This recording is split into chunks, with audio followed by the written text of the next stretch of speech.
Chapter 301. I have slackened, I have slackened, I have slackened.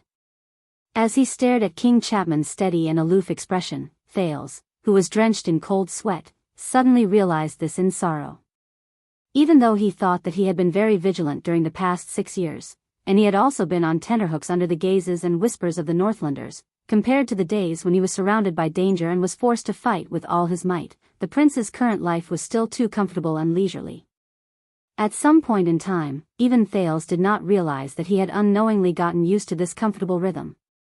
So much so that when he suddenly faced a terrifying and powerful enemy like Chapman Lampard, and in a game that was even more thrilling than the one he faced 6 years ago, he, who had been away from the battlefield for a long time, was at a loss for what to do and what to do. Thales even began to suspect that the reason why Lampard would suddenly and boldly seek him out at this time was to catch the unprepared prince off guard. You know. Across the carriage, King Chapman did not care about the prince's expression.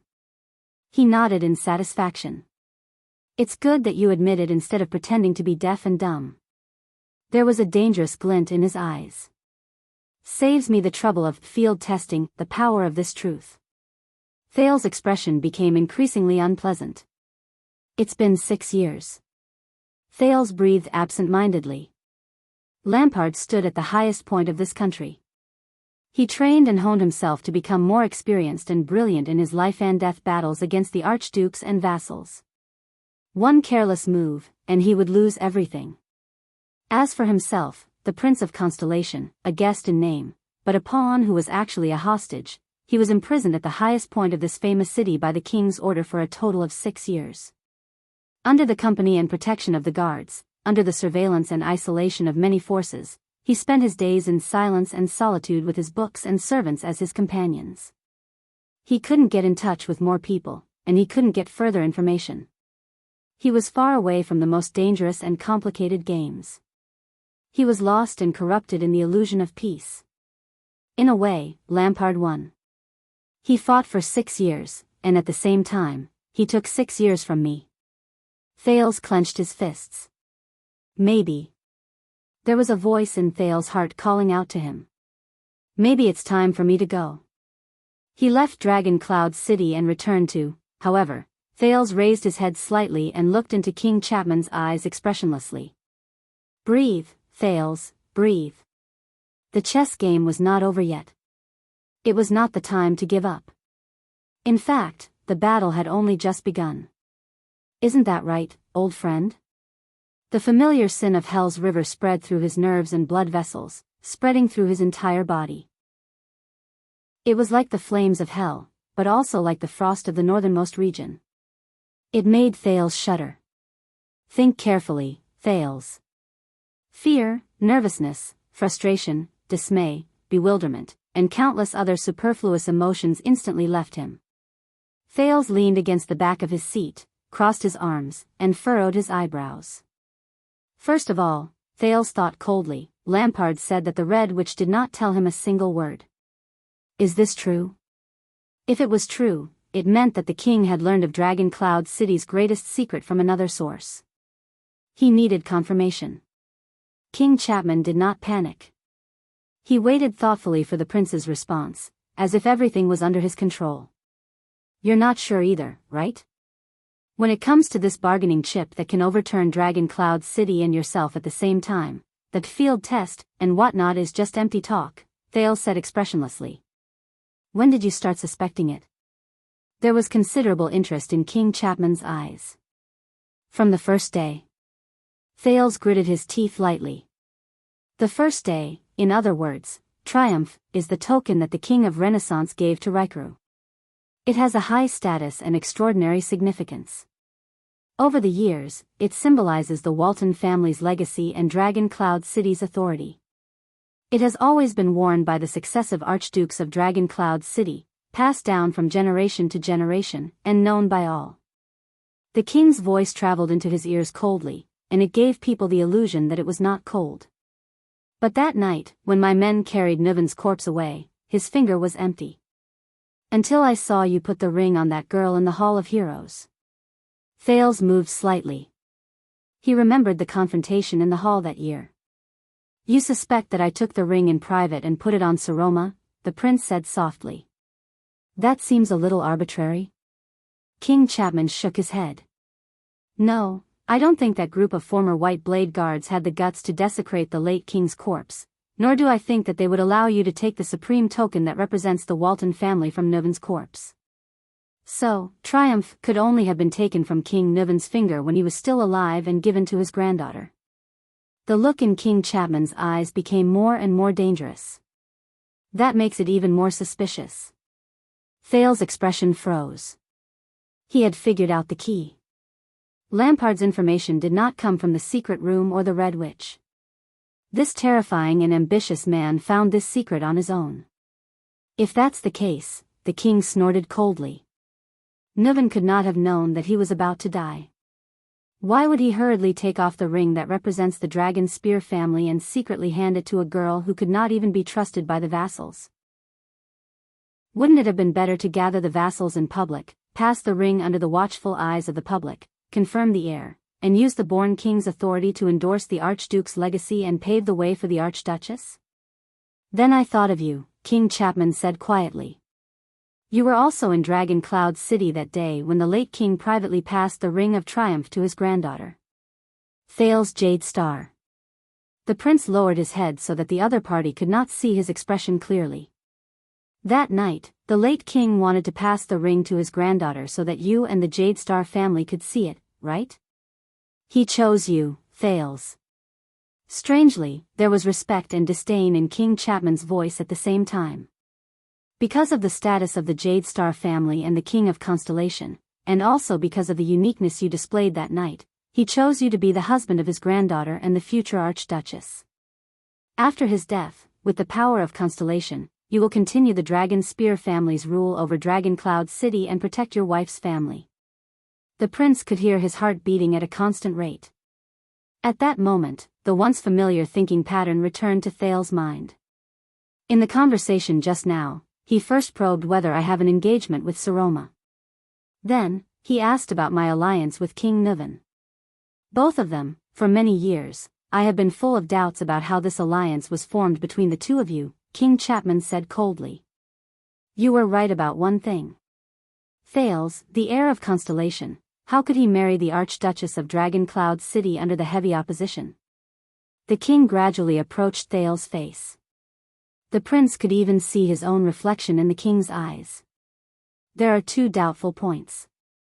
First of all, how could you possibly believe that this fragile alliance would still be effective and profitable in the face of so many obstacles when King Nuven's life was nearing its end? Moreover, with a fragile marriage, could Eternal Star City really interfere with Dragon Cloud City's affairs? Secondly, how could King Nuven be sure that his actions were not like inviting a wolf into his house, that the alliance he formed would not fall apart after his death? How could he be sure that Constellation would not go back on its word and leave while seizing benefits, or even send the Walton family and Dragon Cloud City to hell just to attack Ekstedt? King Chapman returned to his seat. His domineering words came to an end. Only endless silence and deep thought were left in the carriage. Thales narrowed his eyes slightly. Very well.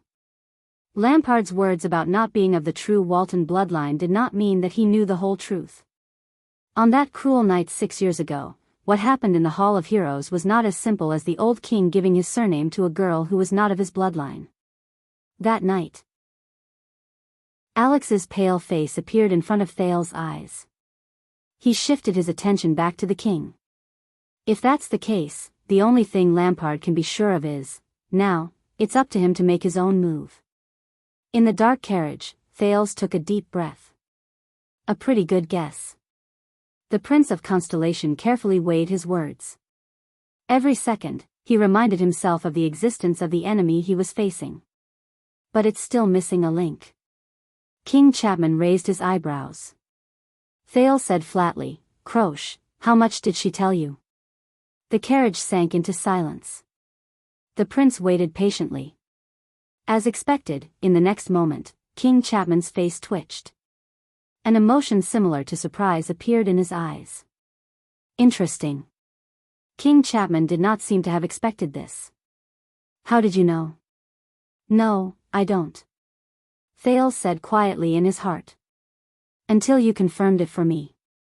Kenvita's audience, Thales answered straightforwardly. That cold-faced female warrior behaved very strangely.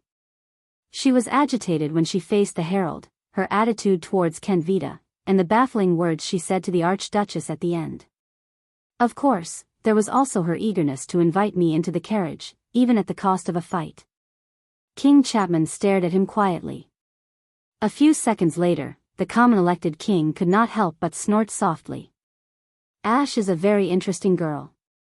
I've never seen someone as arrogant as Lessa be so infatuated with any woman. I guess the Tower of Eradication does have its ways, right? A long time ago, Caslin was also infatuated with a woman from the Tower of Eradication.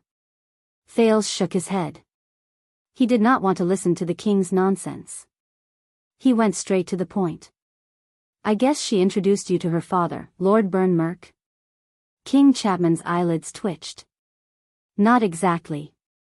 The king snorted softly. When we were discussing the Alliance of Freedom, we happened to talk about the eldest son of King Soria Walton, who broke Fort Liberté.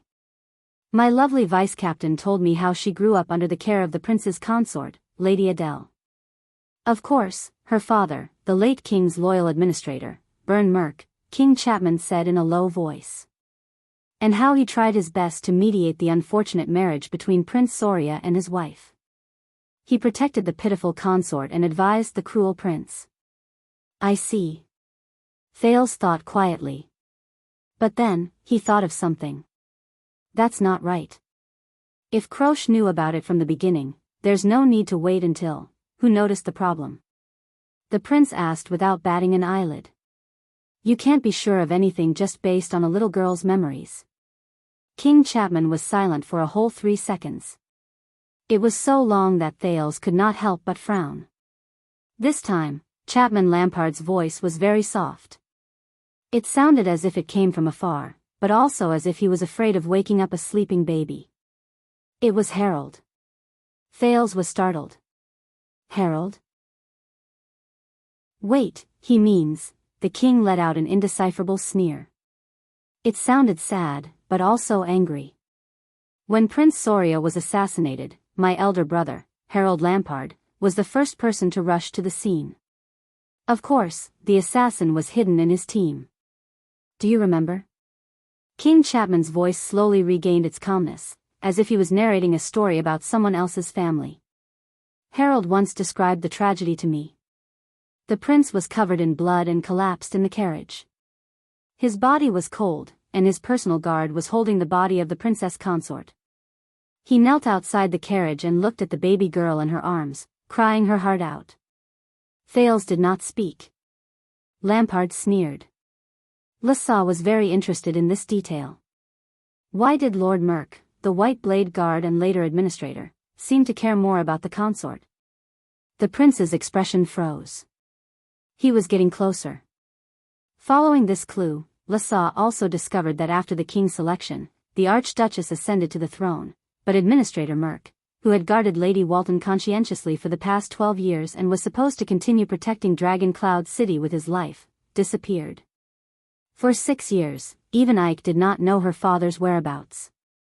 It was as if he became disheartened overnight and gave up on everything, including his oath of blades and loyalty. The king continued speaking. Soon, he found more. Some of the servants and guards in a certain area of Heroic Spirit Palace had either disappeared or died during the calamity 6 years ago. None of them survived, and they happened to be the personal guards of the Archduchess, who was the baby girl. Viscount Lessa Kenvita. Thales sighed. Is this why people call him the Night Falcon? It makes sense. Is he good at hunting with his eyes open in the deep night, which ordinary people do not pay much attention to? The king shook his head and did not continue the conversation. Lessa made a bold conjecture, and Croche beat him up 3 times because of it. The current Archduchess of Dragon Cloud City is not her father's daughter, but Administrator Merk's bloodline. King Chapman's eyes shone with a terrifying, cold light. I'm guessing that in order to protect the secret of the bloodline, Regent Leespan made him disappear forever? Very well. He does not know. Thales told himself silently, I only know half of the truth. He only knows Alex. But he does not know Little Rascal, and he does not know Saroma. I can't believe you found out the truth just like that. Thales rubbed his forehead with a pained expression and said in a seemingly resigned manner, Your subordinates are really talented. The king gently grabbed the saber beside him. Finally, I understand the answers to the two suspicious points. In order to gain your trust and entice you, King Niven must have given you more than the marriage contract. He gave you a bargaining chip that could destroy Dragon Cloud City and the Walton family. He gave you a bargaining chip that even a trusted official like Leespan would be wary of, so that even after King Niven passed away, Eternal Star City could still control the restless Dragon Cloud City from afar. And all of you are quite satisfied with this. King Chapman shook his head. It was unknown whether he was feeling sentimental or smug. I think this is one of the reasons why the Red Witch betrayed the late king, even though she never admitted it. Thales heaved a deep sigh. The battlefield was now very clear. So, this is a secret that can simultaneously eliminate the legitimacy of the Archduchess of Dragon Cloud City and weaken the legitimacy of the common elected king. We have each other's weaknesses, Thales said indifferently. I'm guessing that you want to draw Dragon Cloud City to your side? To stand on your side, or at least not on Rocknee's side. Thales, we have known each other for a long time. King Chapman snorted softly. We have fought against each other more than once, and this has allowed us to understand each other. The prince took a deep breath and shook his head. Why should I do this? This is just a grudge between you and Dragon Cloud City. He shrugged as if he did not care. If you want to be destroyed together with Dragon Cloud City, then go ahead. I can stay out of this. Chapman snorted coldly. Even if my mutual destruction with the Archduchess of Dragon Cloud City will cause you and Constellation's hopes and interests in Dragon Cloud City to fall through? The king said meaningfully. Hopes for Dragon Cloud City. Thales chuckled softly and retorted without showing any weakness. I am not even the king. It is still too early to talk about this. King Chapman narrowed his eyes. His gaze became thought-provoking. Yes, you are not the king yet, but you have already done so much for Dragon Cloud City. In the next second, the king's tone changed. There was mystery and strangeness in his words at the same time. But what if I say that everything you have done to help the Archduchess ascend to the throne, and everything you have done to maintain in Dragon Cloud City is actually built on a terrifying lie? And everything you think you are infallible is just a joke to pave the way for someone else? At that moment, as he looked at King Chapman's expression, Thales frowned slightly. He instinctively felt that something was wrong. What do you mean? The prince subconsciously clenched his fists. A joke to pave the way for someone else? No, I remember the first time we met, when you rejected my offer, you told me to be careful with those who want to become your allies.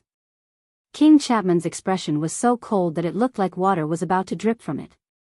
No matter how sweet their words are they sincere? Thales' frown deepened. Thales. King Chapman shook his head. In a tone that made Thales' skin crawl, he spoke flatly. Do you really think that our beloved late king, Niven Walton, is an ally worthy of your trust? Thales' breathing gradually became softer. Do you think that he will be so magnanimous as to hand you a bargaining chip that can destroy his family, trust you wholeheartedly, and believe that you will protect the Walton family without regard for your own safety? Do you think that you and Niven have made a win-win deal?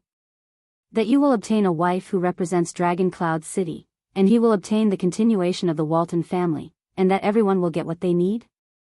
Do you think that Niven will be so tolerant as to tolerate a person who is not of his blood sitting on the Archduke's throne, and that all he cares about is that illusory and empty family name? The king said softly, you underestimate our late king too much. Thales stared at King Chapman with a face full of doubt. If you have nothing else to say, Mariah is still alive, the king said quietly. At that moment, Thales, who could not react in time to the slightly unfamiliar name, was slightly stunned. Feeling uneasy, he subconsciously said, who?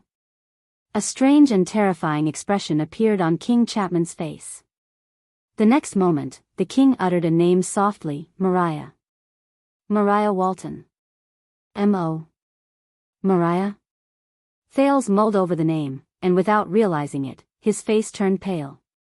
What? That's, when I first found out, I was even more shocked than you were.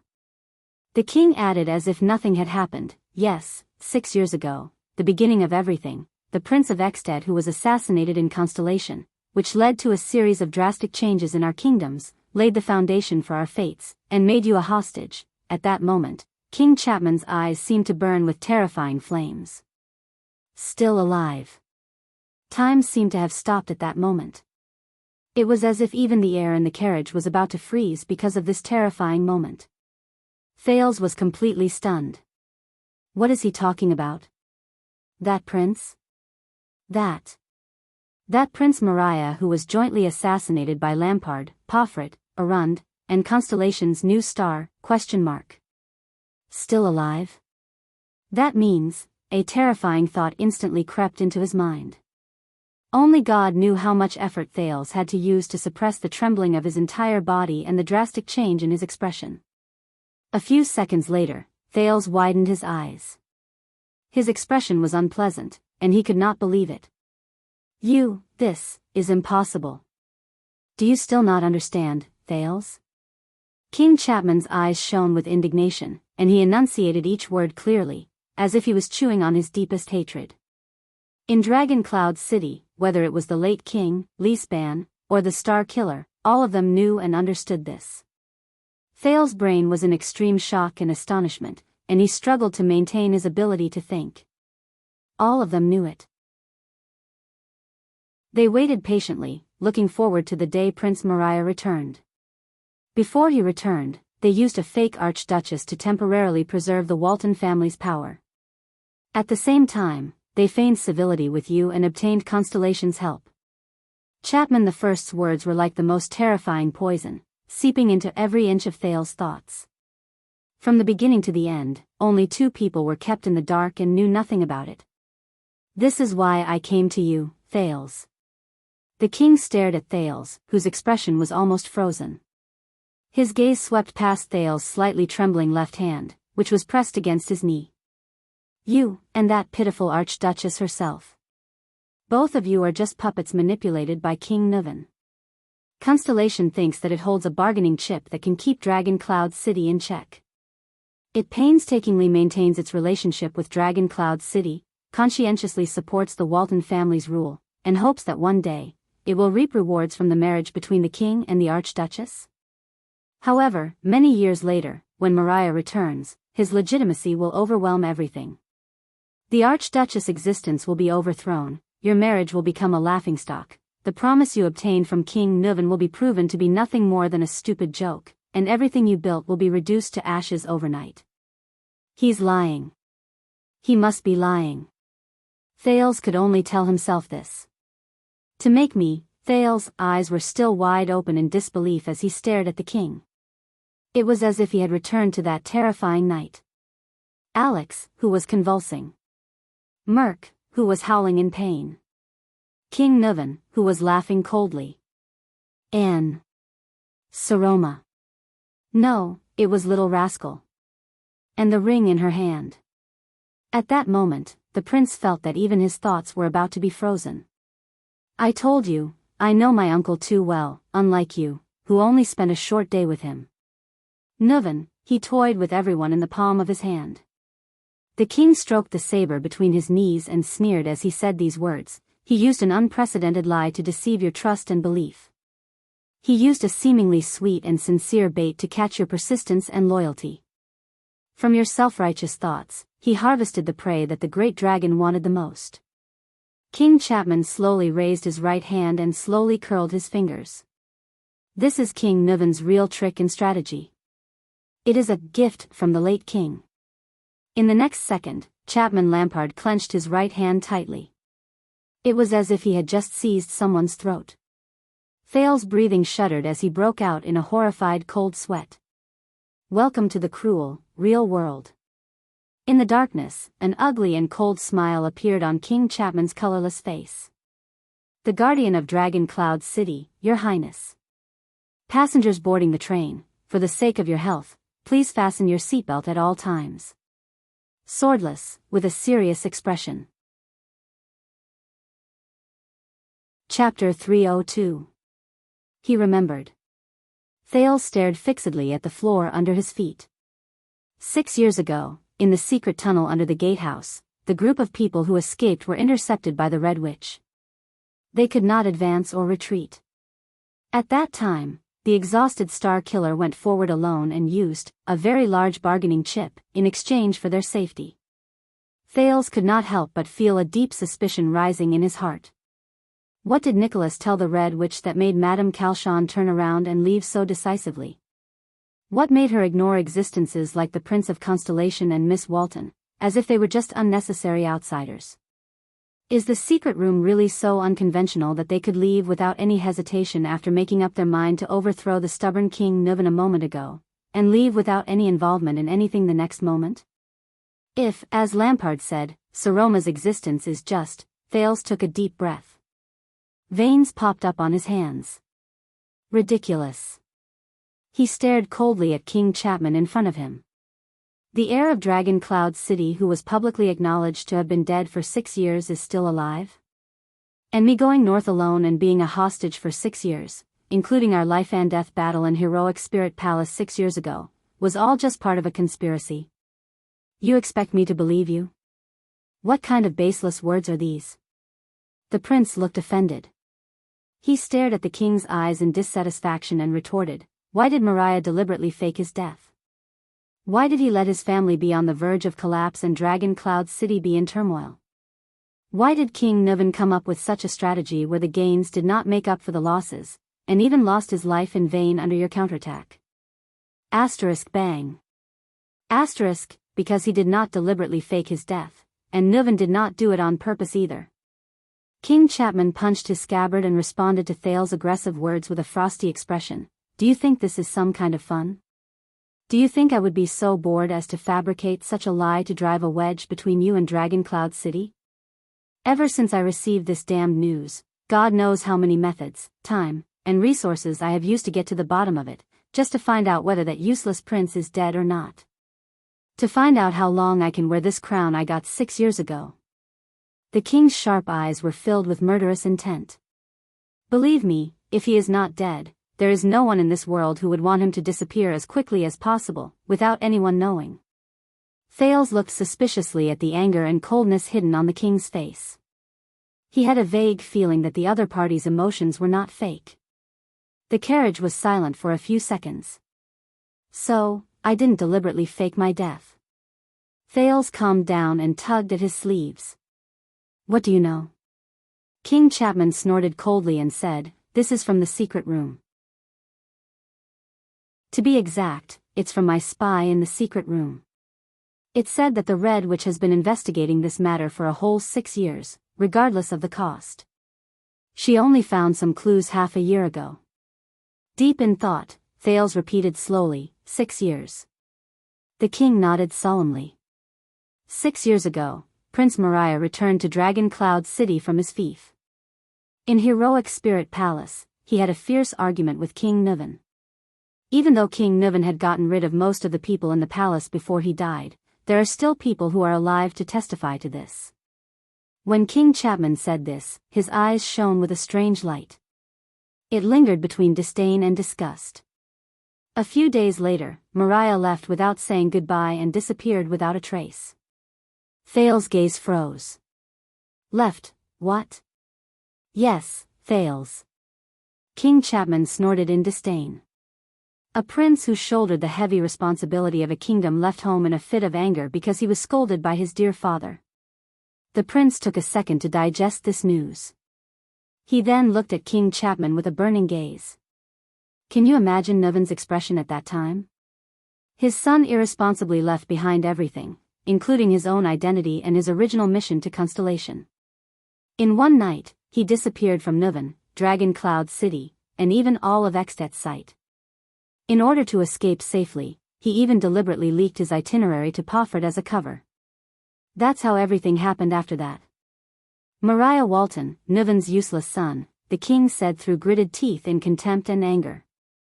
He is practically the greatest disgrace of the Walton family in the past 600 years.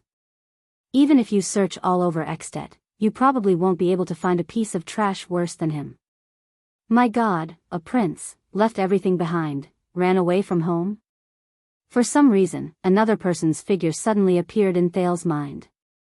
Decades ago, Lady Gines was not as mature and charming as she was now. She was penniless and in a sorry state, but she resolutely walked out of her family's manor, followed the prince's fleet, and walked towards an unknown future. The king used a few seconds to regulate his breathing. He snapped out of his anger and resentment. Because of that, the born king, who was badly battered and exhausted, could only use a substitute with a similar face to replace his runaway son on a diplomatic mission to Constellation. Anyway, as a symbol, the prince only needed to smile. We found information about that substitute.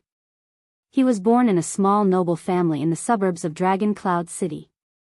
His ancestors were blood relatives with the Waltons. He was found by the White Blade Guards 18 years ago, and from then on, entered Dragon Cloud City to work. Of course, he was actually being trained to become Prince Mariah's substitute. King Chapman continued coldly, "You know what happened after that. You know what happened after that. Mariah's substitute died in Constellation." I guess Nuvan was very surprised, but he took advantage of the situation and made it real. He pretended to be angry and demanded corresponding compensation from Constellation, but internally, he cleaned up the restless archdukes. Thales tried his best to pull himself out of the shock Mariah gave him. He looked at the king with an indescribable feeling. This is why I began to suspect the Archduchess' identity. There is no reason for Nuvan to leave behind an Archduchess and a son who can overthrow the former. He caused Dragon Cloud City to sink into a terrifying whirlpool of a fight for succession. Believe me, from Alcius of Prestige Orchid region to Rose of Anlenzo dukedom, this is the most terrifying disaster for a noble family. Of course, his biggest surprise should be you, Thales. You are the Prince of Constellation who can save the Dragon Spear family in the future when Mariah disappears, when Dragon Cloud City is beset with difficulties both internally and externally, when his power is waning, and when he passes away. An excellent tool. The king stared at Thales with a complicated gaze, as though the prince before him was an object. Just like that, Nuvan used a fake Archduchess to trap you in Constellation, stabilized the Walton family's rule in Dragon Cloud City, and allowed the Dragon Spear family to live through the years when the born king was not around. At the same time, he hid the biggest secret from all of you. Perhaps one day, Leesban or the Star Killer will welcome back Mariah, who is tired of playing outside. Dragon Cloud City will return to the Waltons' hands, and all of Constellation's schemes will fail. King Chapman ended his speech and stared at Thales quietly. Thales did not say a word. His eyebrows furrowed as he pondered in silence for nearly 2 minutes. How could this be? King Nuvan's back appeared before his eyes. The heroic and shrewd former king turned around in his mind and flashed a cold smile that made people shudder. Nuvan Walton. He dared to fight in front of the vassals, and used a vicious scheme without hesitation. He could poison a young girl to death without batting an eyelid, and put the family's inheritance in his and little rascal's hands without a care. And now, Nuvan, the born king. What kind of person are you? Is this what you want to say? The second prince said in a weary tone, everything that happened 6 years ago, the grudges between our two kingdoms, the conspiracy in Renaissance Palace, the confrontation in front of the fortress, the disaster in Dragon Cloud City, all originated from Mariah's willful departure? It's hard to believe, isn't it? King Chapman sneered. But the origin of everything is so absurd, ridiculous, comical, and completely unreasonable. You were a hostage in the north, trapped for 6 whole years because of an unjust accusation. I almost gambled everything, and I almost lost everything. With each word, the hatred in King Chapman's eyes intensified. Arund was reduced to a prisoner, Pofrit's neck was twisted, and Extet even had a new king. Since then, all the bloodshed and turmoil. All of this originated from a good-for-nothing who left his home. The king suppressed his hatred. His gaze was ruthless, as if he was about to open his mouth and eat someone in the next second. The carriage was silent for a few seconds, as if they wanted to remember the heaviness of this moment. The prince closed his eyes gently and slowly opened them again. But what Nuvan did not expect was that his nephew in Black Sand region would do something beyond his expectations. When he had just started setting up his plan, Nuvan had already taken the king's life and put on the crown himself. "That's why you're sitting here and talking to me."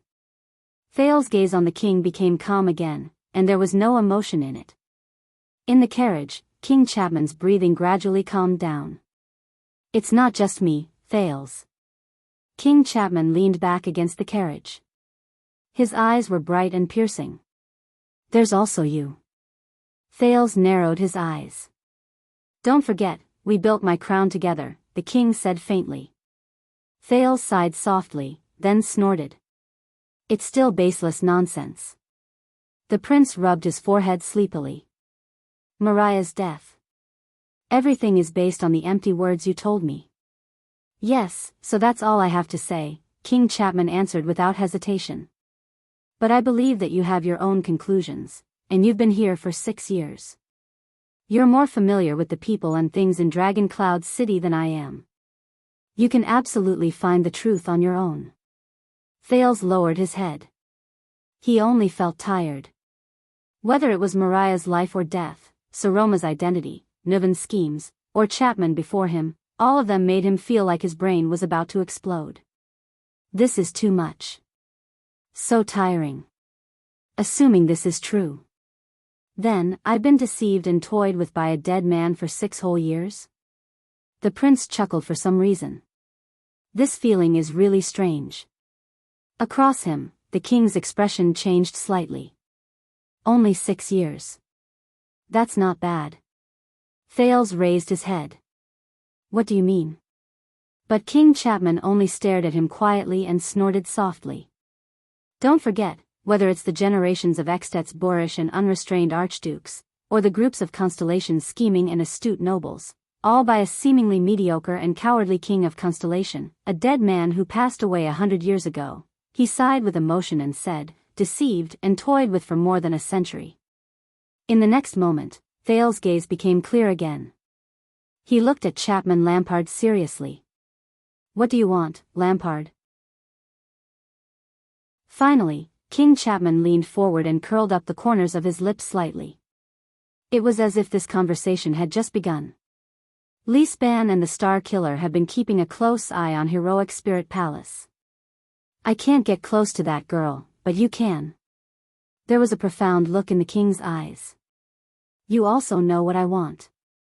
Thales snorted softly. Rockney and Letko, Stustel of the Sentinel region, and Cameron of the Glacier Sea. The joint condemnation of the 4 archdukes is not easy to deal with, is it? He shrugged. That's why you spent so much effort to incite the Alliance of Freedom, and even schemed about Dragon Cloud City's choice of stance. King Chapman nodded. I've said it before, this is not an easy task, and every archduke is not easy to deal with, he said seriously. But Thales interrupted him. You know, 6 years ago in Heroic Spirit Palace, you said. Every one of you was born shackled by the endless struggle between the king and the archdukes, and you will never be able to free yourself. You want to break it. The prince spoke in a tone the king had never heard before. He seemed to be sentimental, but there was also a hint of mockery in his voice. But for some reason, your current actions remind me of King Nuvan. For a moment, Thales saw the tendons in King Chapman's hands tremble slightly. Those who want to break the shackles rack their brains to study the structure of the shackles, and are fascinated by this game of escape, Thales said softly. Until one day, he realizes that the shackles on his body have grown into a part of him. He can no longer leave the shackles he once wanted to break. Thales sneered subconsciously and asked the same question he asked another king 6 years ago, don't you feel tired? Or is it that the pain the shackles inflict on you has already made you unable to feel the heaviness they bring to you? King Chapman did not speak. His face did not move in the dim carriage. The silence lasted for a long time. Thales exhaled and laughed involuntarily. He averted his gaze and no longer paid any attention to King Chapman, who did not bat an eyelid. He shook his head. This reminds me. Perhaps his choice, Mariah's choice to run away, allowed him to escape from this shackle and be free from it. Unlike us. Regardless of whether Lampard would find him or not, to a certain extent, Mariah Walton, the willful prince who abandoned everything and ran away, had already left the shackles given by his bloodline. But, what about me? What about Thales Jade Star? When will he be able to break free from this shackle? At that moment, Thales suddenly thought of the air mystic and the hand he had extended to him. But what followed was a warning look from High Priestess Holm, who was in Bright Moon Temple. King Chapman's expression was so dark that it looked like it was about to drip water. He did not. A few seconds later, the king gritted his teeth and tightened his grip on his scabbard. Walking away is not an escape. Running away weakly is not a form of release either. But he will. King Chapman's voice grew deeper, and there was a terrifying meaning hidden in his words. After we find him. Thales heaved a long sigh and tried to pull his thoughts back to the vortex in front of him from his emotional state. Mariah, assuming that he is still alive, as you said, the prince braced himself and forced himself to meet the king's gaze. Then, where will he be? When he heard this topic, King Chapman also recovered from his anger and resentment. He tapped his saber gently. Recently, a person who matches Mariah's description appeared on the southern side of the Great Desert, near Sarah Dukedom. We only managed to investigate up to this point. That is the Constellation's territory, and it is difficult for the secret room to infiltrate. But we will not stop. Let us work together to find Mariah and kill him, Thales, the king said coldly. No matter who does it, let us put an end to this baffling threat together. Let Nuven and his joke to fool the world go to hell. King Chapman slowly drew closer to Thales' face. After this incident, I hope that you will understand, Thales. In this seemingly peaceful Dragon Cloud city, who are your friends and who are your enemies? Who treats you as a worthy opponent, and who treats you as a puppet in a farce? The corners of Thales' lips curled up. He imagined the prince roaming the world with his name hidden. He then thought of Lisban and Nicholas. You have a good idea. Killing two birds with one stone. The prince shook his head and spread his arms. He leaned back against the carriage without a care for his image. But you know, I can still shout now, or simply reveal the truth about what happened in the carriage. Then, your words, your secrets, and your ideals. Thales narrowed his eyes. Thales narrowed his eyes. I'll go to hell with you. Chapman stared at him and did not look away for a long time. The temperature in the carriage seemed to have dropped to freezing point again. I have a question, Thales. After an unknown amount of time, the king said slowly, once Mariah returns, what will await your little girlfriend? Thales' mood darkened. You know the answer. Will the kind Lisban and the kind Star Killer give her a certificate of commendation after Mariah is restored to the throne, in recognition of her contributions to the stability of Dragon Cloud City while she sat in heroic Spirit Palace pretending to be an archduchess for the past 6 years? The king sneered. If Mariah's matter is true, then this secret will not be buried with my death. One day, together with your enemies, it will fiercely devour you and that girl. This is the meaning of the choice you face today. Thales stared at Chapman without moving. His eyes were dull and devoid of emotion. Choice. Another choice. He clenched his fists. The prince said coldly, I can leave and watch from the sidelines. You can play your own game of chess. The king smiled. You won't. You're different from a lot of people, Thales. King Chapman shook his head confidently. His gaze was like a sword that pierced straight into Thales' heart. As long as you have the ability, the strength, and the belief, you won't leave without doing anything and leave a hell behind you. You'll cold-bloodedly watch others cry in pain, and you'll hypocritically console yourself that this is the best choice and the most realistic one. He raised his hand in the darkness and pointed outside the carriage at the highest point in Dragon Cloud City. Otherwise, you wouldn't have walked right into the trap and returned to heroic Spirit Palace 6 years ago. Thales clenched his fists tighter, almost to the point where his palms were about to break. Damn it. He sighed tiredly in his heart. No one in the carriage spoke again. The silence lasted for a long time. It felt like a century had passed. If you have nothing else to say, then so be it. Thales shook his head with a gloomy expression. I'm tired. Of course. King Chapman, who was watching him quietly, nodded casually, as if they were not enemies at all. If, you know where to find me. When Thales heard this, he sneered. You still can't bear to leave? You know, a storm is coming, and Dragon Cloud City's future will not be peaceful. In that second, the king's gaze became very subtle, and there was an indescribable meaning hidden in it. I'm not the one who can't bear to leave, Thales, Chapman Lampard said in a calm and thought-provoking manner. Just as you said, a storm is coming. Thales frowned. As his Adam's apple bobbed, he stood up and placed his hand on the carriage door. There's one more thing, Thales. With his back facing the king, Thales stopped in his tracks and turned his head slightly. King Chapman turned his head to the side and glanced at him with a strange gaze. 6 years ago, under Broken Dragon Fortress, you dared to charge in the opposite direction, even at the risk of losing your life. You made a bet with me on the battlefield where swords and sabers are blind. But today, 6 years later, in the peaceful Dragon Cloud City, you don't dare to risk the Archduchess' life.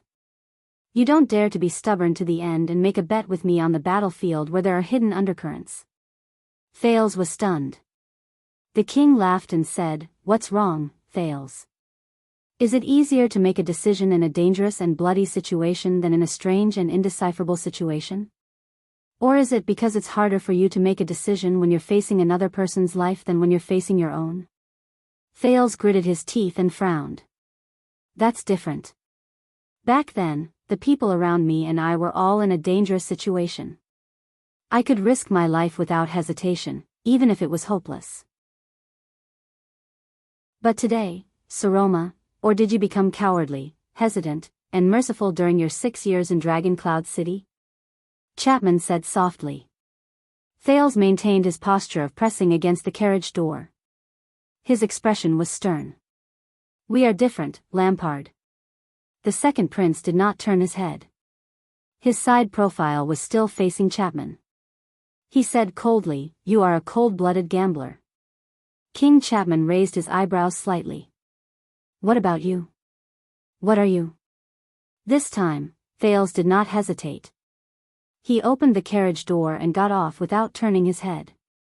Be careful, Thales. The king's voice traveled faintly from behind him. When your enemies smell your weakness, *bang. Thales closed the carriage door without hesitation and shut the words behind him inside the carriage.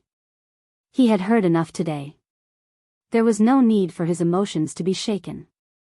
Besides, weakness, the prince remembered the Black Prophet's terrifying appearance and his heart tightened. In the carriage, King Chapman stared at the carriage door that was slammed shut with a complicated gaze. He lowered his head to inspect his scabbard and said the second half of his sentence in a seemingly unconcerned manner. They won't let you off so easily. I've spent the past 4 days without updating the novel on revising the first few chapters.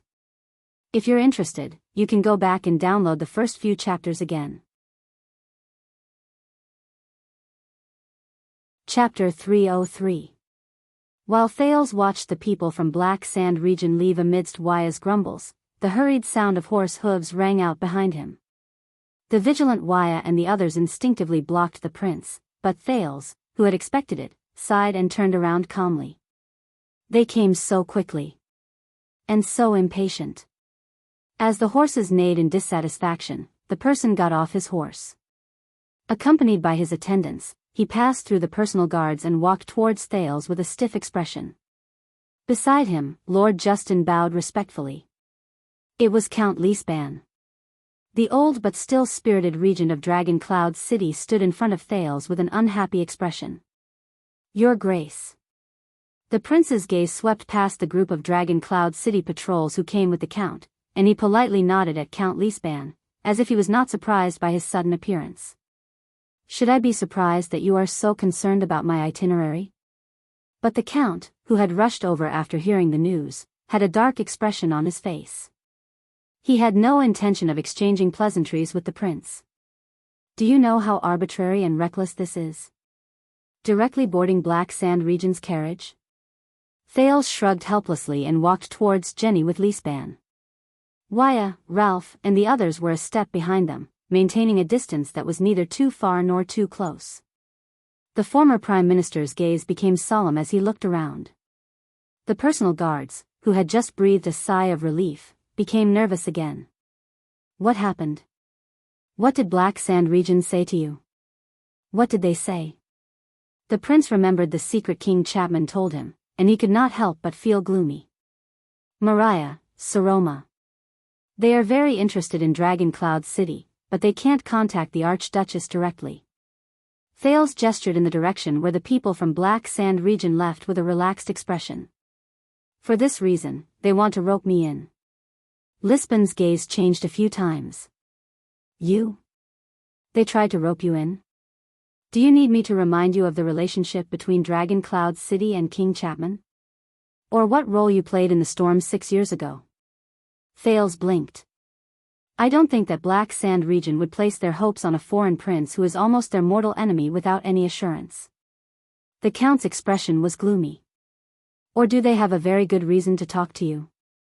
Thales clenched his fists slightly in his sleeves and began to size Lisban up again. How sharp. So, Prince Thales, is there anything I can help you with? Lisban's tone was polite but compelling. Thales could not help but feel wary.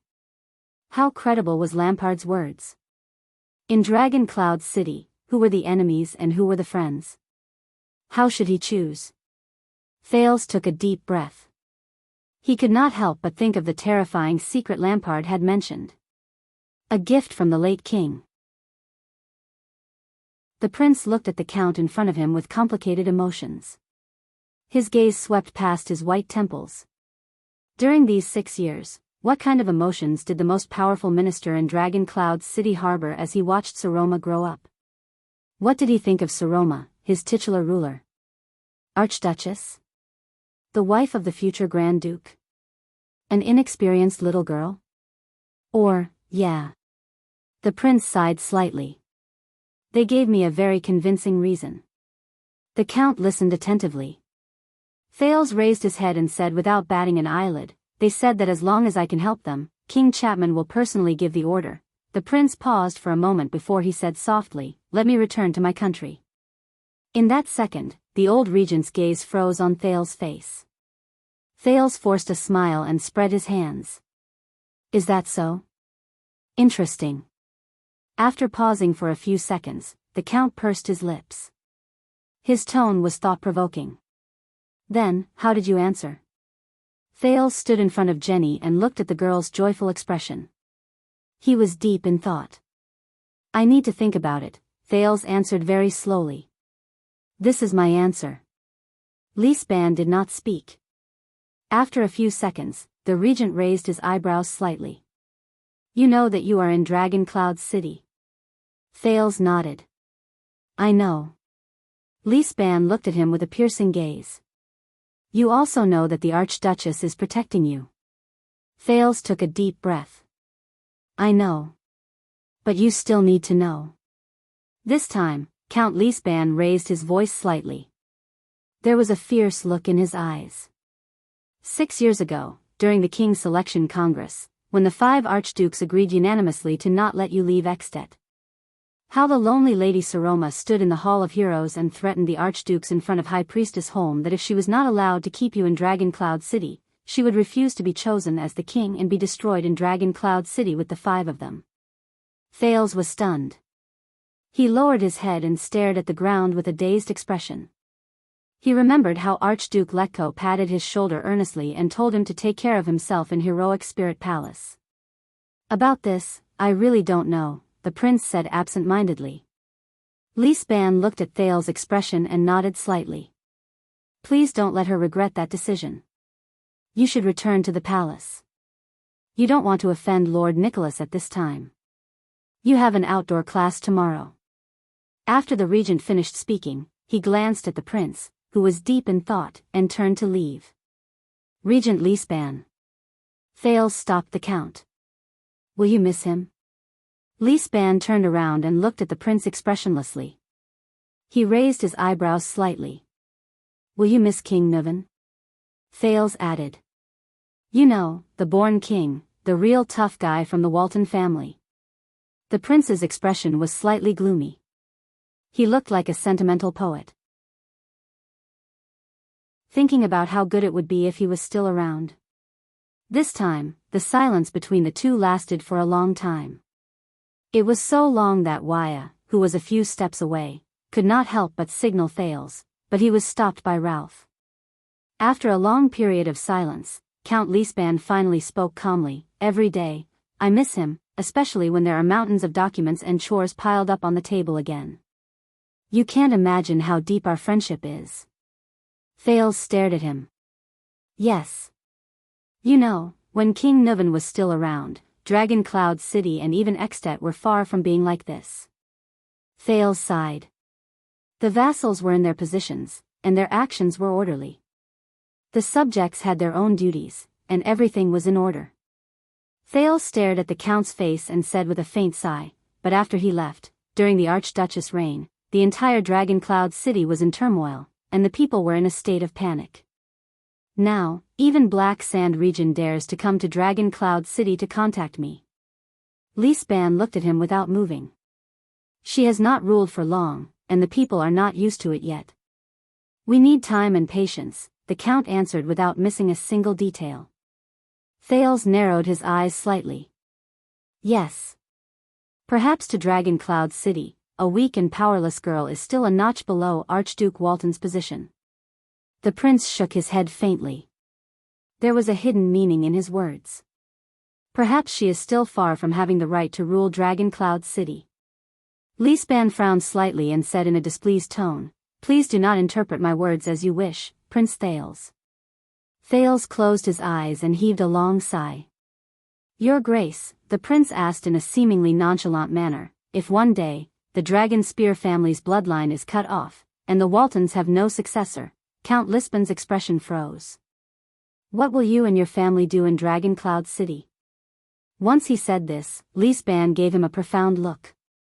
Even if we are allies, your words just now can still easily cause misunderstandings, Prince Thales, especially after your meeting with the emissary of Black Sand region. The count's words were already laced with politeness but unquestionable sternness. Even now, 6 years later. Thales smiled apologetically. Please understand that the current situation in Dragon Cloud City worries me, whether it is the Alliance of Freedom and the City of Faraway Prayers in the west, or the emissary of Black Sand region in the city, and of course, the vassals of Dragon Cloud City. I have to think more and plan ahead. Li Span stared at him firmly and did not move. Dragon Cloud City will always belong to the Walton family, the count said slowly. Rikaru's descendants have ruled this land for nearly 700 years, but it is not without reason that the Cloud Dragon Spear flag is still passed down to this day. There will be news from both the Alliance of Freedom and the City of Faraway Prayers. Please don't worry too much. Thales stared at Count Li Span for a long time. A myriad of thoughts ran through his mind. I understand. The prince said meaningfully. In the next second, he nodded slightly and got on Jenny's saddle without hesitation. He spurred the horse and left, leaving Count Li Span and the group of patrols far behind. After entering the first gatehouse, Thales was not surprised to see Nicholas at the palace gate. However, the Star Killer only cast him a glance from afar before he turned around and dismissed the Archduchess guards, who had just gathered together, as if they were facing a great enemy. He then turned around and left. The prince frowned.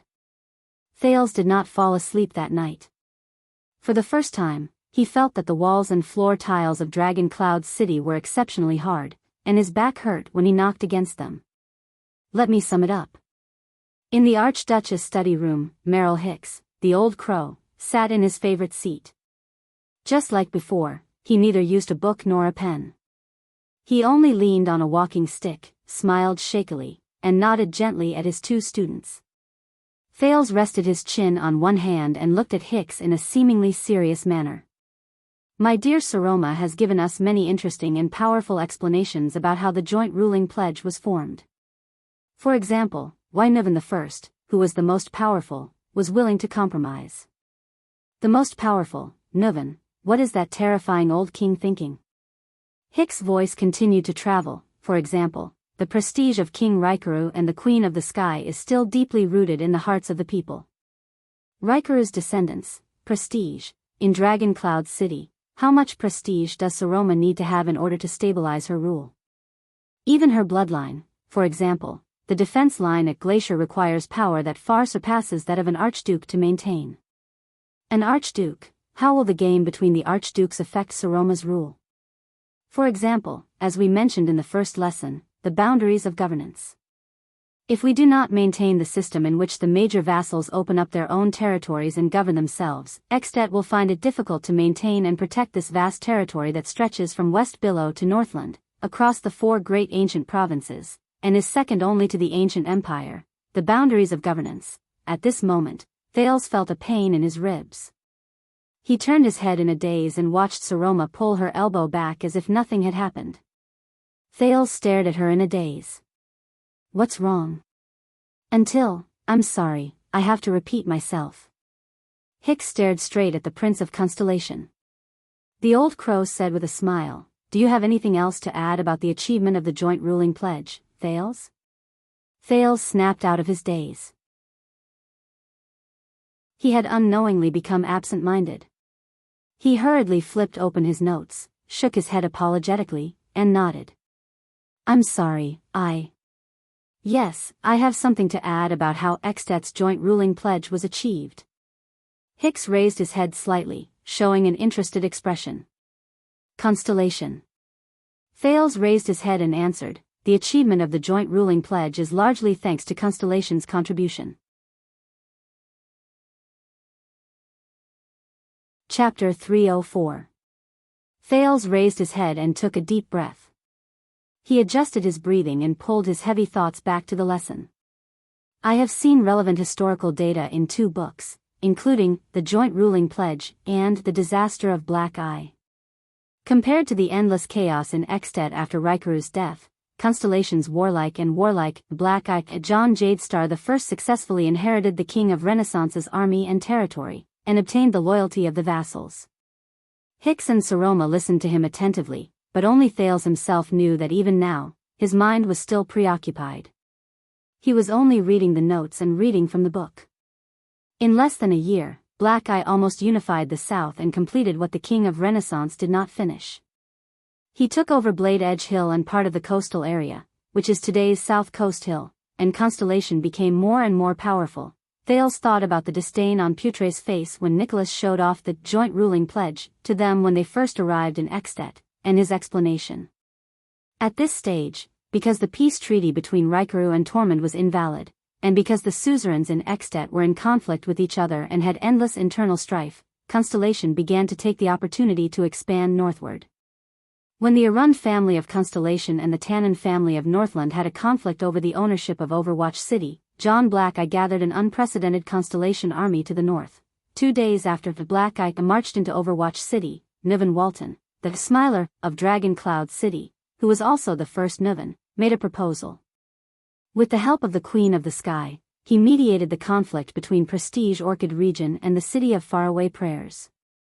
The 10 suzerains gathered in front of Raikuru's tombstone, and the joint ruling pledge was signed.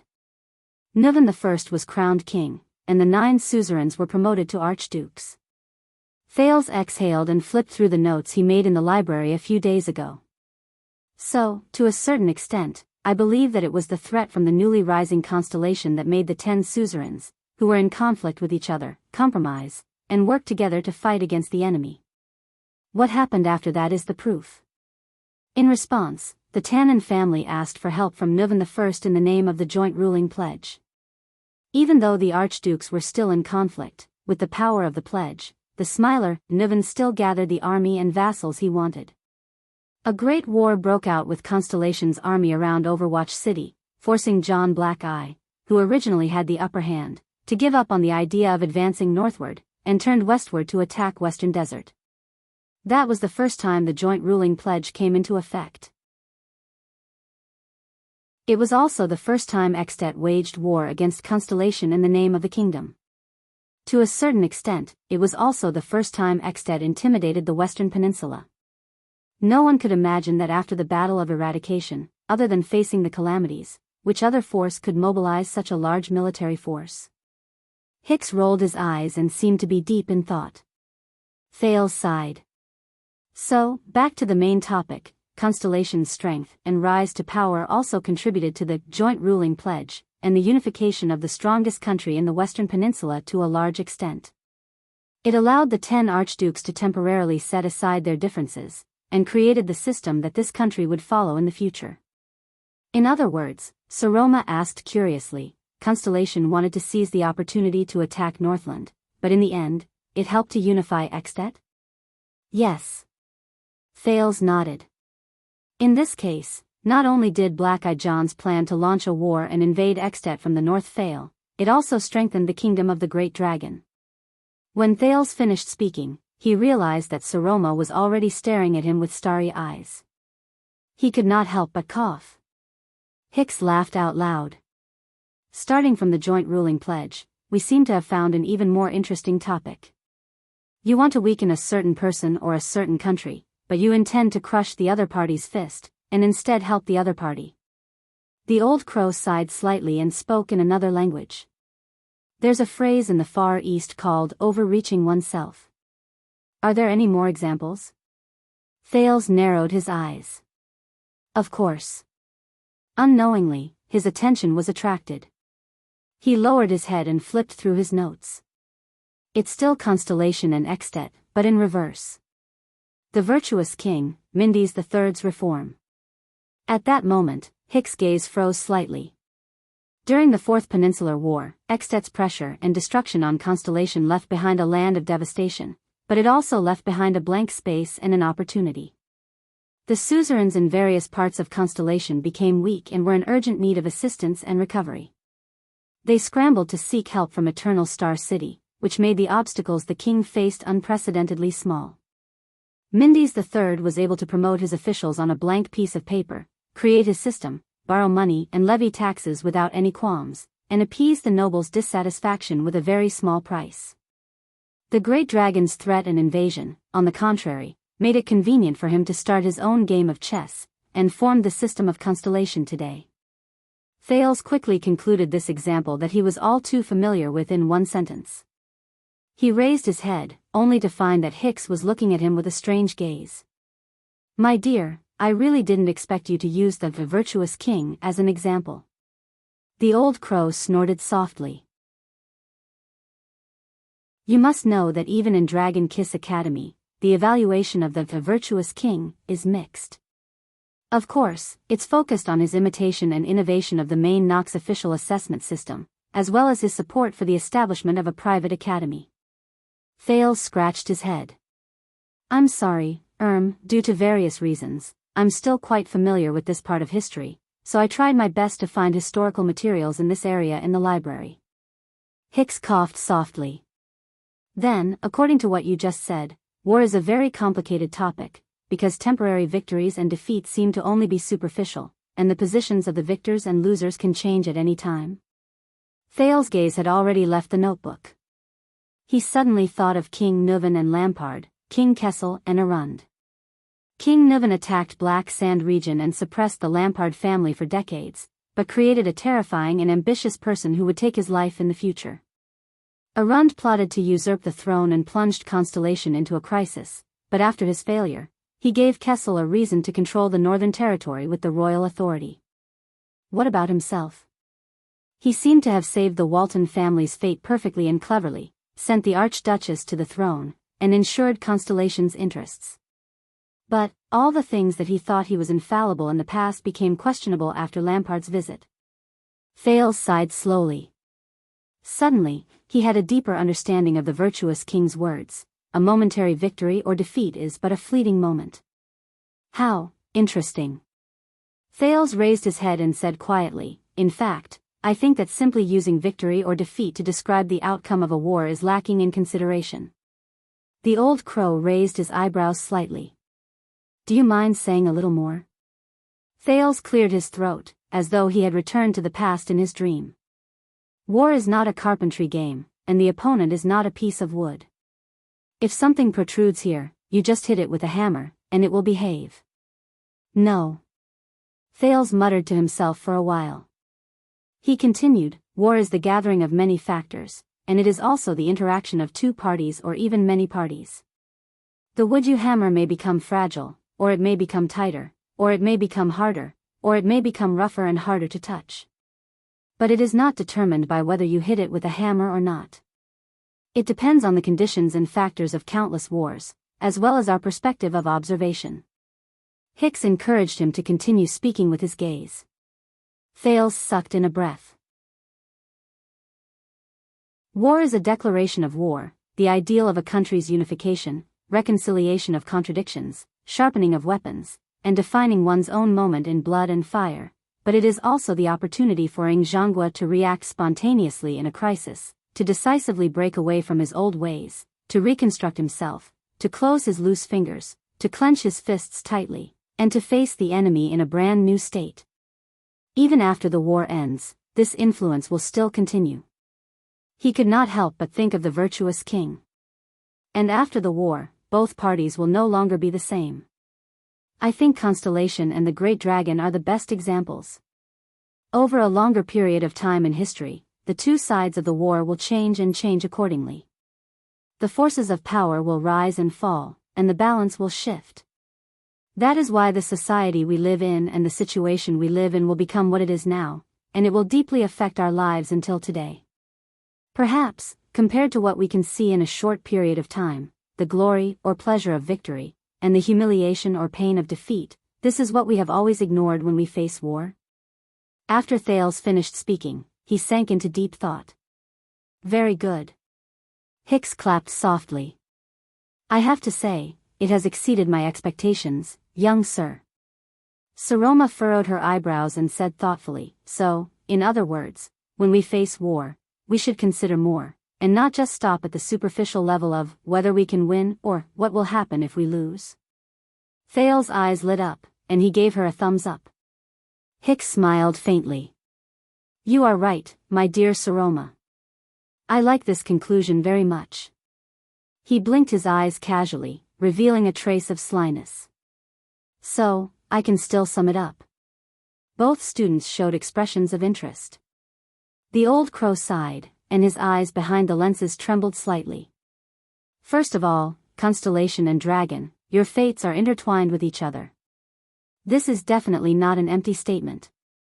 Be it in the past, present, or future, you have long been entangled together and are inseparable from each other for hundreds of years. Your origins are so deep, you are so close to each other, and you are so closely connected that any change in either of you will have an impact on the other party that is difficult to detect immediately, but cannot be ignored and irreversible in the future. Is that right?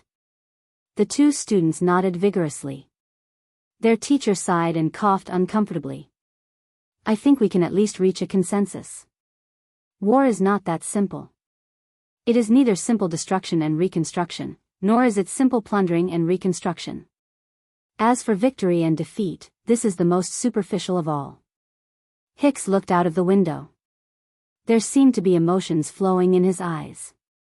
So, both of you have the conditions and the power to wage war in the future, even against each other. I am not advising you to hate war, but before you make up your mind to wage war, I think you should first think clearly about whether doing so will really achieve your goals. How many unexpected things will happen because of this? What additional consequences will there be? What will it symbolize in the long-term future? How will the impact on both of you be calculated? Thales and Saroma fell silent as they pondered about something. War is not an overly idealistic game. It is not a one-way assault by one party against the other to determine who is superior or inferior. I actually hope that it is that simple. So simple that we only need to sit in the tent and count the number of chips and listen to the battle cries outside the tent. Then, victory and defeat will be decided, and everything will be over. Hicks stared out of the window in a daze, as if he had forgotten that he was just summarizing and chatting. He continued on his own, but it is not. It is not. Death? Sacrifice? Benefits? Price? Victory and defeat? These are only the most superficial things in war. The old crow was rather sentimental. More importantly, the fate of thousands of people in both countries will be decided by this. The direction of the future for thousands of years will be affected by it. All factors will be tested in this cruel furnace. And you and I, whether we are suzerains with high positions of power or commoners who rise and fall with the wind, are just the most powerless chess pieces, because most of the time, it is not up to us to decide, even if you are the instigator or the victor of the war. Please remember, dear gentlemen and ladies, beyond the hypocritical moral accusations, beyond the simple calculation of benefits, beyond the illusory warrior's honor. Hicks sighed deeply, as if he had remembered something from the past. Do not belittle war itself. It is not as simple as you think. It is not a game in which you must win or lose, in which you must pay a price, and in which you must live or die. Thales and Saroma stared at their teacher's expression and seemed to feel the heaviness in it. They looked at each other and did not dare to breathe loudly. All right, it's just a little sentimental. Hicks snapped out of his daze and smiled nonchalantly. So, let's go back to the main topic. Do you have more examples where the outcome of a battle cannot be determined by the outcome of a battle? The old crow did not wait for them to speak. He blinked his eyes behind his spectacles in a seemingly unintentional manner. If not for the time being. Then, I would like you to continue thinking about an example. Thales and Saroma were slightly taken aback. Then, the weak old man uttered a word. The bloody year. Apart from victory and defeat, from what perspective and to what extent should we evaluate the gory year that was full of wars? Thales froze on the spot and stared at his teacher in a daze. He had the illusion that the moment Hicks said that word, he glanced at him lightly. It was a scrutinizing glance, and it was a stark contrast from his usual relaxed demeanor. Consider it your extra homework, but you don't have to hand it to me, because we won't discuss it next time. The old crow stood up laboriously and laughed. Then, let's call it a day. Before Thales could think about the meaning of the question, the two students quickly and respectfully sent their ailing teacher out of the door. Asterisk thud, thud, thud, asterisk, Saroma. As he watched his teacher leave, Thales shook off the shadow in his mind and said to Saroma in the most solemn tone, listen. Saroma, who was tidying up her notes, was slightly startled. What's wrong? The prince's face was solemn. He took a deep breath and stared into Saroma's eyes with an exceptionally serious expression. The girl felt uneasy as she stared at him. Today, after the outdoor class, it will be around dinner time. Thales clenched his fists. Recalling what he saw and heard yesterday, he became even more nervous. I have something very, very, very important to tell you. His tone was unprecedentedly serious. Saroma stared at him in a daze, as if she was not used to the prince being so serious. Very important? Yes.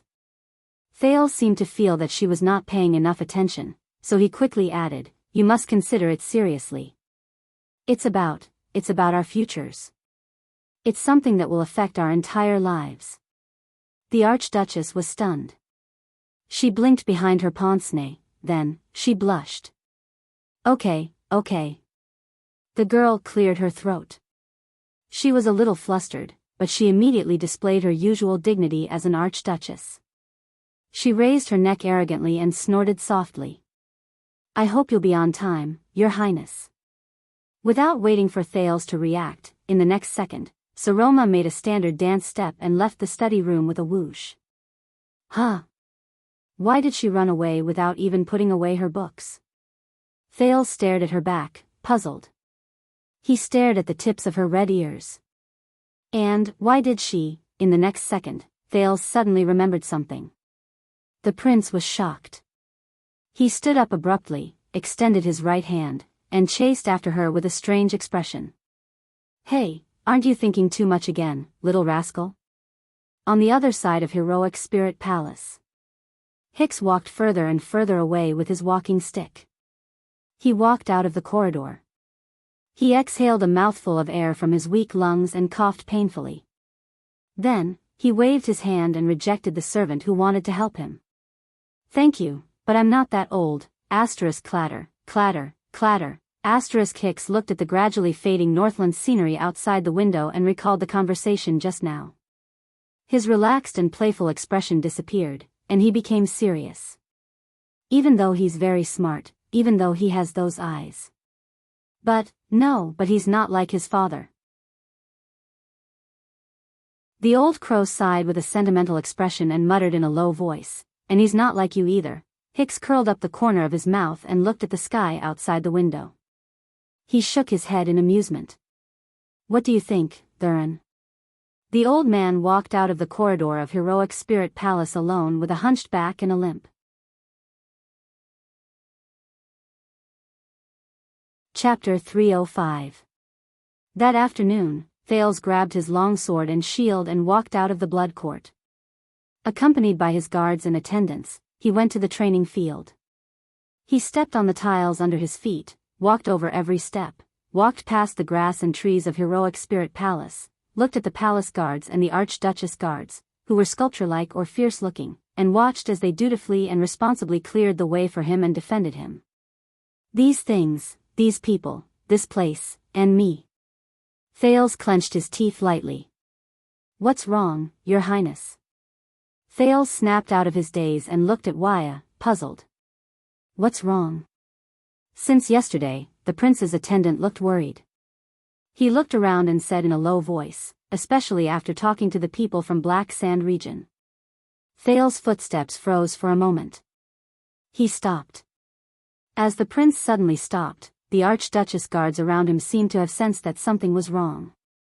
They spontaneously got into formation, held their weapons, and guarded any entrance that could break into the prince's side from outside the courtyard. Of course, it would be the same if the direction was reversed. Your Highness? Lord Justin's question came from among the guards. Thales frowned. The omnipresent guards used to make him feel at ease, but now, after the upheaval 6 years ago, he had never felt that the current scene was so glaring and out of place. Thales raised his hand and said loudly, "Just a moment, my lord. Say a few words." In the distance, Lord Justin waved his hand, and the atmosphere around him relaxed a little. The prince turned his head and forced a smile at Wuxia. Is it that obvious? Looks like I still need to practice more. Beside Wuxia, Ralph let out an indecipherable snort and made a gesture. It's all right. Thales raised his eyebrows and nodded. Then I'm relieved. Wuxia watched the exchange between the two and sighed. Others may not be able to see it, but, he frowned and looked at the prince worriedly. He did not continue speaking. Thales smiled helplessly. Wuxia, Madeira. The prince called out their names and propped his long sword on the ground. He sighed and said, "Have you experienced this before? You wake up one day and suddenly realize that the allies you have been with for a long time might all be your enemies." Wuxia froze for a moment. He then looked around sharply. On the other hand, Ralph snorted coldly and signed. "Look at my legs." When Thales saw the hatred in the Phantom Wind follower's eyes, he could not help but frown. "Relax, Madeira." He shook his head. "You've made your choice. You don't have to live for the past." Ralph did not say anything. He only stared at him. "Your current state worries me very much, Your Highness." Wuxia's expression became more and more unpleasant. "If we could share your burdens, Wuxia," Thales interrupted him. The prince flashed a bitter but leisurely smile. "I remember you saying that we should treat every farewell as our final farewell so that we won't miss out on our lives, right?" Wuxia nodded slightly. "From my teacher. She is a person worthy of respect." "Yes." Thales mulled over this sentence and snickered. He put on a rather approving expression. "Life is wonderful. You really shouldn't miss it. The attendant and the phantom wind follower were stunned.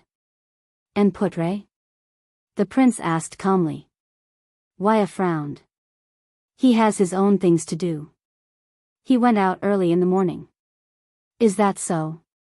Thales pondered for a few seconds before he raised his head. "Get ready." Wuxia looked puzzled. "Get ready for what?" Thales shook his head.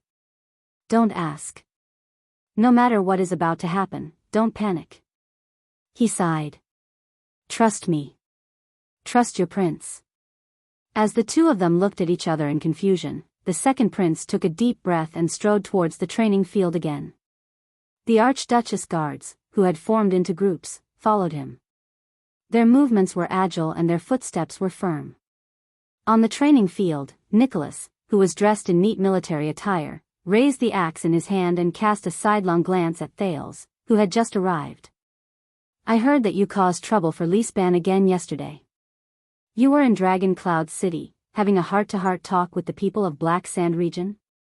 Thales adjusted his breathing and exercised his joints while he calmly looked at the pale man before him.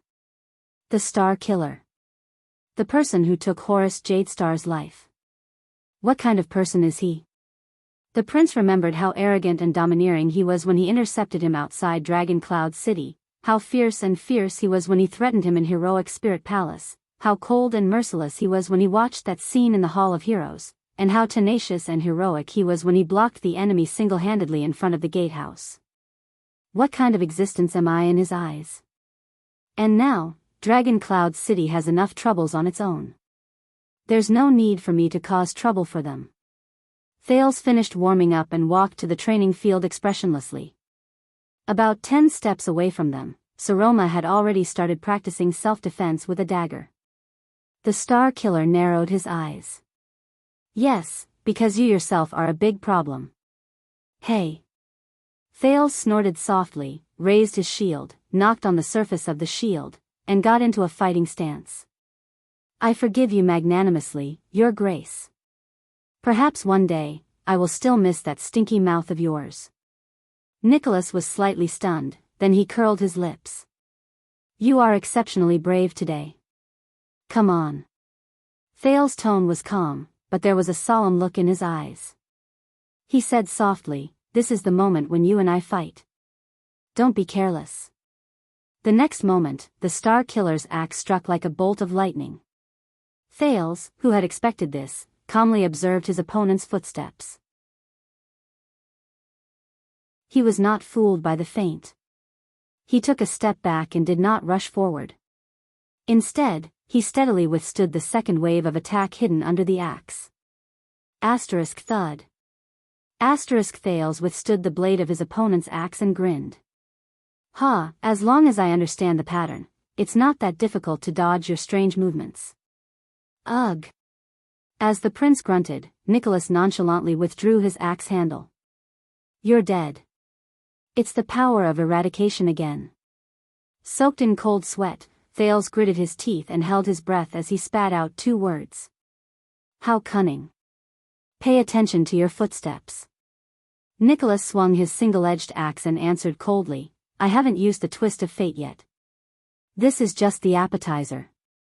The power of eradication is not only a life-saving straw for a moment, it can also shape a person's fighting style over a long period of time. Thales covered his abdomen with a pained expression and retreated. "Is this your style?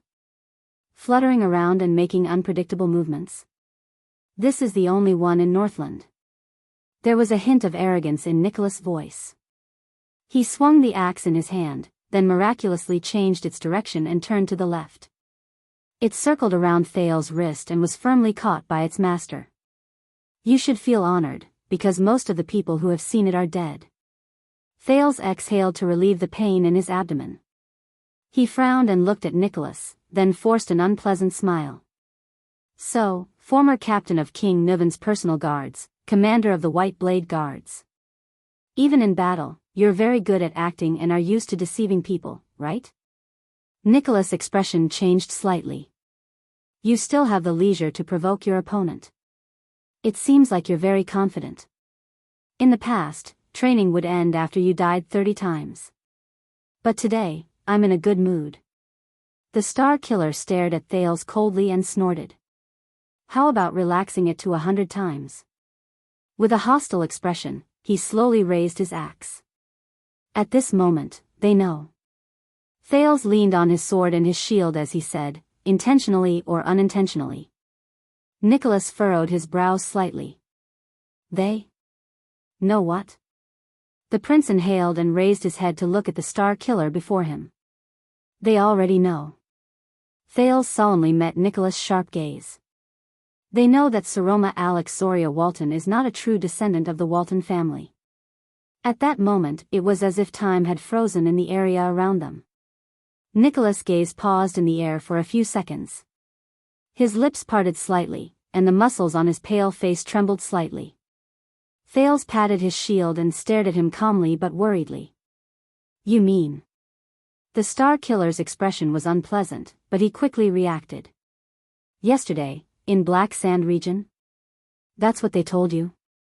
Thales nodded expressionlessly. Nicholas widened his eyes and stared at him. He did not move. Even the heavy axe froze in midair. His expression was like that of a sailor sailing alone in the sea who had just discovered that the bottom of his ship was leaking. Thales looked at the Star Killer's face and exhaled. The only thing worth rejoicing about is that he won't easily use this to threaten us. In the face of the puzzled and worried Nicholas, Thales tapped his shield gently. The Archduchess was one of the people who chose the king back then, and she was the most important vote for the new king. She ensured that the King's Selection Congress was legal and effective. Once she loses her position due to her bloodline, King Chapman's crown will also be on the verge of falling. This is the only reason why we are still safe. Nicholas did not seem to have recovered from the shock just now. He mumbled, in that case. Thales nodded solemnly. The current situation is like us. Dragon Cloud City and Black Sand region both have a sword at our throats. The hilt of the sword is in each other's hands, and we can destroy each other at any time. The silence lasted for a long time. Then, without warning, Thales took a step forward, leaned his shield forward, and thrust his long sword forward. Asterisk clang. Asterisk even though he was absent-minded, Nicholas still had terrifying instincts and awareness. He swung his axe backhandedly at an astonishing speed and split Thales' long sword. Then, he spun around and pushed against the prince's shield with his elbow. Thales' hand trembled, and his vision blurred. Asterisk thud. Asterisk faint cries of surprise came from the crowd of onlookers. By the time Thales reacted from the pain and saw what was in front of him clearly, he had already been pushed to the ground by the Star Killer. His sword and shield had fallen from his hands. And the handle of the axe in Nicholas' hand was pressed against Thales' chest. Lampard and Black Sand region. Nicholas increased the strength of his grip. He gritted his teeth and moved closer to Thales' ear. How did they find out? Thales' face contorted. He used all his strength to move his throat out of the range of the axe handle. Ken Vita mentioned the secret room, the prince said through his teeth laboriously. I'm guessing that Madame Calchon hasn't been idle these past few years, asterisk thud. Asterisk Nicholas coldly punched the floor beside Thales' ear and used the momentum to climb up from his body. How is this possible? Nicholas frowned and extended his hand towards Thales, who was panting non-stop on the ground. Thales panted a few times, but he still stared at the Star Killer's face. You know. Back then, you knew very well that the Red Witch knew this secret. But your reaction was how is this possible? The suspicion in his heart grew stronger.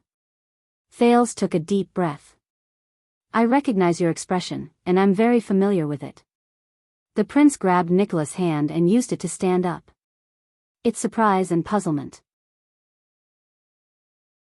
Thales patted the dust off his body, turned his head, and said solemnly, but it's not worry and nervousness. You seem to be full of confidence and not worried at all, Lord Nicholas. Nicholas' breathing paused for a moment. What are you talking about? You remind me of 6 years ago, Lord Nicholas. Thales repeatedly addressed the Star Killer by his official title. Without realizing it, the solemn atmosphere became tense again. When we, the old king, and the Archduchess witnessed that scene together in the Hall of Heroes, there shouldn't have been a fifth person. Thales sighed. He picked up his sword and said, intentionally or unintentionally, you remind me of 6 years ago, Lord Nicholas. Theoretically, there shouldn't be anyone else who knows about the secret of Little Rascal. Nicholas transferred the axe to his left hand. His gaze slowly became terrifying. What are you trying to imply? Thales snorted, lowered his head, and said softly, you're right. Do you still remember? It was still 6 years ago, when we met Madame Calchon in the secret passage under the gatehouse. The Star Killer's frown grew deeper. Sorry, Nicholas, among so many people, you are the only one who had a secret deal with the secret room and the Red Witch, Madame Calchon. Thales sighed. His gaze was still fixed on the man's face, unwilling to let go of even the slightest detail. The contents of your deal are still in doubt. And yesterday, Black Sand Region learned the truth about the Archduchess through the secret room. Asterisk shick. Asterisk the blade of Nicholas' axe struck the sand violently. An abnormal shade of red appeared on the Star Killer's pale face. His gaze became focused, and his tone was filled with danger. Are you suspecting me? What welcomed him was Thales' merciless slash with both hands.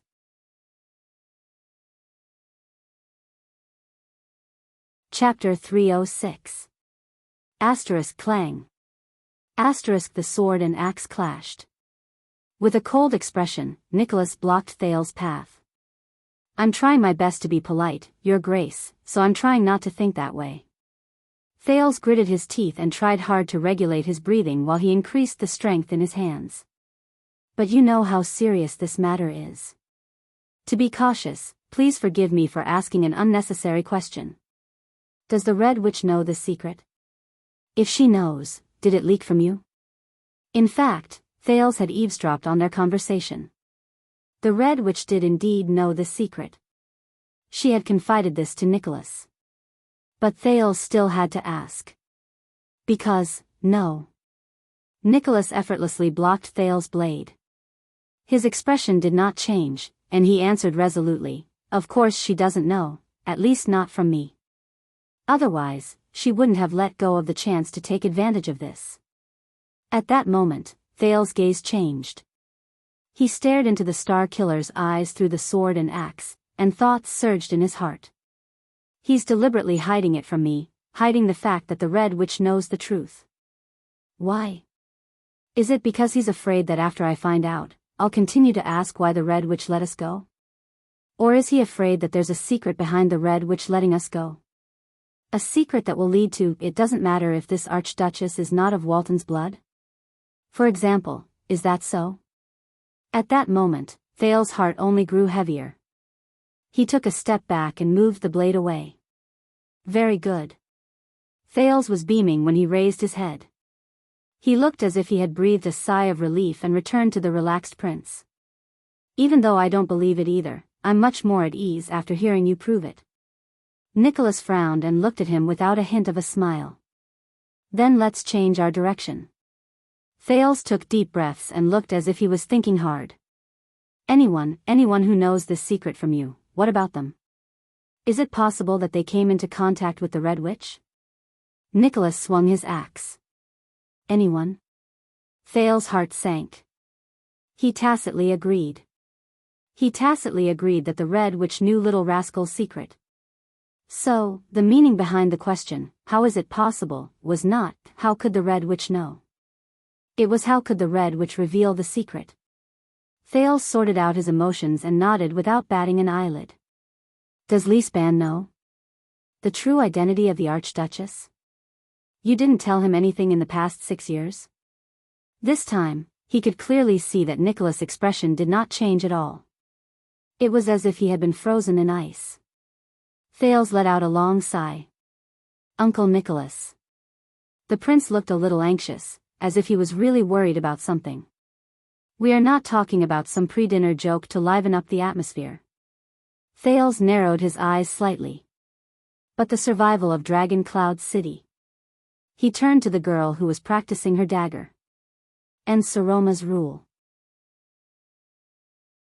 Lampard has our greatest weakness, and your hesitation will only add to our troubles.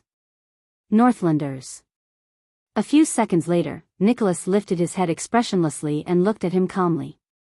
Not a single word was spoken. Thales stared at the silent Nicholas. He could not help but sigh and raise his sword. So you told him. Nicholas raised his axe and absent-mindedly blocked Thales' light sword strike. It was powerless. Impossible. The Star Killer's expression was stiff, as if he had seen the most terrifying thing in the world.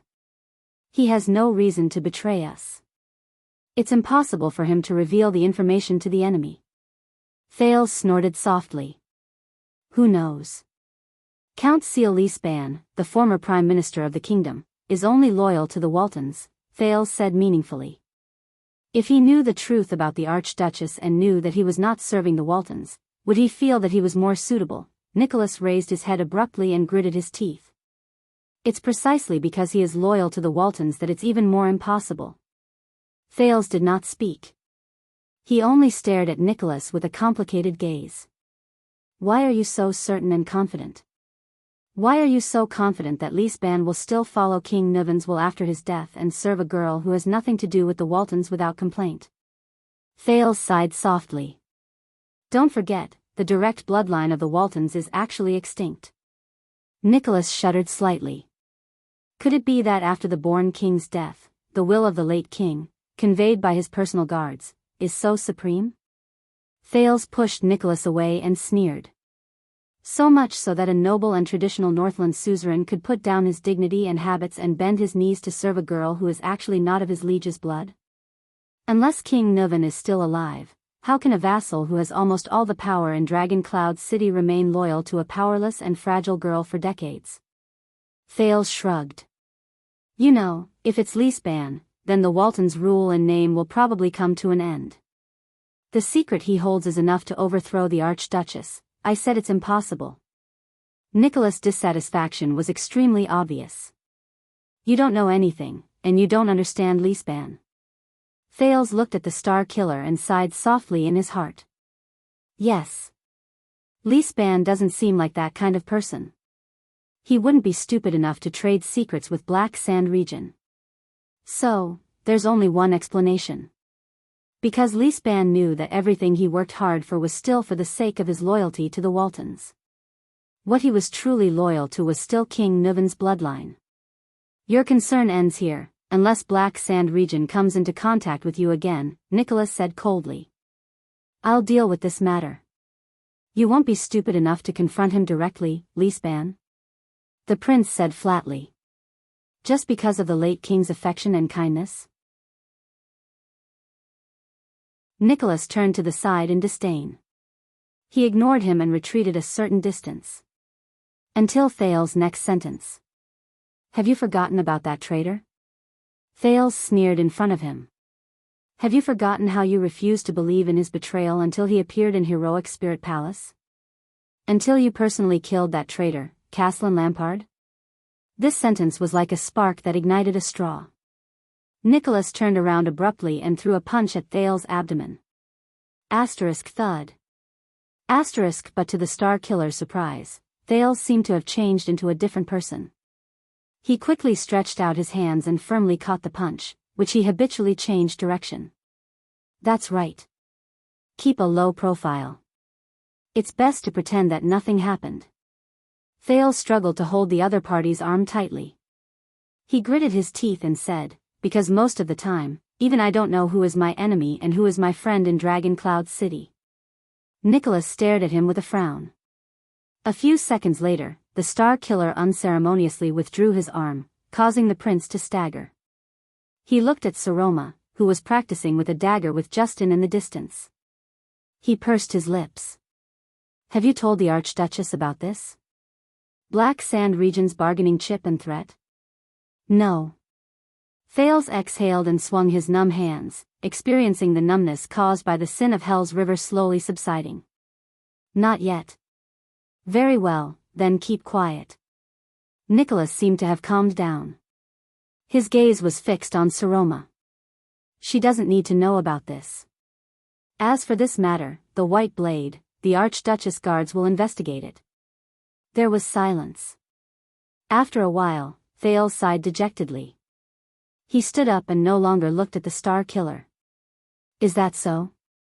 All of you thought that you could use long swords and shields to protect her. Thales watched the Archduchess practice and snorted softly with a profound meaning. That's why you only taught her how to use a dagger. He shook his head. Think about it.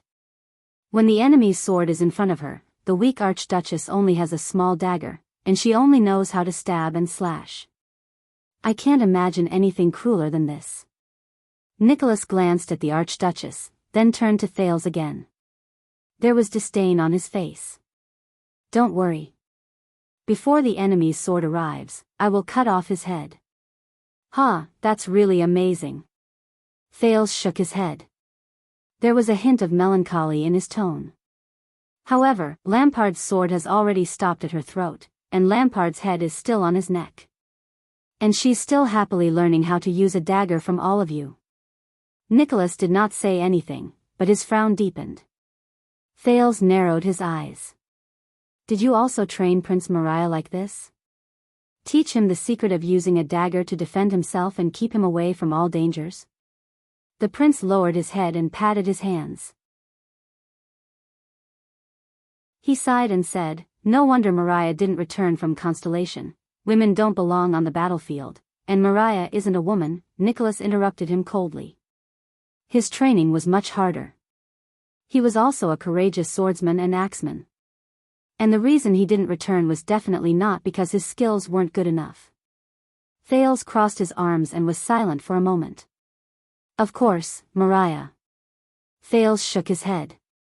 There seemed to be a different meaning in his gaze. A legal male heir to the Archduke's throne. If he were still around, Dragon Cloud City would probably be stabilized. Then, I probably wouldn't need to come to Ekstedt. Nicholas snorted coldly, as if he did not realize what the prince wanted to say. But she. Thales gestured at the Archduchess with his chin, as if this was just a casual conversation. She's a woman, and she's not even of the Walton bloodline. This brings about a lot of problems. She can't just know how to defend herself with a dagger. That's far from enough. That's not something you should worry about. Just take care of yourself. Nicholas bluntly cut him off. That's my business. You're really confident. Thales snorted softly and shook his head. It seems that with just one word from you, Dragon Cloud City will instantly become stable, and Lisban and the other suspicions will be eliminated. Is that so? Nicholas? That's all for today's lesson, Nicholas said stiffly. Practice on your own for the rest of the time. Thales sneered in his heart and shook his head. What happened to the 100 times we agreed on? But the Star Killer only cast him a cold glance, turned around, and left without hesitation. Thales stared at his back and slowly furrowed his brows. It was still early, and the sun was still shining. Ending so early? Wuxia walked forward and took the sword and shield from Thales' hands. Puzzled, he said, today's training seems a little different. The second prince took a deep breath and shook his head gently. What are you talking about? Isn't it the same as before? Thales stared at the Star Killer's retreating figure and could not help but sigh emotionally. This overwhelming advantage, the two parties fighting each other. The two parties fighting are not on the same level at all. You don't have to compare yourself to the Star Killer. Wuxia raised his eyebrows and followed the prince's line of sight. He looked at the terrifying former commander of the White Blade Guards and said tentatively, but seeing that you've become so optimistic again, I'm relieved. It's not too bad, is it? Thales turned around and cast his gaze at Saroma, who was practicing her dagger on the other side.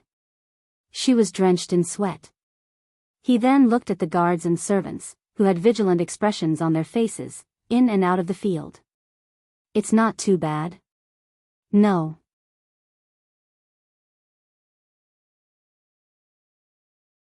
Chapter 307. Thales walked in the corridors of Heroic Spirit Palace, feeling gloomy. Nicholas was a terrible liar. He had concealed King Nuvan's decision all those years ago, and even Maria's matter. things were already very clear. The former White Blade Guards, Li Span, and the secret room held secrets that Thales and Saroma absolutely could not know. In other words, this secret would be detrimental to the latter two to a large extent. Thales did not even have to verify whether the horrifying secret Lampard told him was true. This was Thales' conclusion. However, on the way to the dining room, Thales could not help but clench his fists. However, Dragon Cloud City was facing the most complicated and chaotic situation in 6 years. The international situation was about to change, and it was testing the Archduchess' choice. The archdukes in the country were unpredictable, and they wanted to see Dragon Cloud City's stance. The vassals in the territory were restless, and they coveted the Archduchess' marriage and power. King Nuven's gloominess filled the sky, shrouding the successor of the Dragon Spear family. And the most terrifying opponent, the current common-elected king of the Kingdom of the Great Dragon, Chapman Lampard, held a sharp blade in his hand in the dark, ready to seize all possible benefits in this storm that was about to erupt at any moment. Saroma, a lonely and weak girl, Thales felt a faint pang in his heart when he thought of this, lived among them, and faced countless threats. Thales had just proven to Saroma that they could not be trusted, be it the extraordinarily skilled Nicholas or the astute Li Span, who had always been by her side, that they could not be trusted. Thales stood at the entrance of the dining room in a daze. He clenched his fists tightly in his palms, and they tightened. All the peace over the past 6 years was an illusion, and all the leisure was an illusion. Behind Saroma's name, there was a high possibility that the former king's cruel and merciless deception was hidden. Alex's twitching before she was poisoned appeared before his eyes again, and her face gradually losing its vitality. As for Saroma, no, little rascal. This was not the life she wanted, but she was forced to face all of this. She was surrounded by enemies, helpless, and at a loss as to what to do in the fate that was forced upon her. Most importantly, she lived in a cage made of lies and was completely unaware of the threat around her. If I had not discovered this secret, this matter, would Saroma have lived on as an archduchess, oblivious to it, even muddle-headed, until the day the truth was cruelly stripped out under the sun?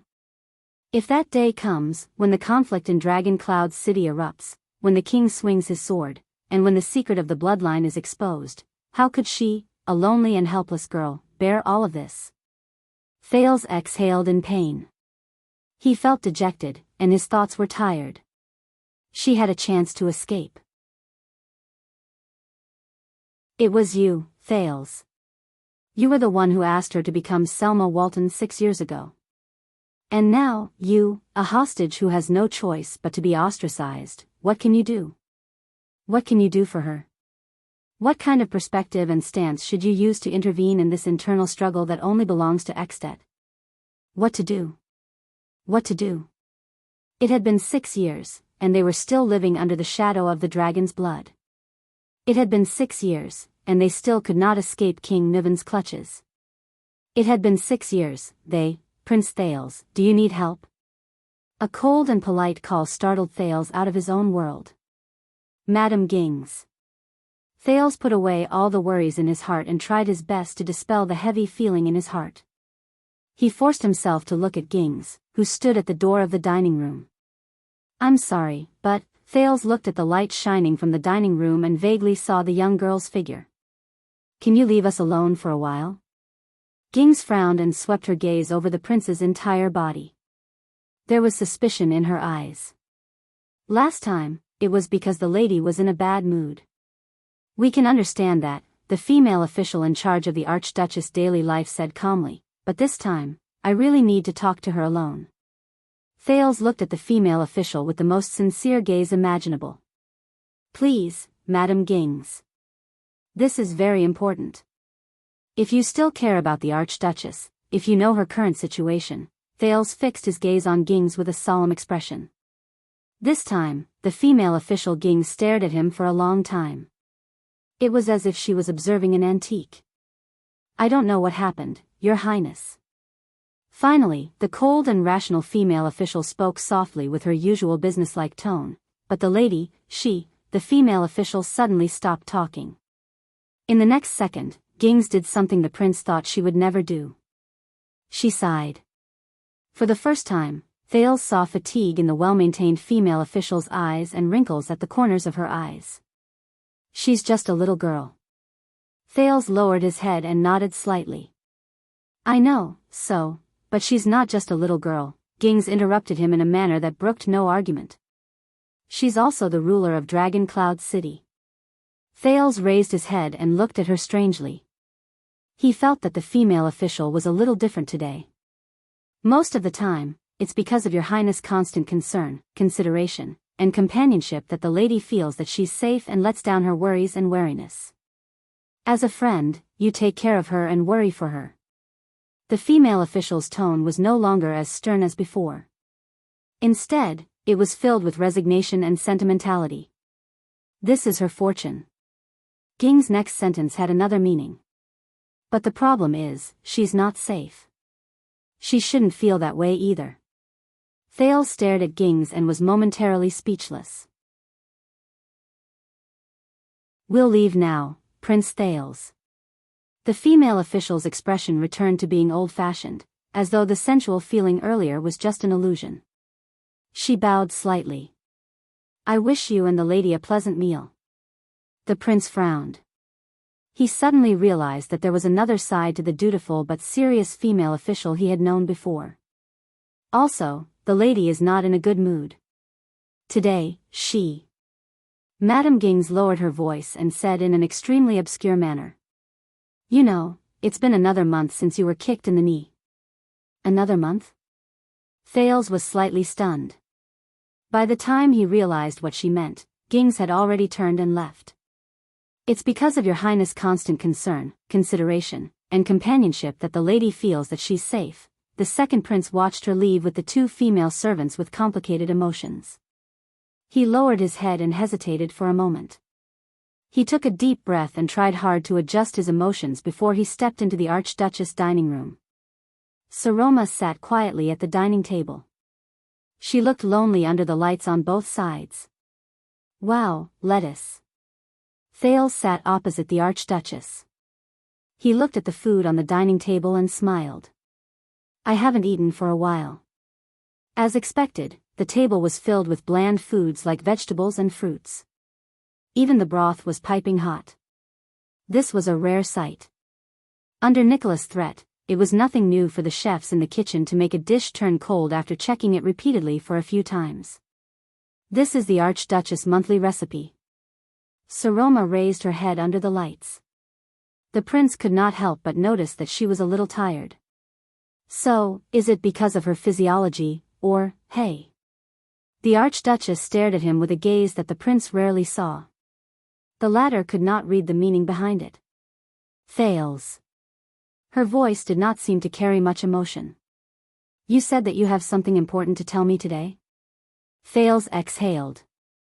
The troubles he faced earlier seemed to have instantly returned to his mind. Yes, Thales took a deep breath. The words were at the tip of his tongue, but he was tongue-tied. He stared at Saroma, whose face was slightly gloomy. He maintained the most basic polite smile, but suddenly did not know what to say. Saroma, you are actually facing an extremely terrible situation and are not safe. Even if you survive this storm, the forced marriage of the vassals, and the fight between Rockne and the king, you are still in a difficult situation. Because the people you think you can trust are actually lying to you? You are alone and helpless, you are in danger, and even your biggest secret is in someone's hands? Saroma's gaze fell on his lips. There was a slight puzzlement in her eyes. But Thales furrowed his eyebrows tightly. He slowly clenched his fists under the table. He was still smiling, but he was struggling in his heart. He did not know where to start. Should I tell her the truth? Nicholas and Lisban are not loyal to her, at least not faithfully. Perhaps they are hatching a scheme that King Niven set up. Are you just a puppet at their mercy? Isn't this exactly what Lampard wants?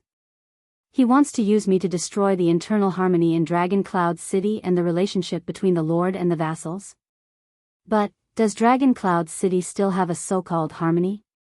If she does not know and is kept in the dark, will she be hurt even more when the secret is revealed? What's wrong with you? Saroma looked at his silent expression and asked softly. Are you troubled by something? Finally, Thales unclenched his fists and exhaled. It's the same as usual. You know, outdoor class, and I got beaten up by Nicholas. The prince turned his smile into a self-deprecating one. Maybe I should try using lime powder next time. Based on usual practice, Saroma should frown and size up his wound, then smile in response to the prince's teasing. But today, no. Saroma stared at him and shook her head firmly. It's not because of this. Thales was slightly surprised. He cast her a questioning look. I can feel it. Is it because of something else? Saroma asked keenly. What are you trying to tell me? The second prince stared at the serious archduchess and remained silent for a few seconds. Listen to me, little rascal. In the end, Thales calmed down and put away his fake smile. He asked in a rather heavy and tired voice, You've been an archduchess for 6 years. That's not a short time. Saroma stared at him. The girl turned her head to the side. Under the light, her expression could not be seen. She nodded. But during these 6 years, Thales watched the girl sit on the hard and wide chair. He remembered how she sat alone in the Hall of Heroes and felt a little sorry for her. Do you feel tired, annoyed, depressed? The girl seemed to be a little surprised. She raised her head. What? Thales sighed and braced himself to say, What I mean is, ever since you took the position of Archduchess, you've been forced to bear the vassals' gazes, the people's suspicions, countless affairs, and schemes. The archdukes are eyeing you covetously, the king harbors ill intentions, even Nicholas and Lisban. As he spoke, Thales could not help but lower his head, feeling a little dejected. I know you actually don't want all of this. He felt a little guilty. Moreover, you had the chance to leave that year, to leave that piercing chair. At this moment, I was very afraid. Thales raised his head. At that time, when you wanted to return to Heroic Spirit Palace and wanted me to become Saroma to save this country, I was very afraid. Under the illumination of the light, Saroma forced herself to smile. I was thinking that at that time, if you wanted to go back and face the archdukes, you might not be able to come back. And I wasn't prepared to be an archduchess at all. The girl sat at the other end of the dining table. Her slightly red face reflected the light, which did not seem to fit in with the solemn decorations around her. But at that time, you didn't hesitate. You said that with 2 countries and so many people's fates on your shoulders, you can't just walk away and leave behind a sea of fire. Thales stared at her silently. He pressed his fists against his knees. Because you weren't afraid. So I thought, I can't be afraid either. The corners of Saroma's lips curled up slightly. She seemed to be a little surprised and delighted. And you said that you would always be with me and protect me. Just like that time in the Hall of Heroes, when you took me away from His Majesty without hesitation, and for the past 6 years, when you, Seal and the others have been protecting me, I know that no matter what happens. When he heard this, Thales could no longer hold it in. He raised his head abruptly. But I can't. The Archduchess widened her eyes in shock and stared at the emotional prince in confusion. I can't protect you. You are the Archduchess of Dragon Cloud City in a game of chess that ordinary people cannot imagine, and I am just a powerless prince. Thales remembered Lisbon's meticulous rhetoric, remembered Nicholas' gaze that was trying to hide something, and remembered the omnipresent vigilance and strict supervision in Heroic Spirit Palace. He gritted his teeth and said, You are the Archduchess of Dragon Cloud City. He gritted his teeth and said, We face too many threats, too many dangers, and too many problems. Lampard, Rockney, the Counts of Dragon Cloud City, and, Thales took a deep breath and struggled to say, You know, I don't have the ability to protect you at all. Saroma stared at him in a daze. Her lips trembled slightly. Thales recalled Ging's hint and could not help but add, I can't protect you forever either, and even Lisban and the others. The Archduchess cut him off. Black Sand Region's suggestion. Thales paused. What? The girl pursed her lips. Her face turned pale, and her smile slowly disappeared. She forced a smile and muttered, Seal told me in the afternoon that you went to meet the people from Black Sand region. So this is what you came to me to talk about today. Thales immediately felt a headache coming on. The prince sighed. Listen, Lampard may indeed want to rope you in through me, but Thales, the girl's voice was very low and intermittent. You want to go home, don't you? The Archduchess' expression reminded Thales of 2 years ago. At that time, when she read the tragic bardic poem, Jasmine's Battle Flag, the indomitable Jasmine eventually died in battle in the rain, she probably had the same expression on her face. This is the condition the king gave you, to let you return to the kingdom? Without waiting for Thales to answer, Saroma sneered.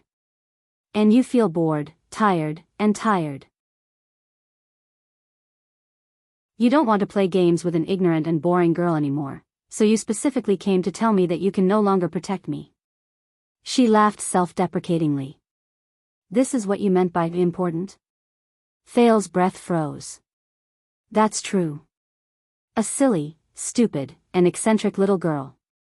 Saroma lowered her head. It's very annoying, isn't it?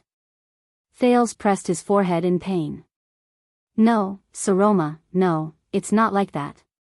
Listen to me, what I want to tell you is, you miss home, don't you?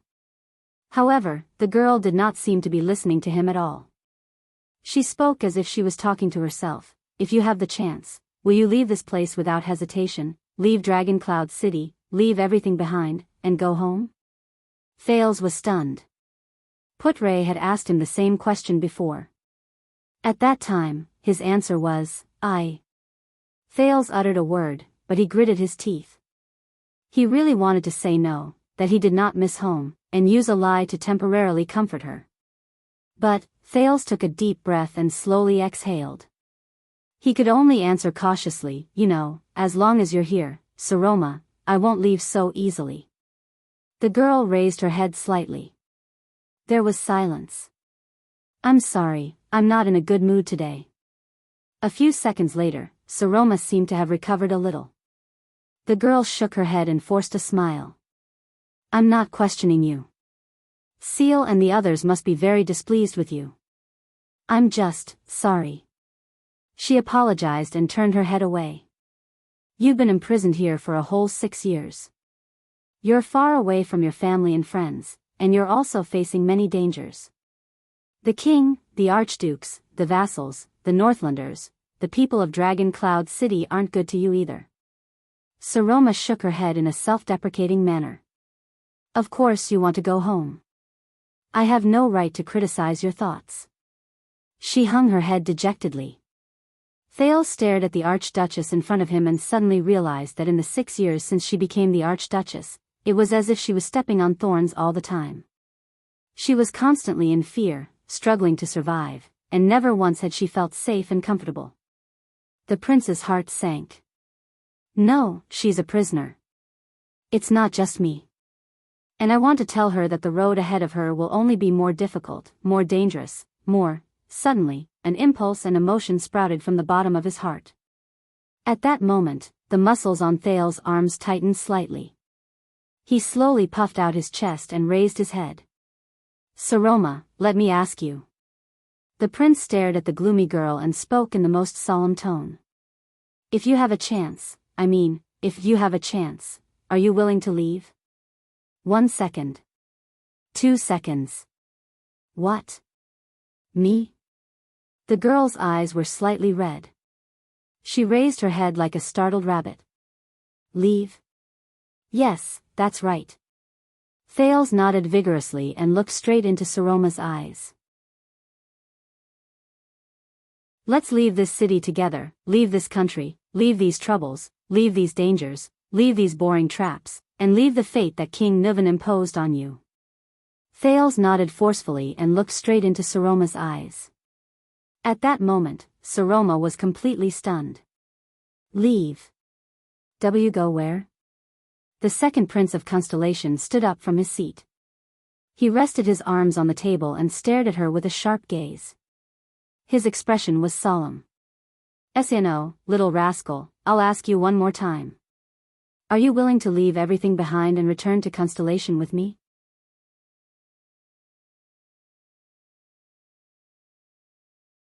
Chapter 308. Saroma recovered from her initial shock and bewilderment. "You want to take me away? Take me back to Constellation?" The lights around the dining room swayed slightly in the wind, as if responding to the young lady's words. She raised her head, her voice trembling slightly. "Is this what you really mean?" Facing the young lady's green eyes, Thales was at a loss for words. A faint sense of awkwardness and relief crept into his heart at the same time. I just said," Thales felt a splitting headache, but the words had already left his mouth. He could only keep thinking about this sudden idea and the possibility of carrying it out. The prince kept rubbing his hands and observed the Archduchess' expression. I think, but Thales immediately shut his mouth. At that moment, the Archduchess was quietly staring at him through the pince-nez the prince gave her with a gaze that Thales could not understand. At that moment, Thales felt that he did not recognize the young lady in front of him. "But, why should I go with you?" Saroma spoke softly. Her voice seemed to come from dozens of meters away, indistinct and indistinct. "With what identity and for what reason should I go with you?" Saroma turned her head gently. Her voice was steady, but her words were intermittent, as if she was carrying an unparalleled weight. "Could it be, like the promise King Nuvan mentioned back then, as your fiancé?" At that moment, the young lady's eyes seemed to have some terrifying power, forcing Thales to look elsewhere, as if the other party's expression was the most terrifying poison in the world. The second prince had never been so embarrassed before. Perhaps only the first time he met King Kessel could compare to this moment. Especially after he realized that he might have said something that could easily be misunderstood. Thales panted and hurriedly shook his head. "Hey, no, Saroma, I didn't mean for you to elope with me." At that moment, it was as if someone had frozen the air in the room. The Archduchess lowered her head. "Then why?" Saroma spoke slowly, her voice turning cold. Thales, who was increasingly embarrassed, exhaled painfully. He spent a few seconds to reorganize his emotions. The alliance of freedom, marriage, vassals, Black Sand region, the city of faraway prayers. He squeezed out these few words stiffly. His words were not very coherent. "All of these are just the beginning. In the future, you will face even more terrifying things, such as having to make cruel choices, such as the enemy's conspiracy that has been brewing for several years. For example, you may eventually lose the position of Archduke, and the tragic fate that comes with it. You will see even more terrifying things, and you will be in the most vulnerable position. You have pitifully few bargaining chips in your hands, and even the people around you." When he thought of how secretive Nicholas was and Lisbon's serious and solemn demeanor, Thales subconsciously stopped talking. "I can't always protect you, Saroma, and neither can anyone else." Thales panted. The more he spoke, the heavier his heart became. "For your safety, to stay away from these dangers," the Archduchess raised her head slightly and interrupted the prince. "I see." Saroma's expression changed. "Taking me away is for my safety." Saroma looked elsewhere and snorted with the ghost of a smile. "I understand now.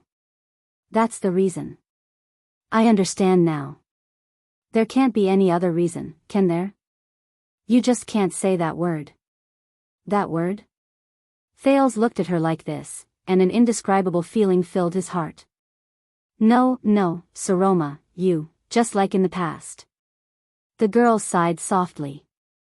There was a hint of melancholy in her eyes. "You worry about me, love me, and pity me, just because I'm weak and need protection, just like a certain puppy. So you have to take me away. Just like in the past, this is the reason, the only reason." Thales took a deep breath. But Saroma seemed to be immersed in her own world and ignored him. "That's right. That's me. The weak and helpless me who closes my eyes and waits for death, forever waiting for others to reach out to me." Thales was slightly stunned. The girl's gaze was fixed in the air, and her voice trembled slightly. Do you still remember, 6 years ago, when I was captured by that monster, the blood calamity? It was full of people, or at least, human parts, eyeballs, lips, ears, internal organs, limbs, all soaked in blood. All of them trembled before your eyes. Dark, slippery, bloody. Thales's memory was brought back to the body of the Hydra, Kilika, Giza's pet. When he remembered those severed limbs, he felt uncomfortable. He lowered his head and did not speak. He had nothing to say.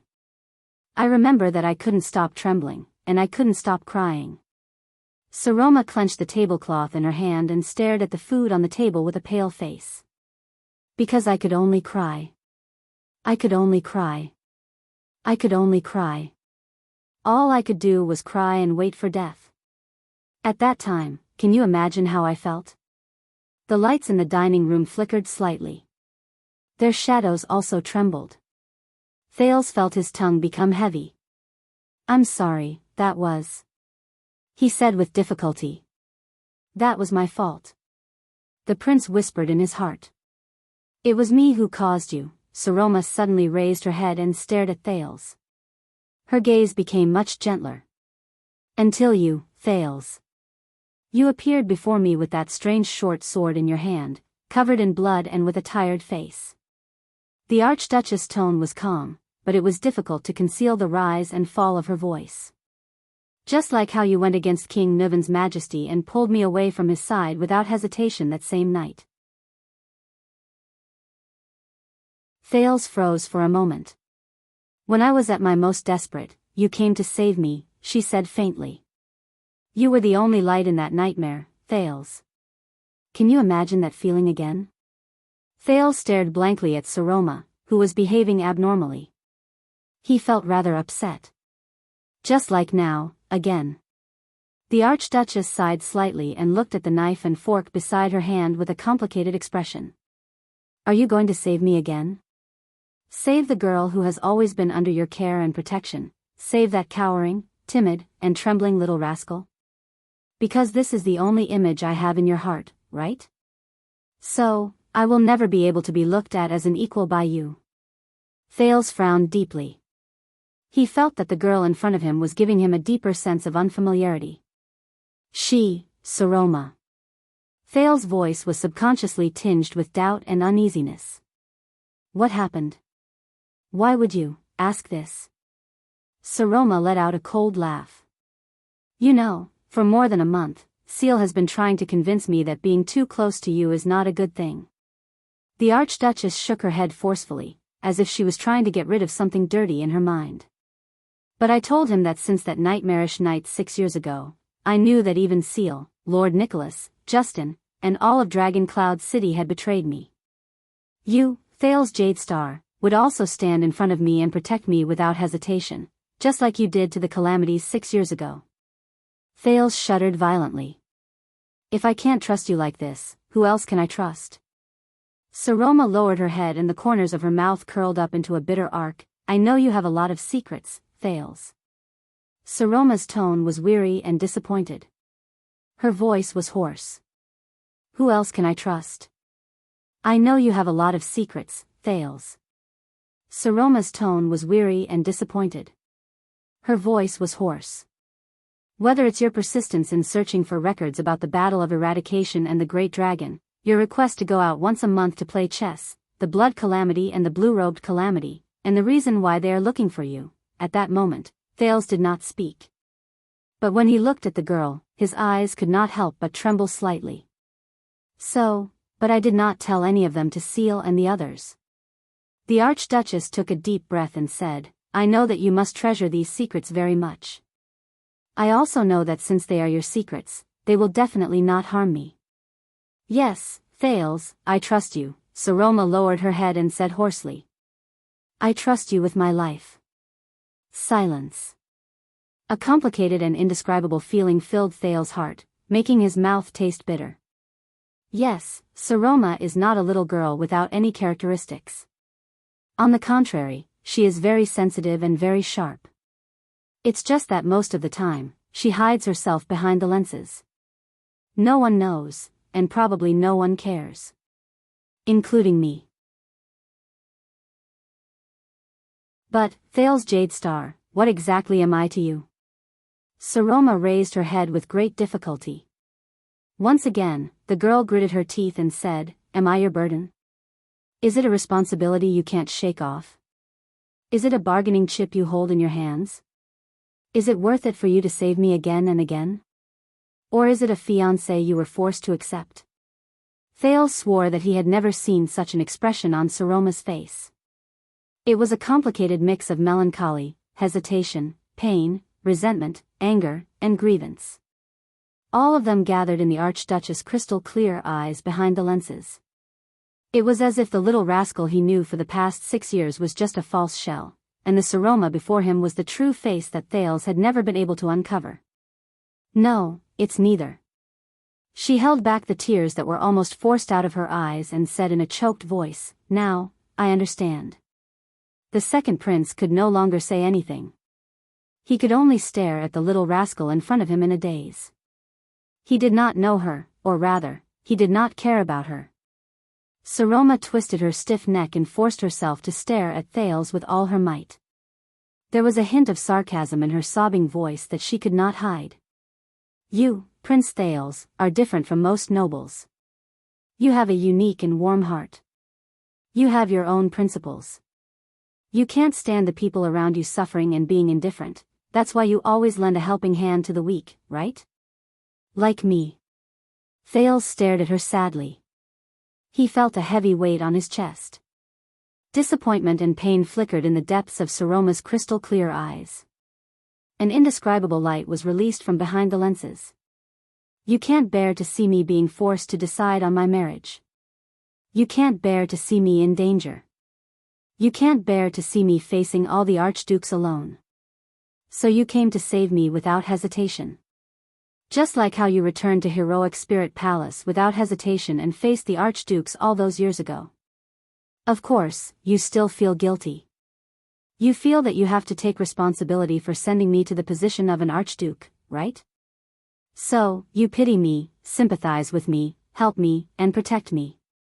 Saroma tried her best to make her sobbing sound like a sneer, but she was obviously unsuccessful. But to you, I'm just one of the countless weak people you've pitied and saved. Whether I want to or not, there's nothing more. In the next second, the young girl clenched her fists tightly. Her arms trembled slightly, as though she was enduring a great deal of pain. The dining room returned to an uneasy silence. There were only 2 breaths left. One was trembling and unstable, and the other was long and dull. Saroma clenched her teeth. Her eyes behind the pince-nez were soaked with tears, and her chin trembled slightly. Finally, a tear fell from the corner of her left eye. Thales closed his eyes. He sighed and bowed his head. Saroma clenched her teeth. She extended her hand and wiped away the tear on the left side of her face, trembling but determined. However, she could not stop the tear from falling from her right eye. So, you will never put me in the same world as you. You will never treat me as your. She could not continue. Saroma turned her head to the other side so that Thales could not see her tears. This is the whole meaning of taking me away. A few weak people who urgently need to be saved are no more than you saving any puppy on the street. Because this is my position in your eyes. Saroma. Thales sighed. He used all his strength to force himself to speak. At the same time, he deliberately avoided the topic he did not want to talk about the most. Maybe you shouldn't think so much. We are partners who have always fought side by side, partners? No. You said before that Lyanna Tabark is like a brilliant diamond that shines brightly under the sun. You can't forget her. Saroma laughed coldly with tears in her eyes. Her expression was mournful and resolute. In comparison, Saroma of Dragon Cloud City, no, little rascal of Dragon Cloud City, is probably just an annoying and incompetent weakling, waiting for your charity and protection. Thales clenched his fists. Of course not. He clenched his teeth and squeezed out a few words. You. You are different to me. Different? The young girl took a deep breath. She took off her glasses and wiped the tears off her face forcefully. Saroma shook her head and snorted coldly with a choked voice. No, Thales, it's been 6 years. I know you too well. Maybe you haven't noticed it yourself. The women you truly admire are only those who are strong, independent, self-centered, and radiate a dazzling light. Your eyes will only light up for them. Thales furrowed his brows. For example, that Duchess. Even though she is thousands of miles away, she can still make you admire her from the bottom of your heart. For example, that female officer Gines. As a teacher, even though you haven't seen her for 6 years, she has never faded from your heart. For example, the fortress flower. She is a warrior who stands in front of the storm like an iron wall. The second prince took a deep breath. He only felt that his tongue was stiff. Even the female vampire you're talking about, the one who betrayed you and pushed you into a corner, the ugly one called Serena or Terina. At least she is strong and terrifying. She can make you extremely fearful and inexplicably vigilant every time you mention her. Then, you place her in the most important position in your eyes. Saroma put on her pince-nez again. Her eyes were slightly red and swollen. Only people like them can attract your attention and make it hard for you to forget them.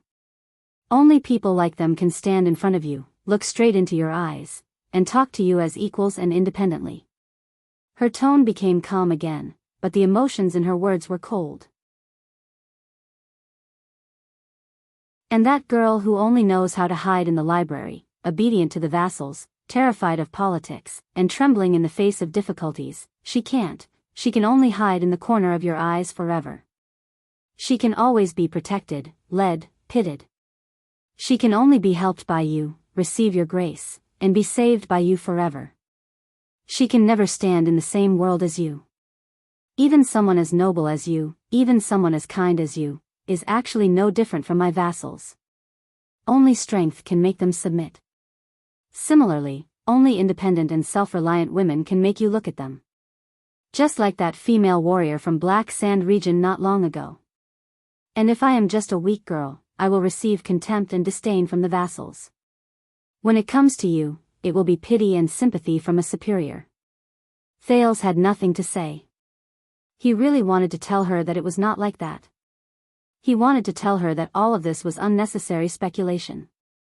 But, Thales remembered what Gings, the female official, had told him before. Most of the time, it is because of your highness' constant care, consideration, and companionship that the lady will feel that she is safe and let down her worries and vigilance. But the problem is, she is not safe. She should not feel that way either. Yes, little rascal, Saroma. What is she to me? Responsibility brought about by guilt? Sustenance kept because of pity? Or because of her? Thales raised his head and looked at the girl's beautiful face. It was slightly red against the background of her platinum hair. He only felt a sense of oppression in his heart. The little girl who raised her head in a daze in the library seemed to appear before his eyes again. It's been 6 years. When I brought her out of that hall, I probably did not think that this day would come. But it's been 6 years. I thought I knew her very well. I thought I was helping her, protecting her, planning for her on my own wishful thinking. Thales sighed. But in truth, I never understood her, and I never tried to understand her. I only treated her as... Have you forgotten, Thales? Saroma stared at the already cold broth on the plate and snorted, seemingly subconsciously. You told me before that you don't want me to be forced to become what others want me to be. You want me to become the person I want to be. This time, the Archduchess of Dragon Cloud City did not hesitate. She looked up without hesitation. So, I refuse, Thales. The girl did not turn her head, nor did she look elsewhere. She looked straight into Thales' eyes and said in a firm tone. I will not go with you. If I listened to you and left obediently, retreated, and rejoiced, then I would forever be the little girl you helped. I've had enough of being a little girl, Thales. Saroma exhaled. With a pale face, she pressed her hand on her lower abdomen. She gritted her teeth, and her gaze was firm. I've had enough of being your little girl. I've had enough of being taken away from danger by you and living in a greenhouse. Saroma's eyes shone with a cold light. Behind her lenses, she released an indescribable coldness. And, as the Archduchess of Dragon Cloud City, I will not and cannot leave with a Prince of Constellation. No matter what kind of difficulties and obstacles I face, powerful enemies, and fierce battles, this is my home. I was born here, and I will die here. Until one day, I can stand face to face with you. Thales, she said quietly. The dining room returned to silence. The Archduchess and the Prince sat on both sides of the dining table, facing each other quietly, as if the food on the table was just for decoration. After what felt like a century, Thales finally spoke with difficulty. Saroma, with a sense of disappointment, he did not know whether it was for himself or for her, he said in a low voice, "All right." The second prince heaved a long sigh. His gaze was gloomy. "I understand." Saroma chuckled and let go of her hand on her abdomen.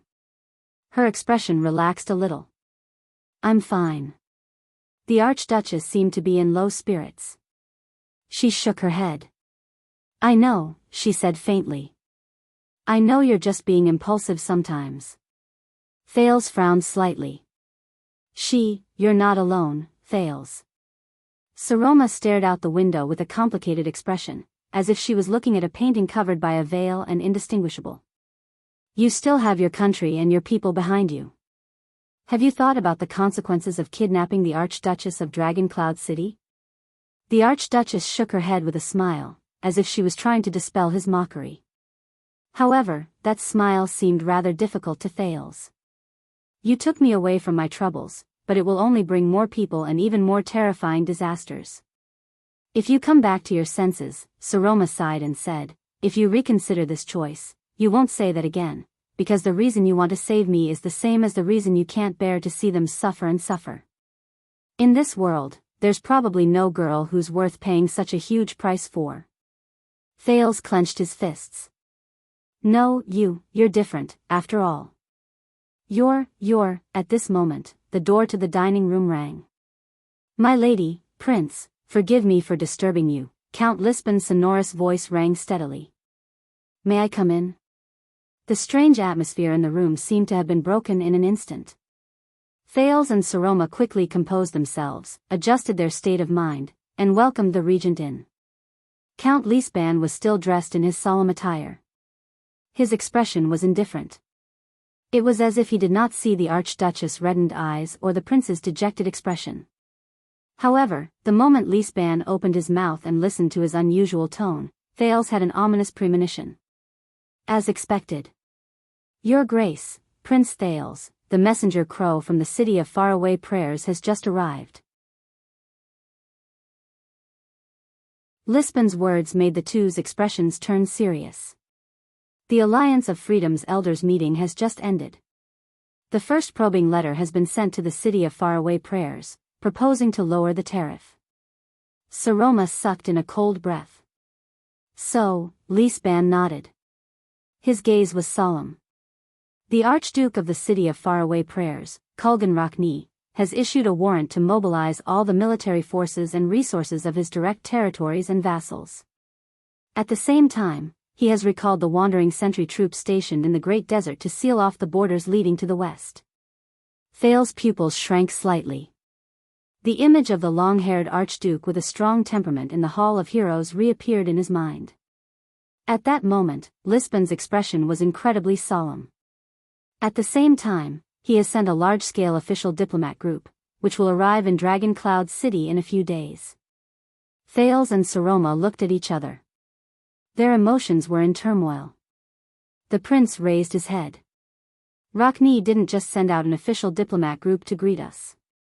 I guess he already knows that Black Sand region has sent someone over?" Lisban raised his eyebrows slightly and snorted softly, as if he was blaming Thales for his actions a few days ago. "Please be prepared, both of you, no matter who is behind this chess game." The regent's eyes swept over the two of them.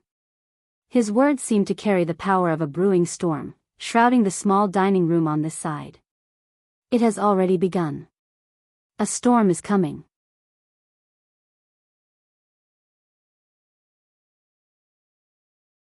Chapter 309. What? Disappear for a while? What does that mean? In the chess room in Spear District, Thales stared at the air mystic in front of him in astonishment. How many lessons have we had in total? And most of the time, we've been asking and answering questions for no reason. And now you're telling me that you're going to disappear for a while? Forget about little rascal.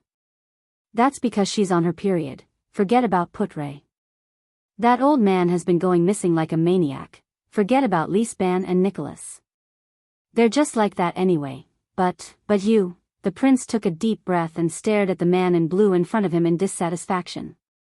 According to what you said, are you really my guide?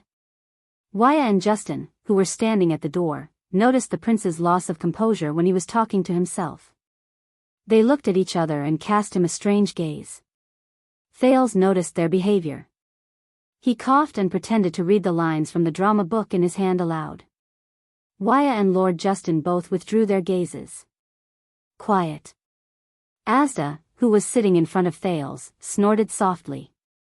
Right now, you're like a river prawn jumping up and down in boiling water. This is not a good thing, especially for mystics. Thales took a deep breath, put down the book, and adjusted himself. The mystic raised his gaze slightly. Your condition today is worse than last time. What happened? What happened? Thales recalled Saroma's behavior a few days ago. He shook his head with an unpleasant expression. Nothing. It's just an old problem. The prince did not want to say more. He adjusted his state of mind and changed the topic. So, what's the reason for you leaving in such a hurry? Asda paused for a long time. During this time, his gaze was fixed on Thales' face, as if he was doubting his words. His stare made Thales feel inexplicably flustered. But the air mystic did not ask any more questions. He said flatly, "Do you know about the Tower of Eradication?" The Tower of Eradication? Isn't that Waya, Cohen, and the rest? Thales raised his eyebrows slightly. I've heard of it. That swordsman's camp that claims to be independent of power and only passes down skills for the future of mankind? The mystic nodded. Thales frowned. So, what does it have to do with you and us? Asda chuckled softly. As a group that did our best to encircle and annihilate the calamities 600 years ago, and have been on guard against calamities for the past 600 years, tell me, what is the relationship between us and the Tower of Eradication? Thales mouthed, oh. Let me think. Thales shrugged. A cat and a mouse? Or the farmer and the snake? Asda ignored Thales' deliberate teasing. His tone became solemn. Recently, a suspicious piece of information has been circulating in the Tower of Eradication. I have to go on a long journey to investigate its authenticity. Thales asked curiously, what information is so important? Asda gently rubbed the chess piece in his hand, his eyes narrowing slightly. The mystic nodded elegantly and said, even though that information is very interesting and is even good news for us, for your own good, I cannot take the risk and tell you the details. Thales chuckled and put on an expression that said, I knew it, and rolled his eyes at Asda. The air mystic was unmoved. He gently tapped the chess piece on the chessboard. But I can tell you that this is information that would make the two magic empresses pale with fright. Thales froze. Make the two empresses pale with fright? Thales stared at Asda's face, wanting to see something from the mystic's expression, just like how he looked at the others. But after more than 10 seconds of confrontation, he gave up in the end. It's all right. Thales sighed. With slight dejection and self-deprecation, he retreated back to his chair and waved his right hand at the indifferent Asda. Anyway, I'm already used to your habit of only saying half of what you want to say. Asda snorted through his nose. Thales could not discern his emotions. The two of them fell into silence. Thales shook off the bad mood brought about by the bad news. He frowned again and thought about the current situation. How long will you be gone for? I don't know. Maybe a long time. Asda shook his head. It's not easy to get close to the Tower of Eradication. Thales frowned and stared at the air mystic in front of him. He exhaled in annoyance and helplessness. He rubbed his forehead in frustration. Of all times, at this time, this is terrible. When Dragon Cloud City is at its most troubled. Ah. Thales sighed softly. You don't seem to be worried that in your absence and Dragon Cloud City isn't peaceful, I'll suddenly be so unlucky that I'll be assassinated? The air mystic narrowed his eyes. Why did you come out to play chess, Thales? Thales tensed up. Maybe you can hide it from others, child. Asda snorted coldly and said meaningfully, but look around you. You already know where you're going. Knowing what he was talking about, Thales coughed awkwardly. In the private room, he turned his head and glanced at the Archduchess guards and patrols on the street, on the opposite building, and at the door. Then, he turned back and flashed the mystic a deliberate and ugly fake smile. The afternoon sun shone on the platform of the open-air private room and dyed the prince's forced smile golden. What's wrong? Despite being under the sun, Asda's expression strangely did not change. He lifted his chin slightly and raised his voice slightly. Looks like you still have expectations of me? Thales rubbed his increasingly furrowed brows and spread his hands helplessly. Yes. There's nothing to hide. The second prince thought hard about the news from the city of faraway prayers. I do treat you as one of my trump cards. If things really reach a point of no return, at least I still have one last option. But now it seems. Thales shook his head and did not continue. In fact, Asda's eyes brightened slightly, and the tone that Thales had experienced countless times in an attempt to bewitch others appeared again. You can choose that last option now. As long as you want to, the door to becoming a mystic will open for you at any time. Do you want to go to the Tower of Eradication with me? But Thales coughed softly, as if he did not hear him. He nodded sternly and waved his hand. Farewell. I won't be seeing you off. Asda glanced sideways at his disrespectful student. He was neither angry nor annoyed. He only curled his lips slightly. Thales. A blue light flashed in the mystic's eyes. While I'm away, you can only rely on yourself. Thales, who was still troubled by his situation, exhaled. You speak as if you've helped me a lot in the past few years. Asda snorted softly. Very well.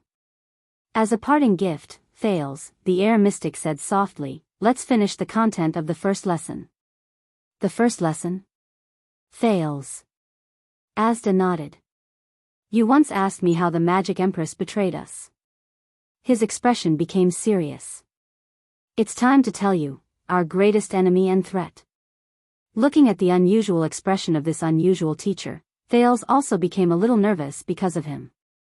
Oh, that's a surprise. Thales nodded awkwardly. Then, he looked around suspiciously. Wait, you're not going to suddenly end the class in the next second, are you? The corners of Asda's lips curled up. He sat up straight and personally placed the queen's piece, which he had been stroking for a long time, back on the chessboard. This was really a rare thing for the air mystic. He then said faintly, speaking of the Battle of Eradication, Thales, this was not a quick, one-sided war. Instead, it was a bitter tug-of-war that lasted 10 years. It was about beliefs and standpoints, resistance and compromise. Thales focused. He could not help but notice that Asda did not mention whose beliefs and standpoints it was. He also mentioned who was resisting and who was compromising. On one hand, the war between the warriors and the army, as well as politics and schemes, has been going on and on. On the other hand, the war between the two obscurists and the 6 extremists has never stopped. That war even involved the gods and demons, as well as the dragons and the magic towers. I've read some incomplete records. Listening to the mystic's narration, Thales nodded and muttered, It's about how the King of Renaissance and the Dragon Rider King mediated and gathered the people's hearts in a complicated political situation, and how the Holy Sun Church repeatedly issued orders to enlist and appeal to the people. I think that the battle that decided the fate of the world might not be as simple as we think it is. No. According to my discussion with Hicks a few days ago, no battle is simple, whether it's between us or the enemy, victory or defeat. Asda did not comment. He habitually crossed his fingers and narrowed his eyes slightly.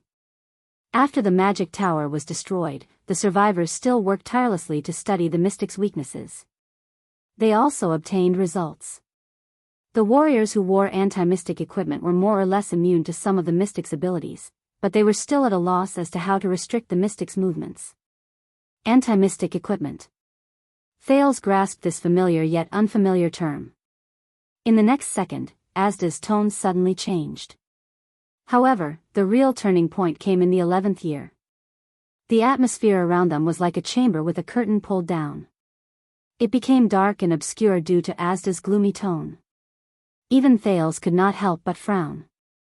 The first mystic to fall was Ban, Asda said calmly, as if he was talking about something that had nothing to do with him. But Thales could clearly feel that he was in a different state. When he once again displayed his terrifying ability and descended upon the nightmares of tens of thousands of people, his chest was pierced by the only enemy who was conscious with an unusual anti-mystic equipment. Ban. Thales vaguely remembered that Giza had also mentioned this name a long time ago. Then. Asda narrowed his eyes slightly. Ban disappeared. Disappeared. After a mystic's chest was pierced by a weapon, disappeared? The mystic's choice of words was very simple, but it made the prince shudder. Thales looked at Asda and recalled what he knew and heard in the past. In his uneasiness, he had a premonition of the ending of the story. This news is very frightening. During those few days, almost all the mystics evolved, knocked on the door, and ascended to their original forms just to search for Ban, who had disappeared from their senses. Asda's expression remained the same, but his tone became deeper. But we could not find any trace of Ban anymore. Only a lump of dead matter was left in the nightmare mystic's world, and it was completely unconscious. A lump of dead matter. Completely unconscious.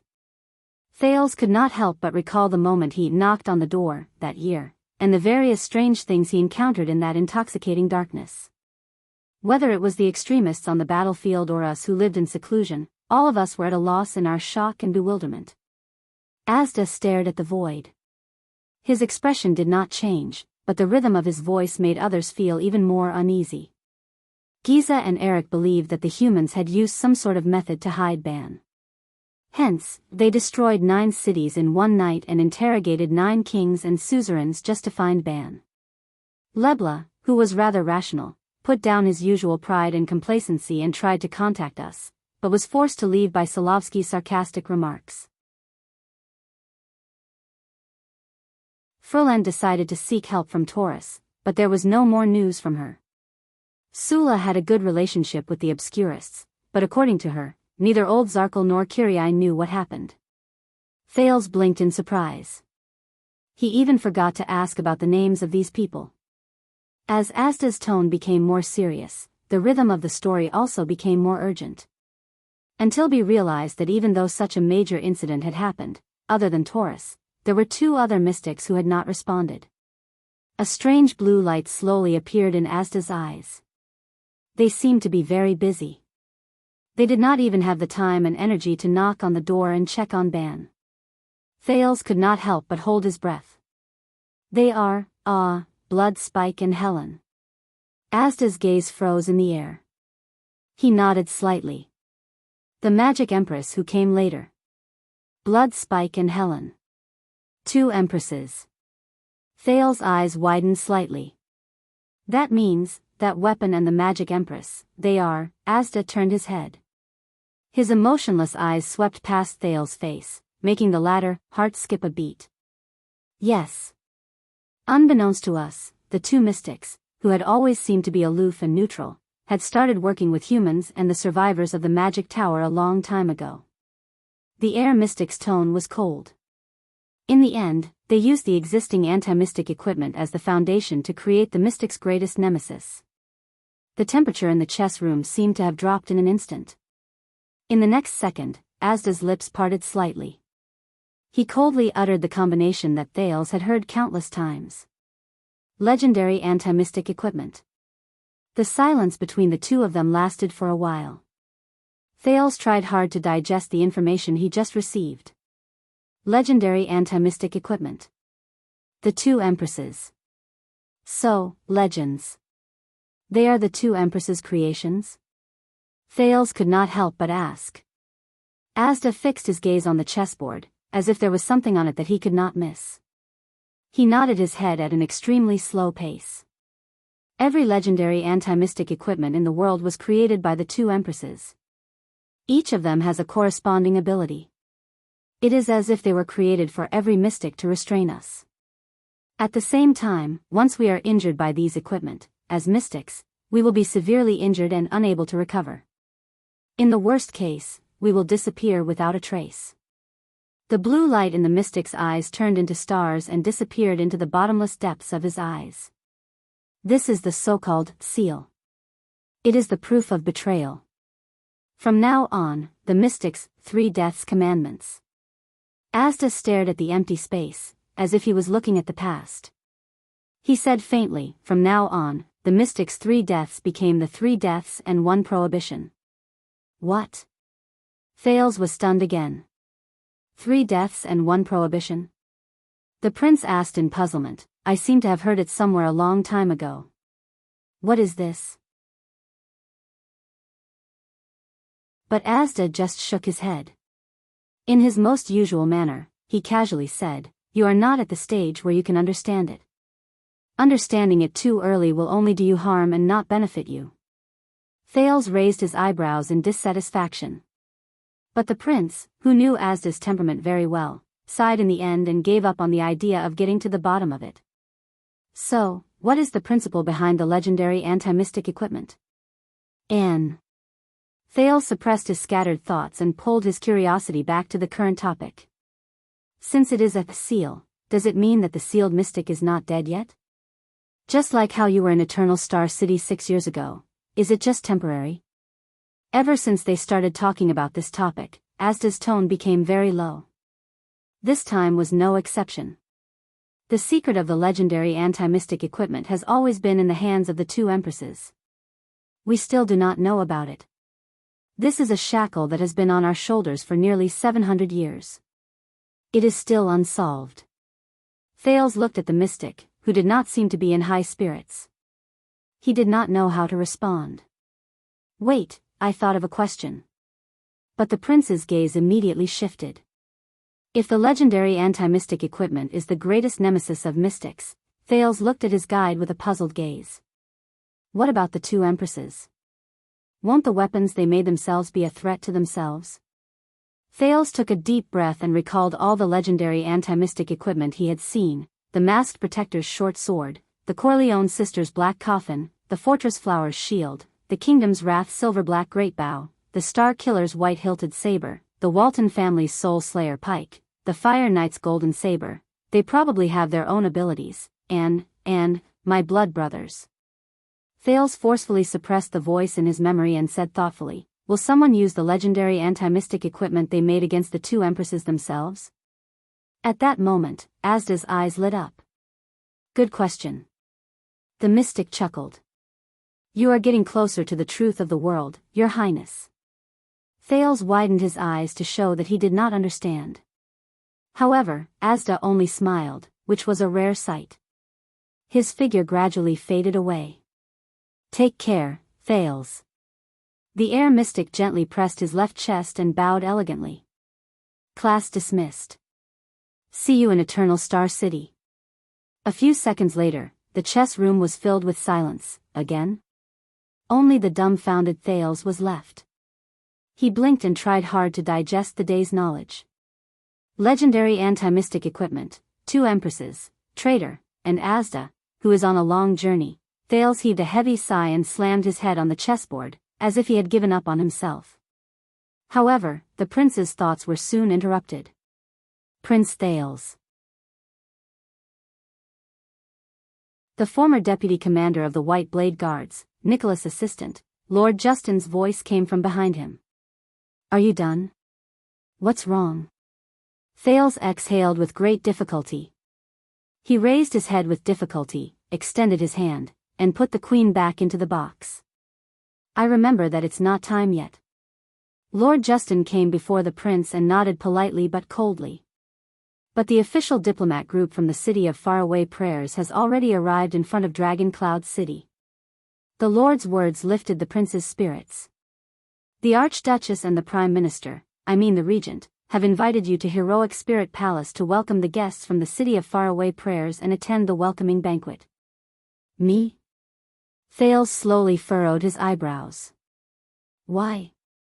It doesn't seem appropriate for a prince from an enemy country to be present at this kind of event. Because this is a request from a guest, Justin said flatly.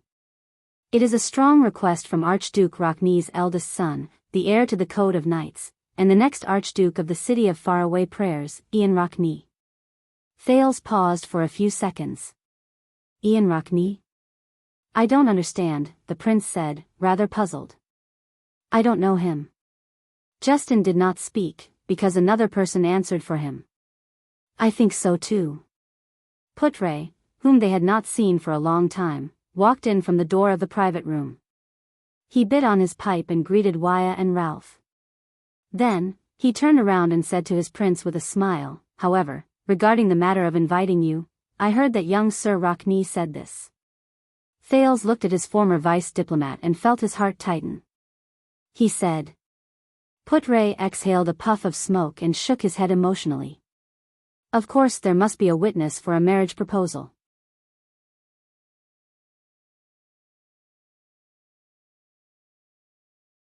Chapter 310.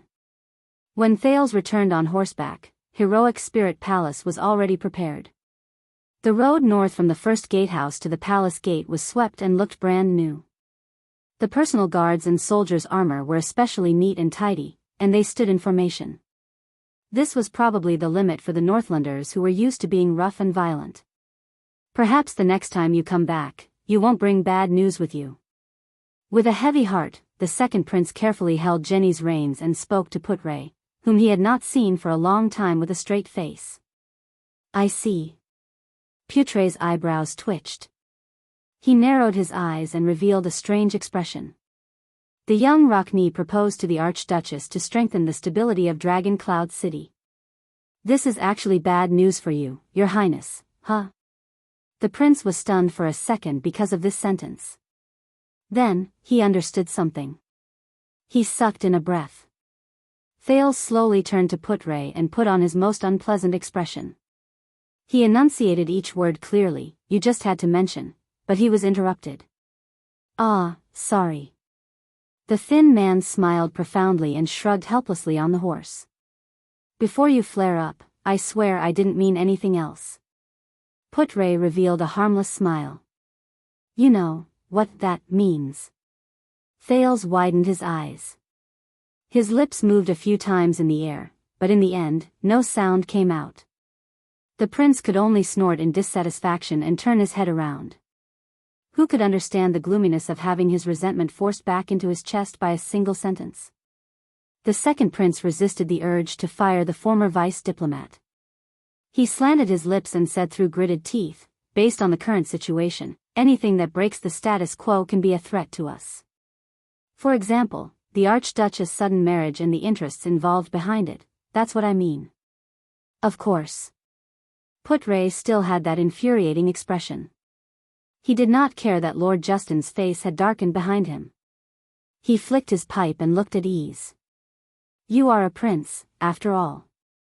Whatever you say must be true, regardless of whether it is true or not. My God, Thales covered his face and sighed in pain. He gave up on the idea of explaining anything to this stubborn old man. Unbelievable. The prince stared listlessly at the slowly approaching palace gate. These words actually came from the mouth of a subject who did not care about his prince for more than 10 days. Putre snorted, but did not reply. Nicholas was already waiting in front of the palace gate with the Archduchess guards. But this time, when the Star Killer saw Thales, he did not put on a deadpan expression. Instead, he stared at him deeply, then gestured towards the direction of the stables with his chin, signaling him to continue. This was not common. The puzzled Thales got off the saddle in front of the stable. "Good luck," Putre said calmly. "After the welcoming ceremony, I will wait for you in your room." "That's really comforting." The prince, who was already annoyed, waved his hand in dissatisfaction. Thales handed the reins to the coachman. Then, accompanied by Waya and Ralph, he walked towards Nicholas, who was standing at the entrance of the palace. "The Archduchess and the Count are in the Hall of Heroes. Go and meet them." Nicholas waved his hand without changing his expression. "I still have to welcome the vanguard of the diplomat group here. They are especially formal this time." "Because the matter is especially serious?" Thales snorted. "What happened to the matter last time?" "You know, regarding the Archduchess." "Be good and shut your mouth," Nicholas interrupted him stiffly. "The vanguard of the city of faraway prayers is here." Thales turned his head. As expected, a group of cavaliers with different banners slowly rode out of the first gatehouse. Under the gazes of countless dragon cloud city guards on both sides, they walked towards the palace gate. Their banners were embroidered with a thick book that was flipped open. The pages were engraved with several letters of the empire, but their meaning was unknown. The Knights Cannon, the emblem of the Rockne family, the legitimate and noble rulers of the city of faraway prayers. It was said that they were a prestigious family of knights that had been stationed in the north since the era of the ancient empire. They had nurtured countless great knights who left their mark in history. Even when the emperor demolished the Temple of Knights and the tradition of knights gradually declined, they still maintained a great reputation in the north. Until the Battle of Eradication. Thales recalled the knowledge given to him by his teachers in Northland over the years. Among the cavaliers, the leading knight looked rather special. His face was dark, his eyes were rather flat, and his temples were shaved, leaving only the short, reddish-brown hair on the top of his head. He had a sturdy body, but he wore light leather armor, which was not commonly seen in Northland. All sorts of small tools that Thales could not understand were tied to the belt around his shoulders. Other than a short knife at his waist, he only had a crossbow on his back and a quiver of arrows hanging on the saddle. What caught people's attention the most was that even though he was riding on a horse, his demeanor and temperament made him look as if he was taking a stroll in a park. The vanguard of the city of faraway prayers diplomat group actually has this kind of attitude? That means, just as Thales furrowed his eyebrows, Nicholas, who was beside him, reacted faster than him. The Star Killer revealed a surprised expression, which was rarely seen on his face. He stared fixedly at the brunette knight who was the leader. Oh, what a surprise. The Star Killer's expression slowly became serious. Thales narrowed his eyes and looked at Nicholas, then at the knight in leather armor who was walking forward leisurely. "You know each other?" Nicholas ignored him. Instead, he made a few gestures to his subordinates and went forward alone.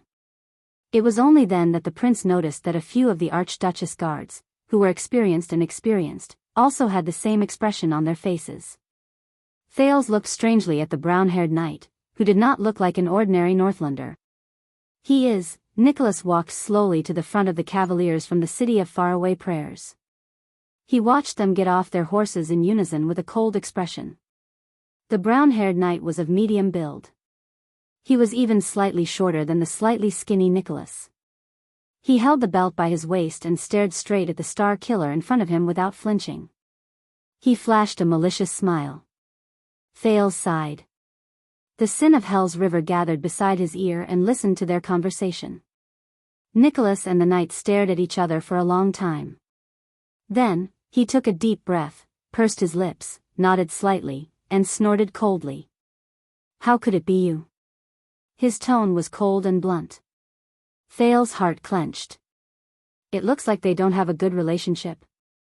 In the upcoming storm, the relationship between the city of faraway prayers and Dragon Cloud City will probably depend on the outcome of this diplomatic mission. And now, as he listened to Nicholas' unfriendly greeting, the brown-haired knight grinned and revealed an inexplicable roguish air. It was only then that Thales noticed that the knight's lips were extraordinarily wide. A special person. The prince said quietly and rejected Wuxia's suggestion for him to leave first. The brown-haired knight tilted his head, opened his mouth, and let out a voice that sounded like a gong. He said to Nicholas, "Have you heard a joke?" Nicholas furrowed his brows. There was a man who ran around doing business all year round. He was very worried that his wife in his hometown would be unfaithful to him. The brown-haired knight shook his head and chuckled. So, he snuck home one night. Fortunately, aside from his wife who was sleeping soundly, the man did not find any traces of his adulterer. So, he was gratified and became in the mood to have fun with his wife. Nicholas' brows furrowed even tighter. The brown-haired knight snorted and raised his finger to point at the unhappy Nicholas. After that, his wife lit up the lamp and saw her husband's face clearly. She could not help but exclaim in surprise. The knight widened his eyes, and with an exaggerated expression, he repeated Nicholas' words. "How could it be you?" The entire place fell silent. In the next second, the brown-haired knight burst into laughter. He laughed so hard that he rocked back and forth. Ha ha ha ha, it was as if the joke was really funny. But Nicholas' expression did not change. The companions behind the knight had strange expressions on their faces. They averted their gazes, and someone coughed softly, as if deeply ashamed of their leader's joke. Thales could not help but frown as he listened to all of this from afar. What's going on? Only the brown-haired knight continued to look at Nicholas with a strange smile. He shrugged. Finally, after what felt like a few centuries, Nicholas relaxed his cold expression and let out a long sigh. It's the same as before. Nicholas lowered his head and snorted coldly. It's not funny at all. The brown-haired knight stopped smiling. His expression changed. Oh, my God. The knight looked at the star killer with a disappointed expression. Your sense of humor is still as shitty as ever. Thales listened to their conversation curiously and began to doubt their relationship.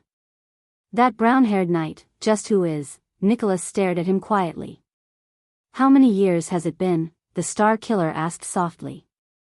The brown-haired knight's smile slowly disappeared. 18 years.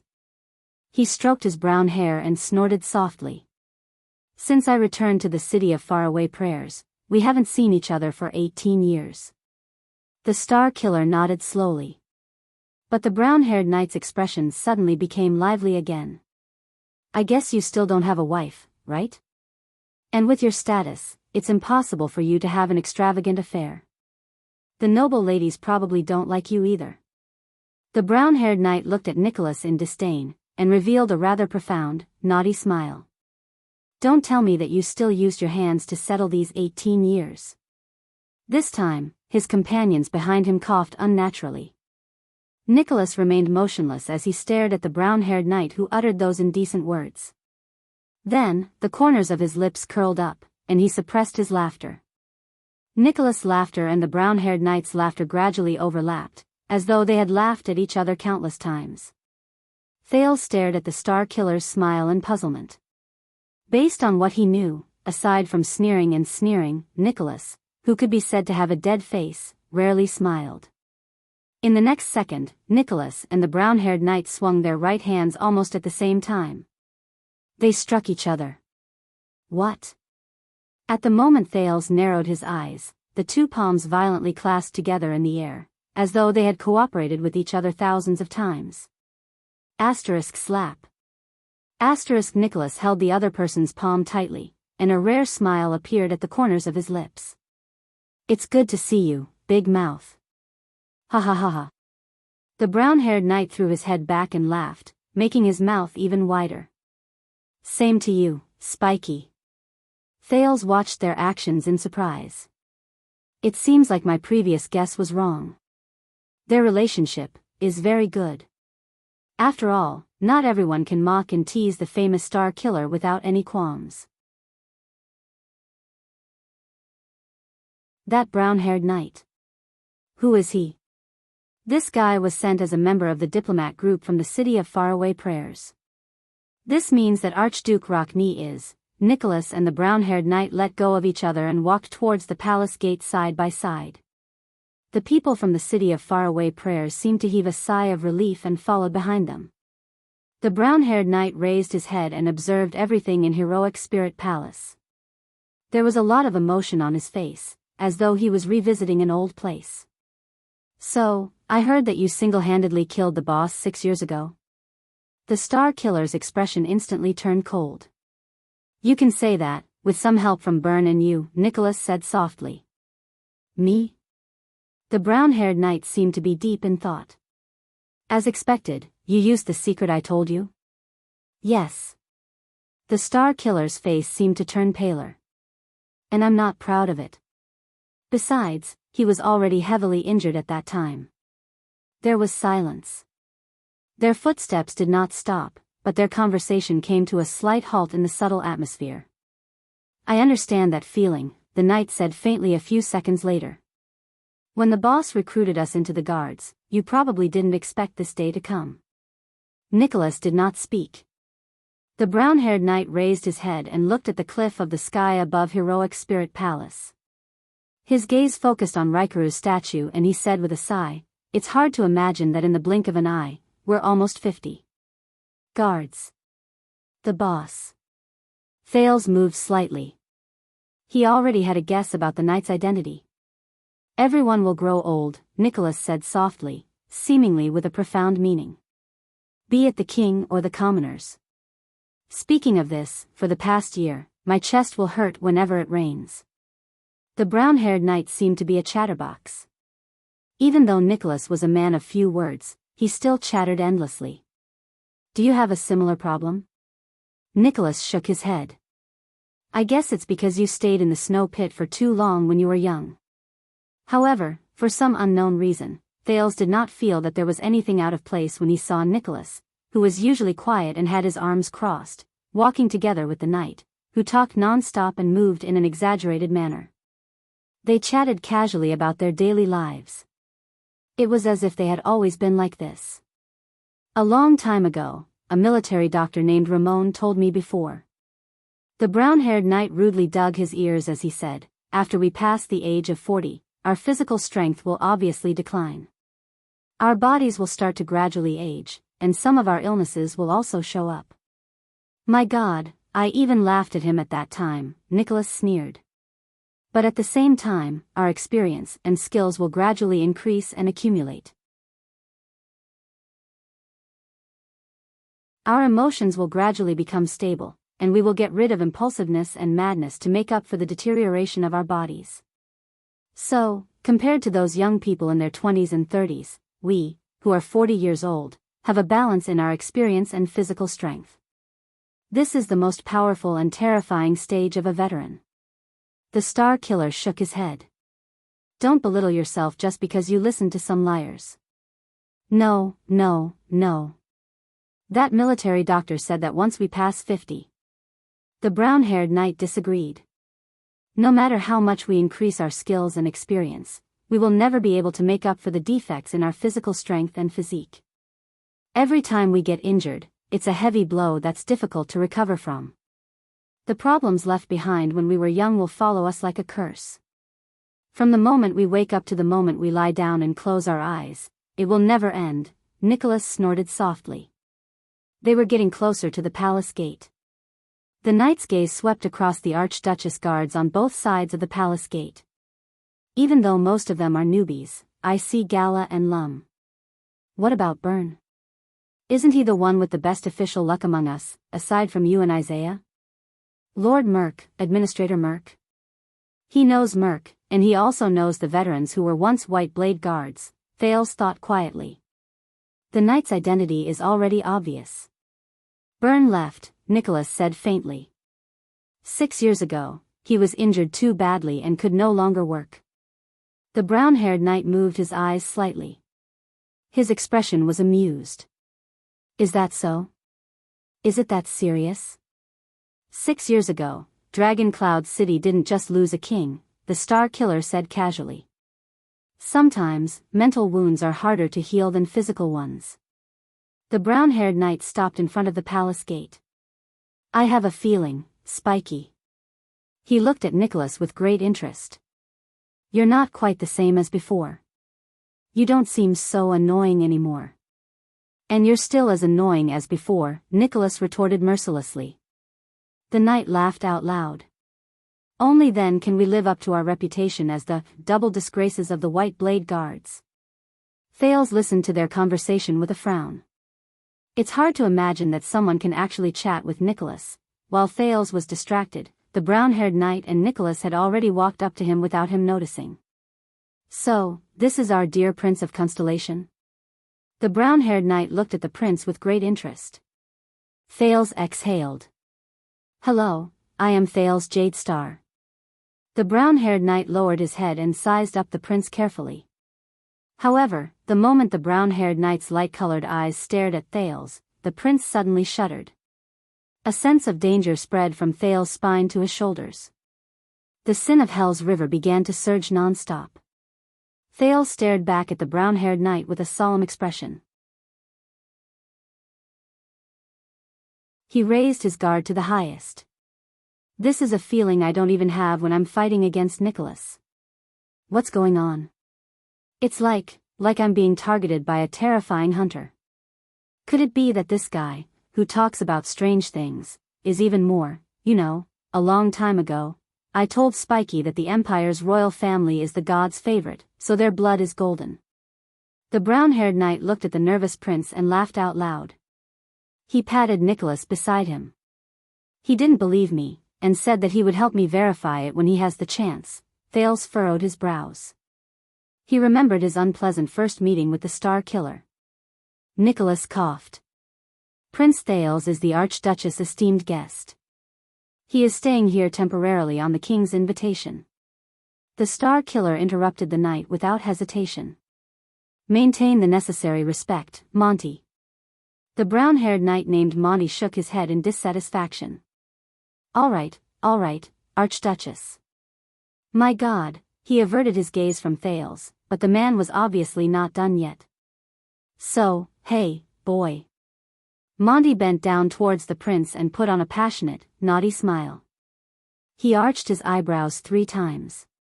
That Archduchess, hee, have you slept with her yet? At that moment, Thales froze on the spot. What? Monty. Nicholas shouted angrily. Watch your mouth. The Star Killer pressed his palm on Monty's shoulder. His expression gradually turned cold, and he no longer looked as indifferent as when he met his old friend again. Especially when you represent the city of faraway prayers. The brown-haired knight exhaled. All right, I take back what I said. Monty shrugged and freed himself from the Star Killer's hand. His expression was amused. You haven't changed. Nicholas snorted softly again. As the vanguard, I believe you still have work to do. My subordinates will bring you to meet the Archduchess. Of course. Monty smiled and shook his head. I'll leave Sir Ian's hospitality to you. Once he finished speaking, Monty turned his head and cast Thales a profound glance. He then strode forward and walked towards Heroic Spirit Palace with his companions. Thales was left behind, staring at his back speechlessly. That's... The prince scratched his head. He could not imagine that such a strange person had come to the city of faraway prayers. Nate Monty, Nicholas answered briefly. He used to be a White Blade Guard, and is now a lord under the city of faraway prayers. As expected. A former White Blade Guard. Grand Duke Rockney sent him here to make use of his friendship with you? Nicholas shook his head. If that's the case, I'm afraid they'll be disappointed. Nate Monty. Thales mulled over the name and narrowed his eyes. Is he very powerful? You mean, other than that stinky mouth of his? Nicholas snorted softly. You can say that. Some bored people combined me, him, and the other 3, and called us something, the 5 war generals, right? Thales reacted quickly. And the Fire Knight of Black Sand region. So, Monty has also reached supreme class, Thales said curiously. Between you and him, who is stronger? Nicholas cast him a glance. His gaze was filled with disdain.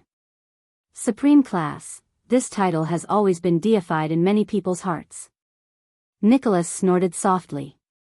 But only when you're on the battlefield will you know that in a battle where there are surging tides of people, the effect of a supreme class will be greatly reduced. So, supreme class is more suitable for another type of job where there are fewer people. The Star Killer turned his head and narrowed his eyes slightly.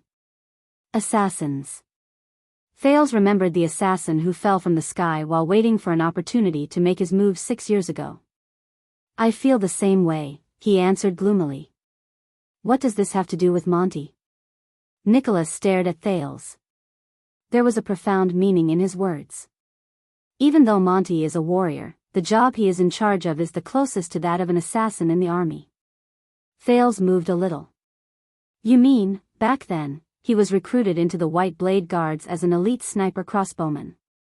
Later, Caslin thought highly of his talent and trained him to be a scout. Nicholas nodded. Soon, Monty became the most terrifying scout in all of Extet. Our job is to face our enemies head-on and fight bloody battles. Monty, on the other hand, is better at hiding his tracks and launching sudden attacks. 20 years ago in White Mountain, on the eve of the Battle of the Deep Valley, he snuck into the ancestral altar of the Elven Court alone to spy on the enemy. He left behind countless corpses along the way. It was only when the crow caw he learned was seen through that he escaped from the encirclement and left. From then on, Monty received the nickname Raven of Death. The Star Killer ended his speech. Thales was deep in thought. Raven of Death. That's really not a nice nickname. You haven't told me yet. Both of you are 5 war generals, Thales continued to ask. Between you and him, who is stronger? Him? Monty? Nicholas looked as if he had heard the funniest joke. He stared in the direction Monty left and sneered. Within 10 steps, I can snap his neck in 5 seconds. Thales felt a chill in his heart. That's not right. Then. Thales understood the hidden meaning in his words. With the principle of not letting the dead face be happy, he asked in a considerate manner, what about beyond 10 steps? As expected, in the next second, Nicholas put on the most unpleasant expression he had ever shown Thales, who was like a curious baby. The Star Killer crossed his arms and turned his head to the side. He snorted in dissatisfaction. Humph, Thales widened his eyes and scratched his head. As he watched Nicholas turn around and leave, he had a rough idea of the answer. So, he sighed in resignation and walked towards the Hall of Heroes. At that time, Thales thought that Ned Monty was probably the strangest and most unique person he had seen that day. Then, an hour later, he and Saroma met their real guest in the Hall of Heroes. The heir of the Knights Cannon family, and the official envoy from the City of Faraway Prayers, Ian Rockney.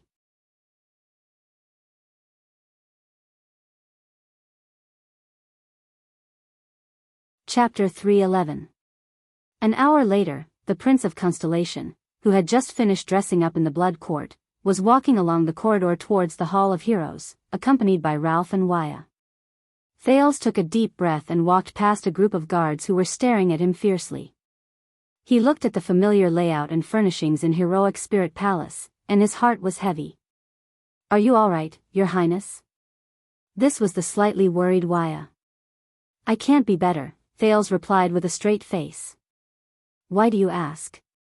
Because when we were outside just now, Lord Putray said that young Rockney is here to propose. If this bothers you. Wuxia abruptly stopped talking. He turned his head and saw Ralph clasping his hands tightly on his shoulders. Ralph's gaze was stern as he shook his head forcefully.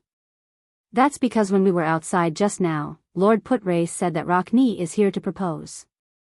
If this bothers you, see, this is the problem. Thales exhaled. Everyone is thinking in the same direction, even you. Wuxia and Ralph looked at each other. But the real problem is. Thales' mind raced and he subconsciously clenched his fists. This is impossible. Yes. Propose. What kind of joke is this?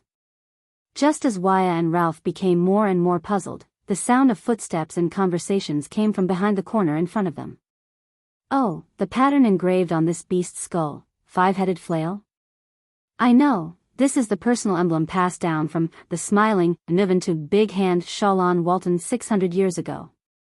At that time, Walton's symbol was not the cloud dragon spear. This was a slightly frivolous young man's voice. He seemed to be looking around as he walked. Ah, this weapon must be the Army Crusher, Monster Nazir's black-striped greatsword from 300 years ago? The Prince of Constellation stopped in his tracks. That is... Waya said doubtfully. Soon, they no longer had to wonder. That is just an imitation. This was Nicholas' voice, but he sounded a little uneasy. The real one was buried with Monster, in the White Blade Guard's cemetery. The frivolous man sighed. Is that so? I have to say, I am a little disappointed, but it's okay. Soon, I will see the long-awaited, famous Soul Slayer Pike. Thales narrowed his eyes. Nicholas and a group of Archduchess guards accompanied another group of strangers as they walked out from the corner. The moment he saw Thales, the Star Killer furrowed his eyebrows in a barely noticeable manner. This is... Nicholas coughed. Thales focused his gaze and looked at the eye-catching and unique young noble among the strangers. He had the emblem of the knight's cannon embroidered on his shoulder. Thank you, your lordship, but I know very well who I am dealing with. Among the diplomat group from the city of faraway prayers, the young man dressed in neat and simple clothes also turned his head around and looked at Thales with a spirited gaze. He was very young, in his early 20s at most. He had curly hair that went past his ears. Compared to the long-haired Archduke Thales had met before, his face appeared much gentler, and there was a strange smile in his eyes. So, it was him. The man who claimed to propose to Selma. The young man's hidden smile turned into an obvious one. He took a resolute step forward and extended his palm under his outer robe. Nice to meet you, Prince Thales. I have heard a lot about you. As soon as he said this, the people in the diplomat group from the city of faraway prayers turned their gazes to the prince in front of them. Their gazes contained all sorts of emotions. Thales chuckled in his heart. So, I have a reputation to speak of as well. Thank you. Thales suppressed the worries in his heart and shook the young man's palm with a smile. Then, you must be Archduke Rockney's son. The young man's palm was very strong. There were thin calluses on his perlicue and 4 fingers that Thales could not be more familiar with. He was a well-trained noble warrior, perhaps just like his father. But, Ian Rockney, I am the Viscount of Dual Wind City under the city of faraway prayers. I have specially come to Dragon Cloud City as an envoy. The young man named Ian interrupted him with a smile and introduced himself. My father once said that there were many things that left a deep impression on him during his trip to Dragon Cloud City 6 years ago. One of them was none other than that young and witty prince. Thales thought of something. Aside from the pleasantries, he caught the main point, the Viscount of Dual Wind City. Ian Rockney. He has his own title and fiefdom. Even though he is so young. Even though he is already the heir to the Archduke of the city of faraway prayers. This more or less means something. Thales let go of the young man's hand. Please thank your father for me. Thales suppressed the strange feeling in his heart and said without batting an eyelid, I also have a deep impression of Archduke Rockney, especially his fearlessness and fortitude. After hearing this, Ian's expression suddenly became very strange. He sucked in a breath and stared at Thales from the corner of his eye. He had the ghost of a smile on his face. Thales narrowed his eyes. He. Finally, the young Rockney laughed out loud. He shook his head with an amused expression and opened his mouth to say something. This sentence was spoken very quickly, and his enunciation was sharp and piercing. Thales could not understand it at all. But, forgive me? Thales said doubtfully, I didn't hear what you said clearly. Oh, sorry. Ian seemed to have just come to his senses. He spread his hands with an apologetic look on his face. No, please forgive me. I inherited my accent from my mother, so sometimes I am not used to speaking with a Northland accent. Thales felt a chill in his heart.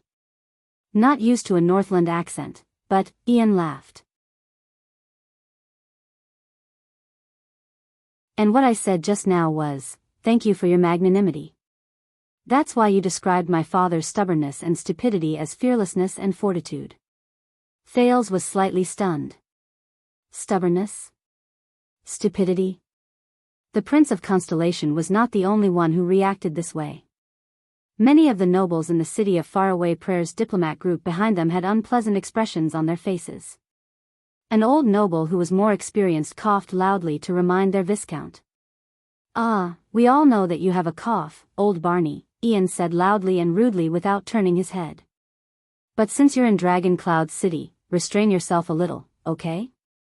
That's what I wanted to say, young Ian, the old noble retorted bluntly, especially in front of the Prince of Constellation. The young Rockney snorted nonchalantly. Nicholas frowned as he watched the interaction within the city of Faraway Prayers. He did not say a word. That's really a novel comment. The Prince of Constellation smiled a little awkwardly and pretended not to see the internal conflict in the diplomat group. And it came from his son. That's not surprising.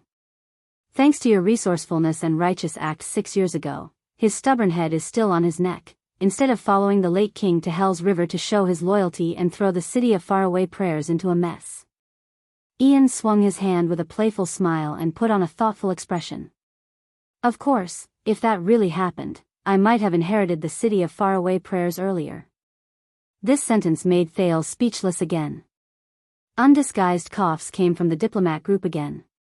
This time, they were especially loud, as if they were very dissatisfied. But that's my father, a typical Northlander. Ian sighed in a seemingly regretful manner.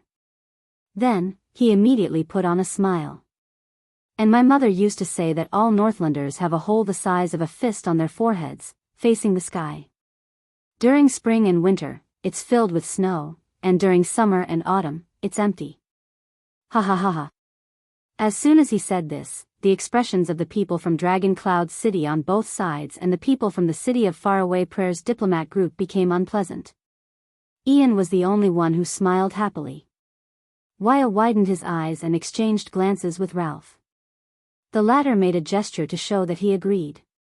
Thales' face twitched and he laughed dryly. He had a feeling that this Ian Rockney was really a little, how should he put it, a scam. Thales thought of the bold and courageous Archduke Rockney, then looked at the frivolous and impetuous young master in front of him. He sighed in his heart. Ha ha ha ha. The prince chuckled. I have to say, you are really not like your father's son. Ah. Am I really my father's son? The young Rockney laughed heartily, and his words shocked everyone once again. This is also the suspicion that has troubled my father for many years. I say, no wonder my mother died so early. Could it be that she was trying to cover up? Thales' smile froze on his face. A rude and low shout came from the diplomat group, Ian. Ian lowered his head slightly. The light cast a shadow on his face. Then, he flashed a smile again. Ha ha ha ha ha. The young Rockney laughed and waved behind him. I was just joking. Look at your expressions. At that moment, Thales knew what that slight feeling of incongruity was. Ian Rockney, this man, the way he speaks and the way he does things are, not like a Northlander. Sirs. As the receptionist, Nicholas looked warily at the two people who were chatting happily, at least on the surface. Perhaps we shouldn't let the Archduchess wait for too long? Ian looked at Nicholas and shrugged. Come, Prince. The young Rockney ignored the prince's awkward expression and put his hand on the latter's shoulder. Let's talk as we walk. I believe we will become good friends. Thales instinctively wanted to break free from his hand, but Ian only smiled. Trust me, Prince Thales. He looked elated, but there was a profound meaning in his words. There are many things we can talk about. For example, the Archduchess marriage. Thales was stunned. Nicholas frowned. His expression was unhappy, but he did not say anything in the end. Also, Ian pushed Thales and moved forward with him. He smiled happily and said, "What's more," he smiled happily and said, when facing Northlanders, "I think we will definitely get along well." No, Thales gave up on getting rid of Rocknee's arm around his shoulder. He sighed. Based on the current situation, someone who can get along well with you, probably only Ida. Thales gave Waya and Ralph, who had worried expressions on their faces, a reassuring look before he walked forward. "Based on what you said just now, your mother is a foreigner?" The prince recalled the scene just now and asked keenly, "From Kemu Union?" "Oh, no, of course she is an extension," the young Rocknee answered briskly. "And she is a local from the city of Faraway Prayers." "A local from the city of Faraway Prayers?" Thales frowned slightly. "But you just said that her accent is not Northlander." The young Viscount of Dual Wind City raised his eyebrows slightly and put on an expression that said, "I knew it." They followed behind Nicholas and slowly approached the Hall of Heroes. "You have never been to the city of Faraway Prayers, have you, Your Highness?" "I have not had that kind of honor." "No wonder." Ian shook his head in a slightly profound manner and clicked his tongue. He sighed. "When everyone talks about Extet, they always say that it is Northland, the kingdom of Northlanders, as if extensions are Northlanders." Thales' interest was piqued by the follow-up question in this sentence. But they have all forgotten." Ian turned his head and smiled faintly.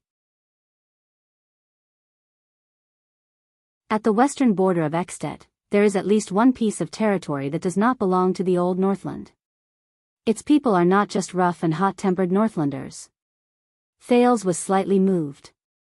"The city of Faraway Prayers?" Ian nodded. His voice was steady and powerful. "The city of Faraway Prayers." No one knew whether it was intentional or not, but their footsteps slowly fell behind Nicholas. Long before the ancient empire, there was a barren land like this. The land stretched from West Billow Cliff in the west to the land of barren rocks in the east. The people who lived there struggled to survive, and they were called troubled citizens. That land was designated by the ancient empire as their West Billow province. It is very different from Northland province in the east and Toto province in the west. The difference is obvious. The young Rocknee raised his head and gently touched the emblem of the knight's cannon on his shoulder. After the Battle of Eradication, Kulgan Rocknee, the Truth Seeker, one of the 9 knights and a capable general under Rikuru the Hero, brought his sword and axe to the land called West Billow. He went on a punitive expedition, expanded the territory, built castles, and finally announced to the troubled people on the conquered land that from that moment on, they were all extensions. "He was the first Archduke of the city of Faraway Prayers," Ian said with a chuckle. "He was different from the other Archdukes. The Truth Seeker was a Northlander. With the way of Northland, he ruled over countless troubled people of West Billow." "I see." Thales seemed to be deep in thought. "I don't often hear about this in the Great Unity of Northlanders classes." Ian shook his head and sneered. "Of course, outsiders rarely care about this difference. Even the extensions from other places are the same." He raised his head with great interest and looked at the decorations around him that were full of Northland style. "It's no wonder. Among the 10 great territories of Extet, the Sentinel region and Defense City are on guard against the oldest line of defense of mankind in the north. Glacier Sea and Elifure City have to worry about the threat from the east coast.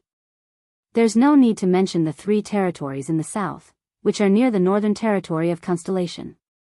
Dragon Cloud City and Beacon Illumination City have been the center of Northland since ancient times. They can be said to be the heart of the kingdom. In comparison, the city of Faraway Prayers, which is located in the west, has a vast territory and is sparsely populated. It can only deal with desert bandits and merchants. It seems especially insignificant, doesn't it?" Nicholas turned around and gave them an indecipherable look. Ian immediately responded with a bright smile. "But you are still a member of Extet." Thales shrugged. "You even had a common elected king." Ian snorted softly. 300 years ago, if the Night Wing King had not dealt a heavy blow to the eastern part of the kingdom, he said with a sigh, the common elected throne would never have fallen into the hands of the Rockne family. They would not have been able to wait for King Lhasa Rockne's coronation in the City of Faraway Prayers. You can tell a lot from the name, City of Faraway Prayers, praying, far away.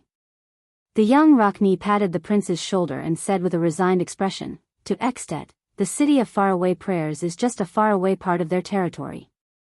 It's so far away that no matter what happens in that wasteland, the other people in the kingdom only need to pray from afar, and it'll be considered that they've shown great mercy. Thales did not speak. But his judgment of the situation and his estimation of the City of Faraway Prayers' intentions had changed many times. But in the next second, Ian lowered his head and moved closer to Thales' ear. He whispered, most importantly, since it's not the land of the Northlanders, why would the Northlanders pay attention to it? Why would they care about whether the troubled citizens of West Biyao are dead or alive? Thales shuddered a little. They only need to know that it still belongs to Extet.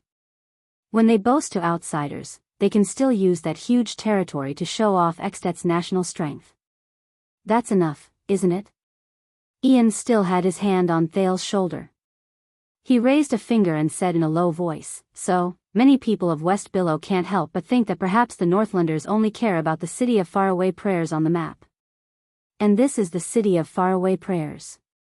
This is the problem that the Rockne family, as Northlanders, has faced for the past 600 years. It sounds very troublesome, the prince said in a low voice. Presumably, your father often has to worry about the doubts of the people under his rule, the so-called troubled citizens of West Biyao? Ian smiled faintly. It's just like Dragon Cloud City, isn't it? Thales did not say a word. But he could already tell what was going on. The young Rockne raised his head again and raised his voice to a normal level so that everyone could hear him. The heavens have taken pity on us. For more than 600 years, we have been taking care of ourselves. Ian turned his head. His smile was gentle. Therefore, 20 years ago, the born king did not hesitate to give the order to aid the West in the name of the king and with the power of the entire city. Only then will the Rockne family remember this kindness forever, hence, a loyal alliance can be formed.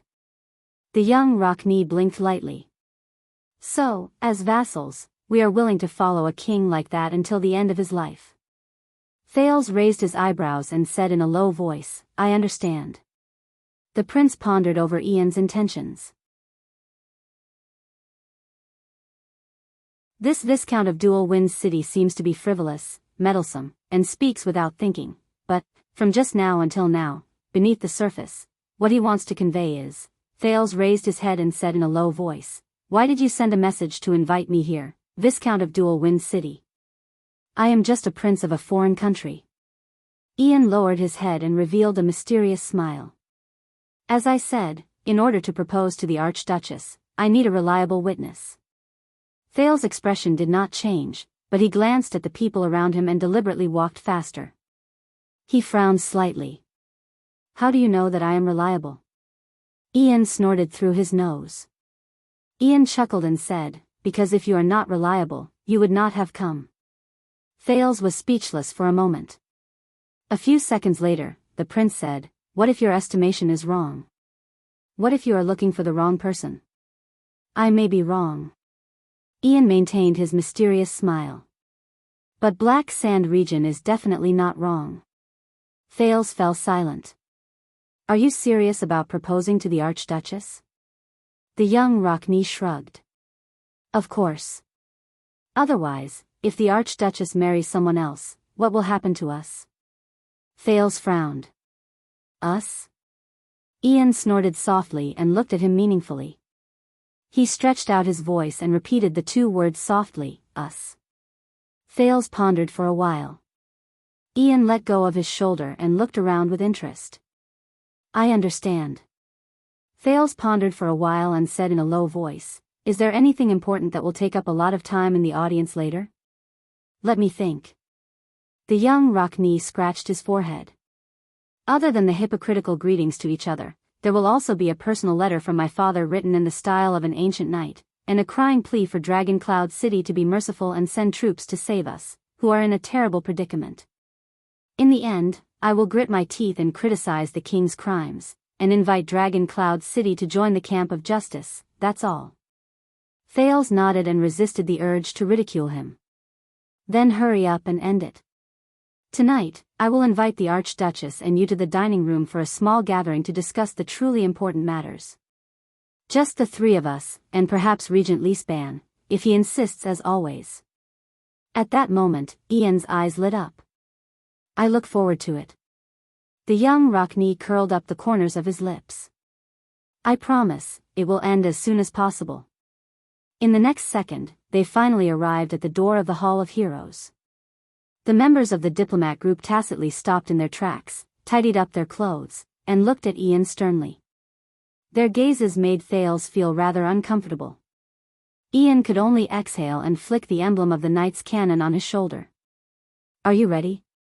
Nicholas narrowed his eyes and observed the group. Then, he waved his hand. Amidst the heavy rumbling, the two guards pushed the door open steadily.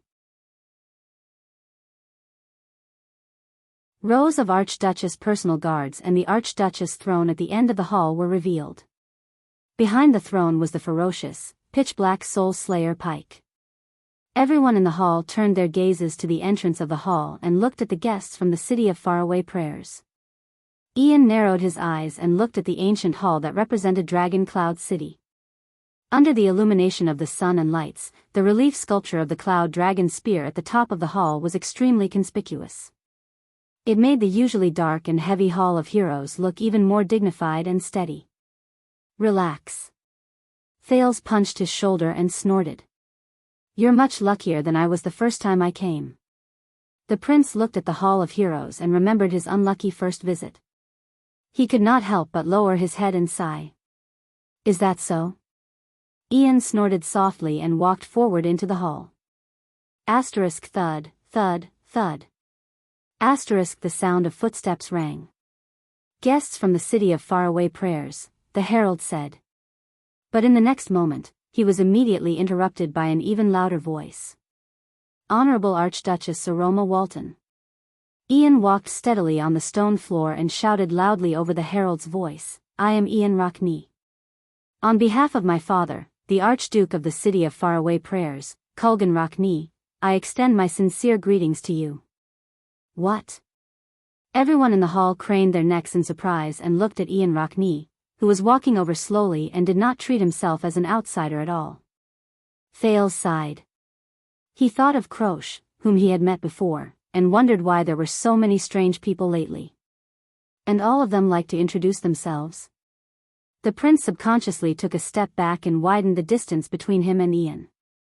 Under the strange gazes of the Archduchess guards, Count Lisban, Viscount Lysden, and other nobles of Dragon Cloud City, as well as Nate Monty, who also came from the city of faraway prayers, Ian Rockney did not stop walking. He looked at the Archduchess on the throne with great interest and sized up her appearance. This is my first time in Dragon Cloud City. Forgive me for being unable to contain my excitement. In her seat, Saroma, who was dressed to the nines, seemed a little restrained. She pursed her lips and tensed up. Thales subconsciously clenched his fists. The Archduchess took a deep breath and nodded at Count Lisban, who was sitting beside her. She then cleared her throat and said, Thank you for the concern of the city of faraway prayers. However, once again, Ian Rockney from the city of faraway prayers exceeded everyone's expectations. Under the astonished gazes of everyone present, Ian Rockney laughed and interrupted Saroma without hesitation.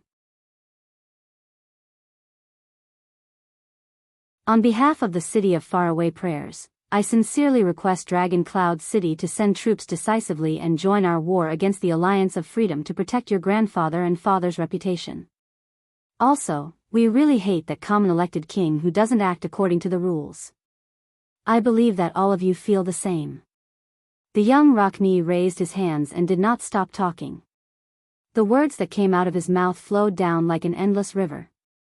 So, I also sincerely invite you, Archduchess Saroma Walton, to sign on the joint notice that will be pasted all over the country to condemn the king's atrocities.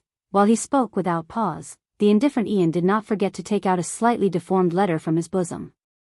He blew on the obviously damaged seal and handed it to the Star Killer, who stared at him in puzzlement. All the details are written in my father's letter. But I sincerely suggest that all of you remove all the adjectives in it and read it again. It will be much smoother. Ian exhaled, as if he was happy that he had said such a long string of words. A few seconds later, he flashed a bright smile. Then, I guess, our audience this time is over.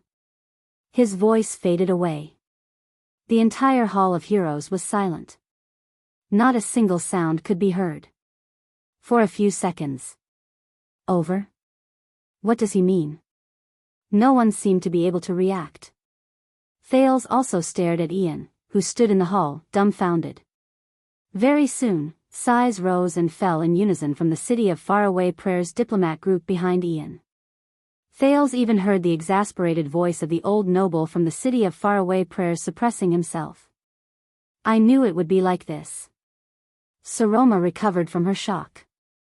She seemed to be at a loss. She looked at Lisban, who was frowning more and more, as if asking for help. Then, she looked at Thales, who was holding his forehead. I think, just now. Ian raised his index finger and once again snatched the right to speak in the hall. His happy tone made everyone in the hall speechless again. Prince Thales from Constellation invited me to enjoy the Constellatiate delicacies he brought. To be honest, I can't wait anymore. So, why don't we stop here? At that moment, everyone's gazes turned to stare at Thales. Under everyone's gaze, the Prince of Constellation scratched his forehead in pain. He could only show an ugly and awkward smile with his twitching face. Ian Rockney. This guy, I promise that it will end as soon as possible. This guy, Ian maintained a smile on his face and bowed deeply. Thank you again for your warm hospitality. Honorable Lady Saroma. Once he finished speaking, he turned around without hesitation. He strode out of the Hall of Heroes. On the way, he did not forget to give Thales a thumbs up, revealing his neat white teeth. Asterisk thud, thud, thud. Asterisk Ian's footsteps gradually faded away, just like how he came. Until he could no longer be heard. He left behind a hall full of well-dressed nobles and guards in the city who looked around in astonishment. In the silence of the crowd, who did not know how to react, a clear cough rose. This is really...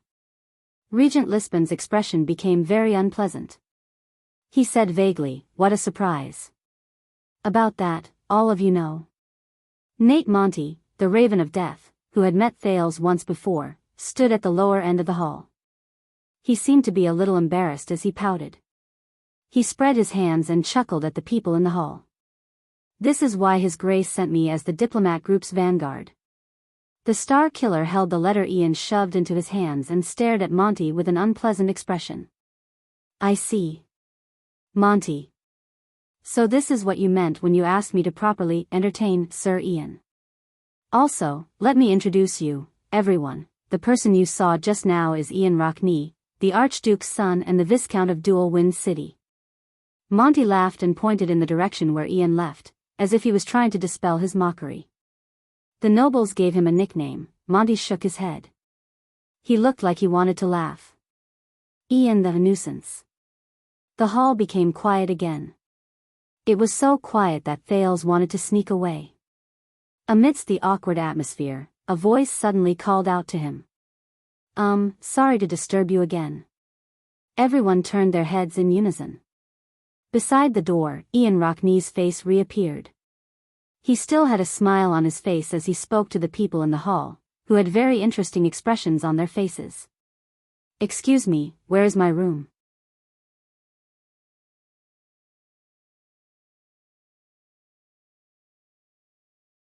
Chapter 312. Heroic Spirit Palace, the Archduchess Dining Room. I need an explanation about today's farce. Saroma stared at the two people in front of her with an unpleasant expression. One of them had a calm expression, while the other had the ghost of a smile on his face. Or both of you can get out of Heroic Spirit Palace now and settle your own food and lodging, both of you. the Archduchess said coldly. Wow. The heir of the city of faraway prayers, Ian Rockney leaned against the back of the chair in his most comfortable position. He watched the angry Archduchess with interest, then turned his head and asked Thales, who was deep in thought, "Is this what you meant by, she's easy to talk to?" Thales took a deep breath. Maybe it's because, that's here. But before he could speak, Saroma's anger rose. "You, respected Sir Ian Rockney," the Archduchess said coldly, "I remember that you came to ask for help." Ian nodded briskly. "Just because of your frivolous, boastful, pretentious, and boorish behavior?" Saroma was merciless. "And the rare talent that humiliated and angered all of Dragon Cloud City the first time we met? Also, tonight's welcome banquet has been cancelled, because no one is willing to attend unless I agree to their challenge to a duel at the banquet. They're still quite enthusiastic. Look, fortunately I brought Monty." In the face of the Archduchess, who was accusing him of something, the frivolous Viscount chuckled and snapped his fingers. Problem solved. Saroma's expression became even more unpleasant when she saw his frivolous attitude. "Enthusiastic? Do you know how ugly the scene was after you left? Do you know how many nobles expressed their indignation to me?" Thales swore that with his sensitive hearing, he heard the Archduchess grinding her teeth behind her lips. "You should be glad that they dropped their weapons before entering the palace." Ian shrugged at Thales with a nonchalant expression. "Hypocritical, old-fashioned Northlanders. If you have this kind of energy, why don't you go to Black Sand region and kill the king?" Saroma was exasperated. She took a deep breath and glared at the nonchalant Ian. "Oh, you also know that the envoy from Black Sand region is in the city. They will know everything that happened today and report it back to Black Sand City and the king? And do you know how many of Dragon Cloud City's vassals will change their attitude towards the city of faraway prayers and Black Sand region because of your actions today?" Ian's pupils shrank when he heard the name Black Sand region. He nodded slowly against the backrest. "That's a problem." He turned to Thales and focused his gaze. "But we will solve it, right?" He clenched his fists and rested them on the dining table. From time to time, he cracked his knuckles. This was a habit he learned from the bald Archduke Letko 6 years ago. Saroma seemed to have had enough of arguing with the heir of the city of faraway prayers. "Thales, you were the one who arranged this meeting." The Archduchess pushed up her glasses and glared at Thales, who appeared calm and seemed to be deep in thought. "Say something." He imitated Saroma's angry expression and deliberately put on a resentful gaze. He turned his head and mouthed silently while shaking his head at Thales. "Say something." This made Saroma's anger soar to the peak. "If the people from the city of faraway prayers who come to ask for help are like you, then you can now, Saroma," Thales said softly. He raised his gaze and looked across the table at Lady Saroma, whose cheeks were puffed up because of anger. "Calm down. You are an Archduchess. There is no need to get angry so easily. This is the girl who rejected my impulsive suggestion a few days ago. She proposed to stay in Dragon Cloud City and face all the unknown dangers. That little rascal. He misses her, right?" The corners of Thales' lips curled up slowly, and he subconsciously smiled. Saroma, who was unable to suppress her anger, felt a little embarrassed by his stare. She remembered the method Thales taught her to calm down and took a few deep breaths. I think. The girl subconsciously averted her gaze and snorted. She glared fiercely at Ian, who was still smiling strangely, but her tone became much gentler. "Maybe we shouldn't waste any more time." Ian raised his eyebrows. He looked at the calm Thales, and then at Saroma, who had turned her head away. A look of realization appeared on his face. He yawned and struggled to get up from the back of the chair, as if he had exhausted his entire life's strength. He lazily picked up a piece of cheese from the table, and while chewing, he said to himself, "I knew I found the right person." Under Ian's sarcastic reminder, Thales snapped out of his daze. The prince coughed and asked calmly, "Count Leesband didn't come?" Seal said he wanted to appease the nobles. Seal said he's going to appease the nobles. Saroma shook her head. She was still immersed in her dissatisfaction. He also said that he hopes that all of you can still appear so relaxed when you face the counts in the next hearing. Thale's gaze froze. Ian stopped chewing the cheese in his mouth. The next state affairs hearing, so he understood, the prince said softly. As expected of the eye of the dragon. Saroma revealed a puzzled expression. What? Maybe Monty told him something. Ian started chewing the cheese again, but his brows were already furrowed. That loudmouth, on the way here, he heard that I was going to propose. Upon hearing the word propose, Saroma exhaled heavily. Her gaze became dangerous again. What are you two talking about? Thales did not speak, but his thoughts spun faster and faster. Only Ian forcefully swallowed the cheese in his mouth, tilted his head, and smiled disapprovingly. It seems that you are not as smart as you look, my lady. As expected, beauty and wisdom are mutually. Before he could finish his sentence, he angered the Archduchess again. And you are even more annoying than your nickname, Saroma said coldly. Ian was slightly stunned at first, then he smiled and shrugged shamelessly. It is my honor. Thale sighed, determined not to remain silent anymore. Saroma. The prince sat upright and still, looking at the two of them seriously. This is Ian Rockney, representing the city of faraway prayers. Following his gaze, Saroma and Ian exchanged glances. One of them was vigilant, and the other did not think much of it. And he is here to propose to you. Thales said flatly. Saroma did not move. But in the next second, the Archduchess sneered. Is that so? Thank you for your introduction. Saroma stared at Thales with an unfriendly gaze. The accusation and anger in her eyes were practically overflowing. She sized up Ian with a gaze that did not hide the disgust in her eyes. She said sarcastically, at least he is about the same age, right? Thales did not speak. The one who answered was Ian. See, she still doesn't understand. The heir of the city of faraway prayers did not even look at the cold-faced Archduchess. He smiled contemptuously, shrugged, and said to Thales, my mother used to say that if a woman was in charge, she would. I don't know what your mother said, Ian. Thales turned his head abruptly and interrupted him coldly. Ian froze for a moment. His raised finger stopped in midair. To be honest, I don't care either. The Prince of Constellation's expression was solemn. But if you still want to complete your mission this time, then show some respect. She is the Archduchess of Dragon Cloud City, and the key to this game. He watched as Ian's playful gaze slowly faded away, and he said in a deep voice, she is also my friend. Ian was stunned. And you, Saroma? Thales stared into the Archduchess' eyes seriously. Please believe me, we are standing on the same side of the chessboard. This guy is like this. We have to get used to it slowly, Saroma snorted softly, as if she was still angry at Ian. But she did not speak again. Ian breathed softly and frowned, as if he had understood something. Oh. The next moment, Ian leaned back and moved closer to Thales' ear. He extended his hand to block the Archduchess' line of sight and whispered, why, you haven't tamed her yet? This time, it was Thales' turn to be stunned. The solemn expression on his face had yet to disappear. He asked in astonishment, what? Tamed?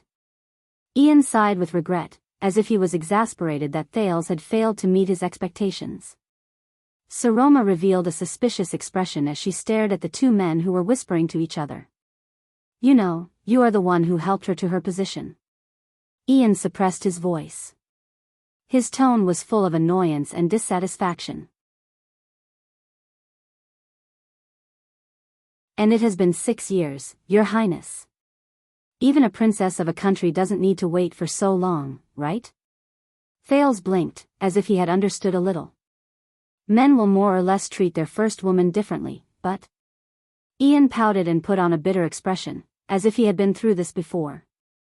He continued to speak with great bitterness and resentment, unless it's in bed, don't let her climb over your head, asterisk thud. Asterisk a muffled sound was accompanied by Ian's pained grunt. The air of the city of faraway prayers' face was contorted. He hugged his stomach and sat back on his chair. His face was filled with the pain of betrayal. After Ian and Thales, Saroma was also stunned. She looked at them in confusion. He had some stomach pain, but he's fine now.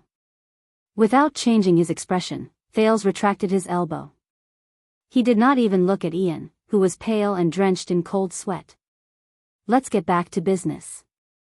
Saroma, the prince took a deep breath and leaned closer to the table. He said seriously, you have to know that even though it's a proposal, it's impossible for him to succeed. Saroma's gaze flickered. There is only one direct ruler left in Dragon Cloud City. In a situation where there is no external force or pressure, it is impossible for you to marry an outsider with considerable power. Thales exerted a little force in his palm and shook off the suggestion Niven gave him in his mind. Internally or externally, logically or emotionally, it is impossible for you to form a marriage alliance with an outsider who has considerable power. For the vassals of Dragon Cloud City, this is tantamount to attracting a terrifying foreign enemy out of nowhere and taking away power from them.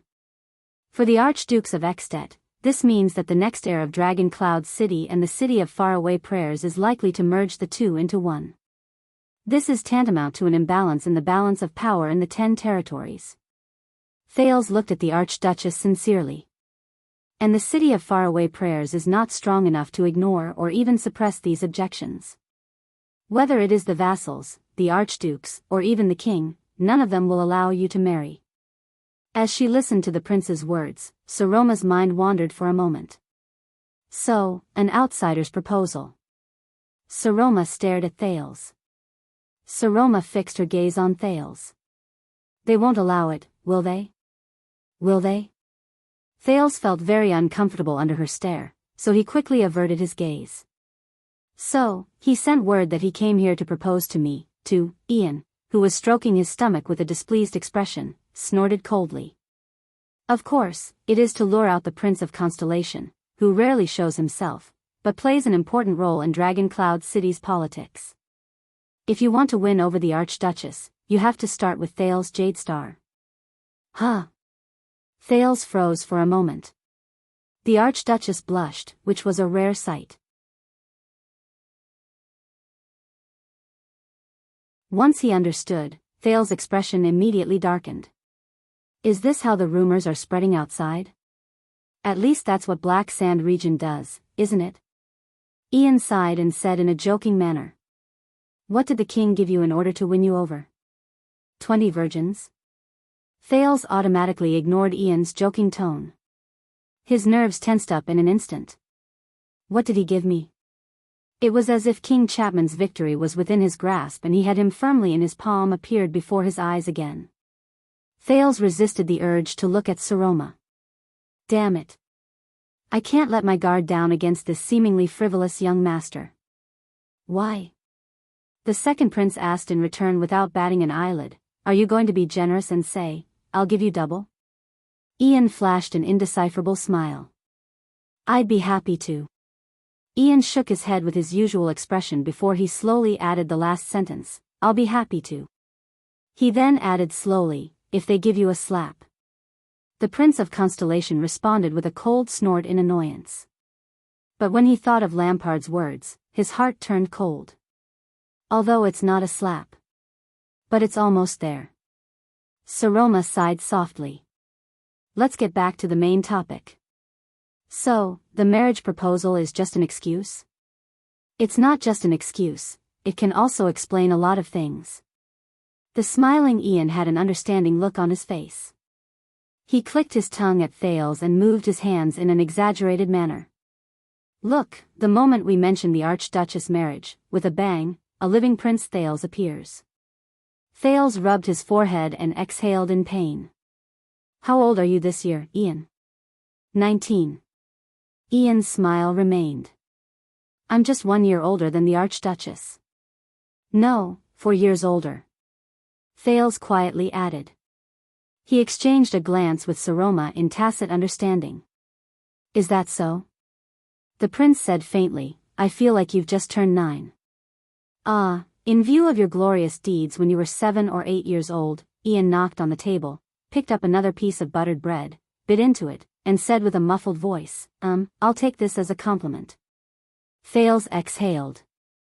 He gradually grasped the way to converse with the Viscount of Dual Wind City. Thales' thoughts raced as he recalled the conversation just now. From the moment he saw Saroma, Ian deliberately showed disdain for the Archduchess, but unknowingly asked about the Archduchess' relationship with the vassals of Dragon Cloud City, and probed about her control over the territory. He deliberately made the situation go out of control, but in truth, he looked at Thales many times. Perhaps he was observing when Thales would speak up to mediate, and from there, observe his influence on the Archduchess. He also indirectly probed about his actual relationship with the Archduchess. Twice. Both times, he tested Black Sand Region's attitude towards Thales, and Thales' attitude towards Black Sand Region. Thales secretly raised his guard in his heart. Ian Rockne. A seemingly frivolous, unruly, flamboyant, and presumptuous noble young master. But in truth, he hid the sharpest blade in his seemingly joking words. This nuisance. But for now, this is not a bad thing. Thales cleared his throat. Back to the topic at hand. Ian specifically told me that he wants to propose to you. Saroma's expression was still unpleasant, but she had already begun to listen to Thales' words. But as I said, a proposal is an impossible task. I guess he has other matters that he wants to discuss with me and you outside of normal diplomatic channels, in a reliable and trustworthy private setting. So I went to Heroic Spirit Palace in advance. Saroma looked at Ian with a doubtful expression. Ian blinked and swallowed his buttered bread. After we met, he told me that the city of Faraway Prayers is different from the other Northland archdukes. Their position is special, their politics are special, and any assistance from the interior of Extet is of great significance to them. Not only that, but he also constantly hinted to himself that as the future heir of the city of Faraway Prayers, he was like the Prince of Constellation, a foreigner who was forced to live among the Northlanders. Thales sighed. And he also hinted to me that he knows that the reason Dragon Cloud City sends troops to assist the city of Faraway Prayers is none other than the conflict between the vassals and the Archduchess, starting from your marriage. At that moment, Saroma's gaze was fixed on Ian. Trust me. The Viscount snorted softly and disapprovingly. When it comes to the struggle between the archdukes and their vassals, his gaze became fierce. In all of Extet, I'm afraid that there is no place more affected than the Rockne family in the city of Faraway Prayers. Saroma looked at Thales thoughtfully, and then at Ian. So, what do you want? The Archduchess asked faintly after she calmed down. Ian smiled. He has a suggestion. Thales stared at Saroma with spirited eyes. An unusual way to solve the crisis. The Archduchess bit her lower lip lightly, seemingly more interested in the food on the table. But Thales knew that she was thinking. This is why we don't have time to waste on those boring and unnecessary ceremonies and banquets. The cynical look on Ian's face disappeared. He became solemn and no longer paid attention to the food on the table. This matter requires us to discuss in secret, make a joint decision, and plan ahead. And we are pressed for time. I apologize to you, Your Grace. Everything that happened in the afternoon until just now was just a superficial test. Ian enunciated his words firmly. Please believe that the city of Faraway Prayers is not just a supplicant who came to beg for help. In fact, I came with sincerity, and I also know your current difficulties and predicament. The city of Faraway Prayers will use our method to solve your problem in exchange for your promise and assistance. And what I need is just a little bit of your trust. No one spoke. The lights in the dining room flickered slightly, casting the shadows of the 3 people in the room. They looked like a small boat drifting along the waves. Saroma looked at Thales sternly.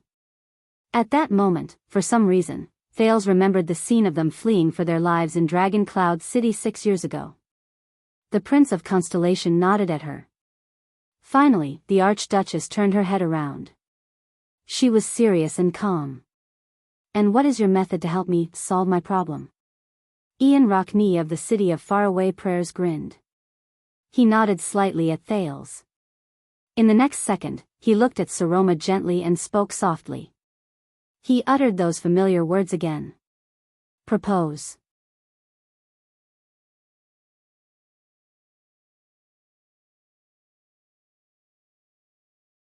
Chapter 313. Saroma frowned, and impatience reappeared on her face. "You must have a very good reason for returning to this topic." Thales coughed unnaturally.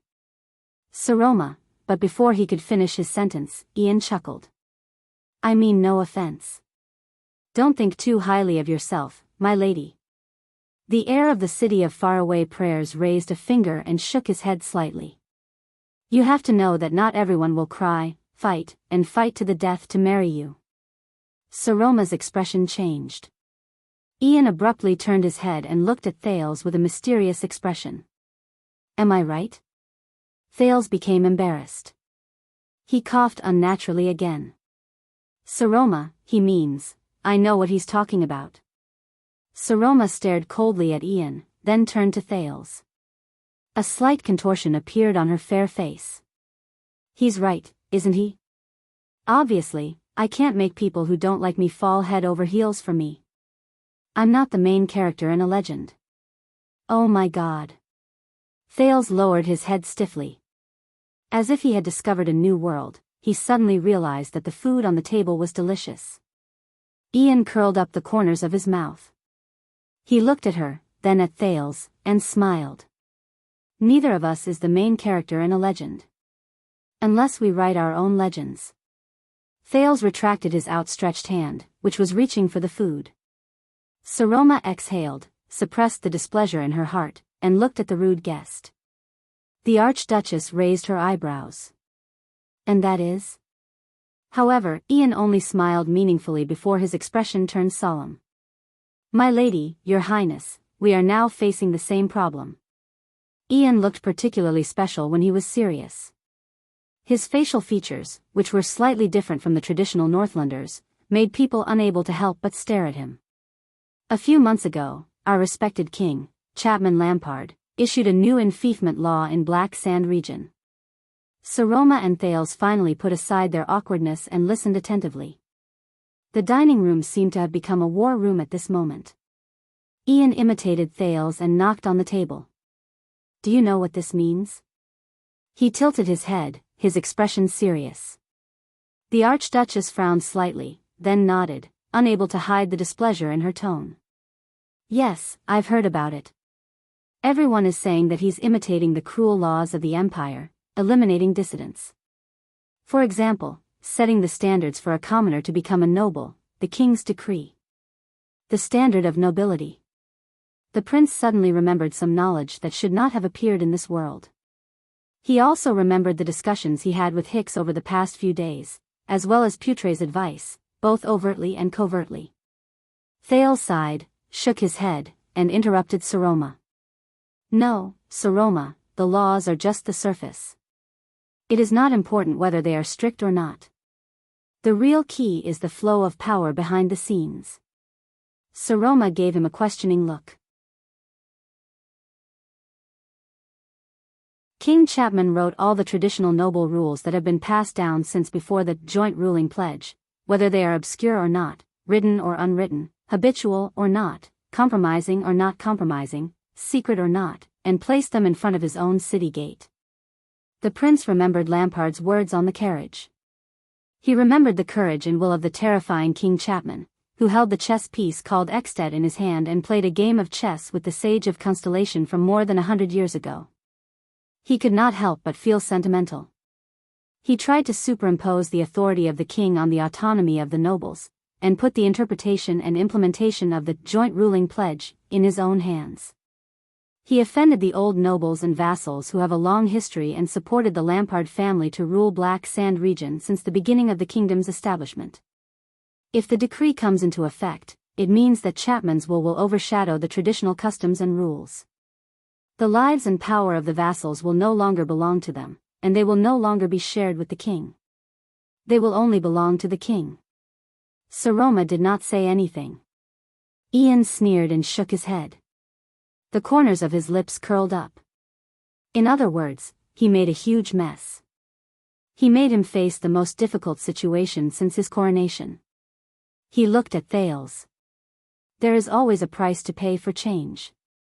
He wanted to challenge the natural rights of the vassals, but he was also shaking his own natural rights and eroding the foundation of his rule. The old nobles and vassals in Black Sand region objected in unison. Count Mend made a public announcement and fiercely rebuked his suzerain. The Devenson family said that as long as the king did not revoke the decree, the tax resistance of all the vassals in their county would be extended indefinitely. Count Peruno went to Black Sand City to confront the king in a high-profile manner. The Ika family even recalled the 900 warriors who were stationed at the border to guard Broken Dragon Fortress according to their duty. All of Black Sand region became King Chapman's enemy overnight. The heir of the city of faraway prayers smiled faintly. This is his miscalculation. The second prince had lived in heroic Spirit Palace for a long time. Although he had heard that Lampard had encountered a lot of trouble, this was the first time Thales heard the specific predicament Lampard faced. It sounds terrible. He recalled the king's complicated gaze in the carriage again, and his sentimental words. All the decrees I tried to implement were met with many difficulties. Even in Black Sand region, there was a lot of resistance. My vassals' accumulated resentment is boiling, and they are ready to make trouble. Thales thought of something. He was about to speak, but the Archduchess spoke first. How strange. Saroma furrowed her brows.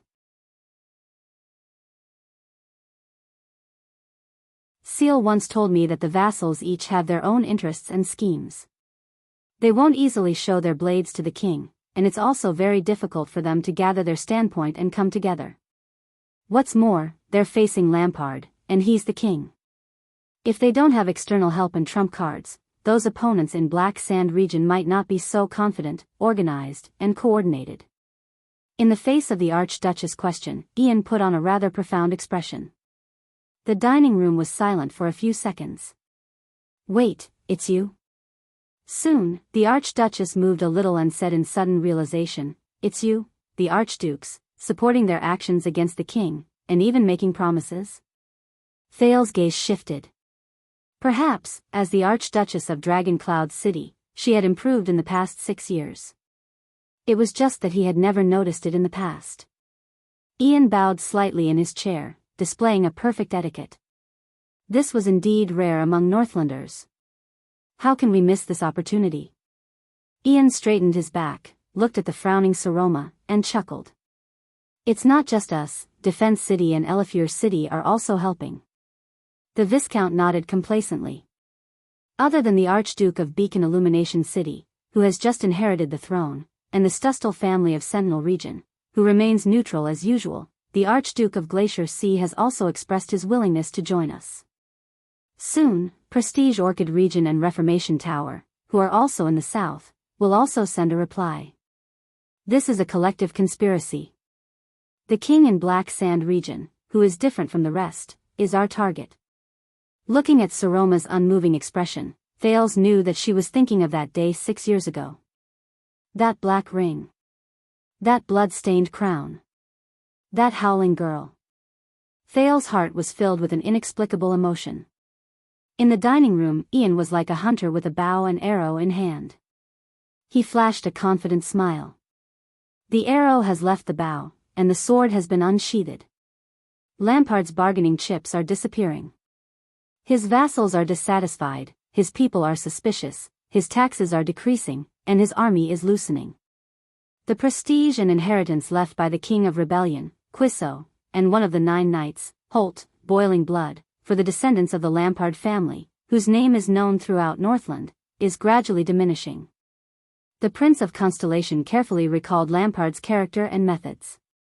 Suppressing his subconscious disapproval, he listened to Ian in silence. Before long, perhaps half a year, or even a few months, the king's rule will be shaken. The natural authority of the Iron Fist family will dissipate, and his decrees will no longer be able to leave the castle. He will become a powerless and lonely king, obediently enduring in his own castle until the next king selection. Ian took a deep breath, and suddenly changed the topic. However, when everything was going according to plan, and he was only one step away from success, a small accident happened, he said, somewhat vexed. Saroma lowered her head and pondered. You mean, a crisis broke out in the Alliance of Freedom, and they tried to break away from Extet? Ian flashed a smile of approval. And the city of Faraway Prayers happened to be the first to bear the brunt of this accident, the Archduchess said slowly. Was this really an accident? It is understandable. Reaching the top is imminent, and there will be obstacles. Ian exhaled and nodded. A cornered beast will still fight. Even a half-breed orc on the verge of death has the power to fight back, much less a usurper who killed his elder brother and the king. Hearing Ian's words, Thales could not help but frown. During these few minutes, Thales did not interrupt. He quietly watched the conversation between Saroma and Ian, and suddenly felt an inexplicable sense of unfamiliarity. That little rascal who hid behind me and wiped her tears, Saroma, who has been sitting on the Archduchess' seat with fear and trepidation all these years. When did she become an existence who can play chess with her opponent at the negotiating table, and conspire with her ally? Sentimental, gratified, disappointed, frustrated. Complicated thoughts formed by countless emotions surged into his heart. Why didn't I realize it in the past 6 years? Why now, when I'm about to? But Thales immediately clenched his fists. No, this is not enough. Her opponent, her ally, this is far from enough. It is precisely because of the archdukes led by the city of Faraway Prayers and their external support and guarantee that the old nobles in Black Sand region can rebel against the king without hesitation. Ian sighed. But we cannot turn a blind eye to the Alliance of Freedom. To be honest, based on the information I recently received, the situation in the Alliance is already irreversible. A peaceful solution is impossible. But if the army of the city of Faraway Prayers is busy on the campaign, and the Rockney family's hands are tied to the stake known as the Alliance of Freedom, he spread his hands and shrugged. Then, to the king's opponents, the promise of the city of Faraway Prayers will not be so reliable. Thales snapped out of his thoughts and quietly took over the conversation. At the same time, it will be easier for the king to suppress the opponents who are isolated and helpless, get through the crisis, and even further consolidate his authority and reshape Black Sand region that belongs to him. Clap. Ian clapped his hands softly. If Lampard gets through this storm. Believe me, for us, it won't be as simple as a failed hunt. Ian put on his most sincere expression, sweeping away the frivolity and deliberate provocation from before. He slowly said, that is something we do not want to see. As for what exactly it was that we do not want to see, he did not say it out loud. Saroma paused for a moment and asked in puzzlement, so, that's why Dragon Cloud City is so important in this storm? That's right. Ian looked at the Archduchess with a certain gaze. Among the 9 great territories, Dragon Cloud City is the closest to us. It is also the only archduchy with abundant military power, financial resources, and an undeniable reputation that can dispatch troops to join us in the expedition against the Alliance of Freedom. The closest? The only one? I can read a map. The Archduchess put on a disapproving expression. Do you think Archduke Letko of Defense City is a dead man? That old bald man who plays it safe. Ian sneered. He's not much different from a dead man. Saroma raised her eyebrows slightly. Saroma, Thales organized his thoughts and said, the city of Faraway Prayers and Black Sand region, Archduke Rockney and King Chapman are on opposite ends of a scale known as the Crisis of the Alliance of Freedom, or the Crisis of the King's Decree. You are the supreme suzerain of Dragon Cloud City. Your decisions, your army, and your vassals are the biggest chips in this game of chess. The prince looked at Ian cautiously and said, if Dragon Cloud City promises to dispatch troops to the west and help the Rockney family conquer the Alliance of Freedom, Ian and the others' chances of toppling the king will increase greatly. If you stand by and do nothing, the pressure on King Chapman will be greatly reduced. Saroma pondered quietly. But Thales took a deep breath. Once you send out your troops, your vassals, Saroma raised her head. The coldness in her eyes startled both of them. My marriage, the Archduchess said flatly, I understand. Ian and Thales exchanged glances and nodded. Lampard must have done something. That's why your vassals are revealing their desire for power and disrespect for the Archduchess at this moment. Once you decide to dispatch troops, they will use this as a threat and force you to marry. Thales' expression became more and more solemn. And you will be forced into a dilemma because of your family's honor. If you want to dispatch troops, you must agree to their request and marry. But after you marry, Dragon Cloud City will sink into a vortex of power imbalance. Who knows what kind of trouble will be waiting for you? A suzerain and vassals threatening each other. Ian snorted coldly. Truth be told, this is nothing new in the city of faraway prayers. At the same time, King Chapman will use all sorts of methods to eliminate and get rid of his opponents in his territory. Thales sighed. One by one, day by day, until no one dares to oppose him and the king's decree. This is what Lampard is thinking. This is also the reason why I came here. The heir of the city of faraway prayers sat up straight and waited solemnly. My lady, whether it is to go to war for Dragon Cloud City, redeem the Dragon Spear family's reputation, or extend a helping hand to the city of faraway prayers to thwart the king's rebellious actions, this is a war you have no choice but to fight. Ian's eyes were bright. It was hard to believe that a few hours ago, he was still the maverick and infuriating descendant of the Archduchess. We are on the same side in this game of chess, facing the same opponent. Saroma did not say a word, but the seriousness in her eyes was unprecedented. She cast a glance at Thales, and the second prince returned her gaze with encouragement. But we also saw that Lampard used your vassals to hold Dragon Cloud City back.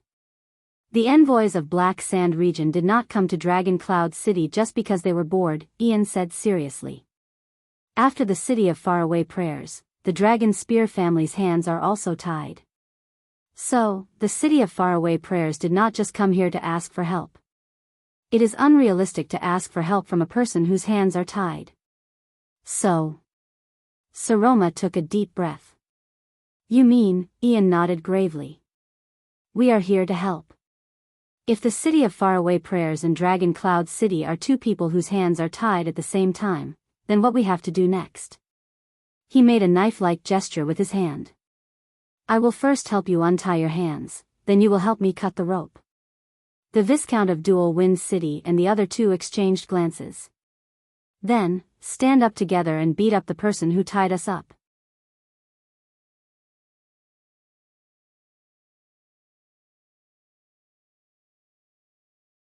Chapter 3:14. The dining room fell into silence once again. Until the girl broke it.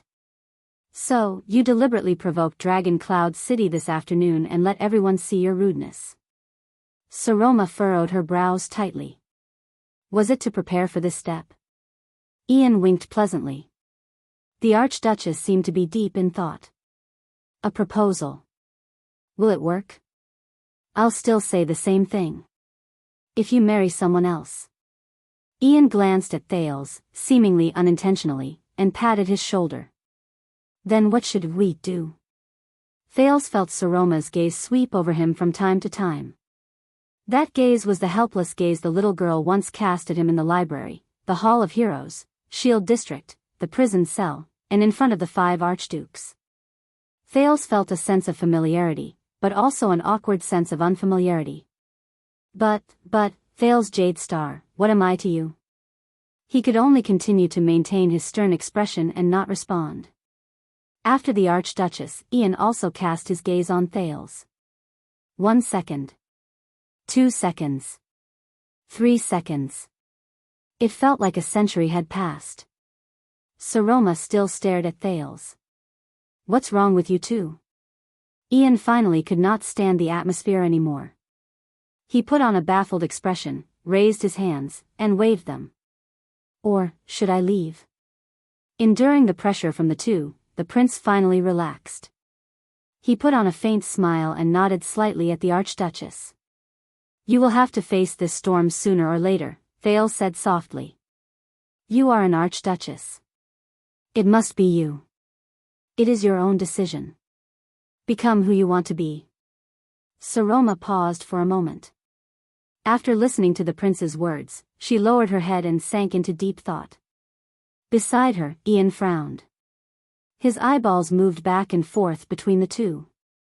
A few seconds later, Saroma raised her head.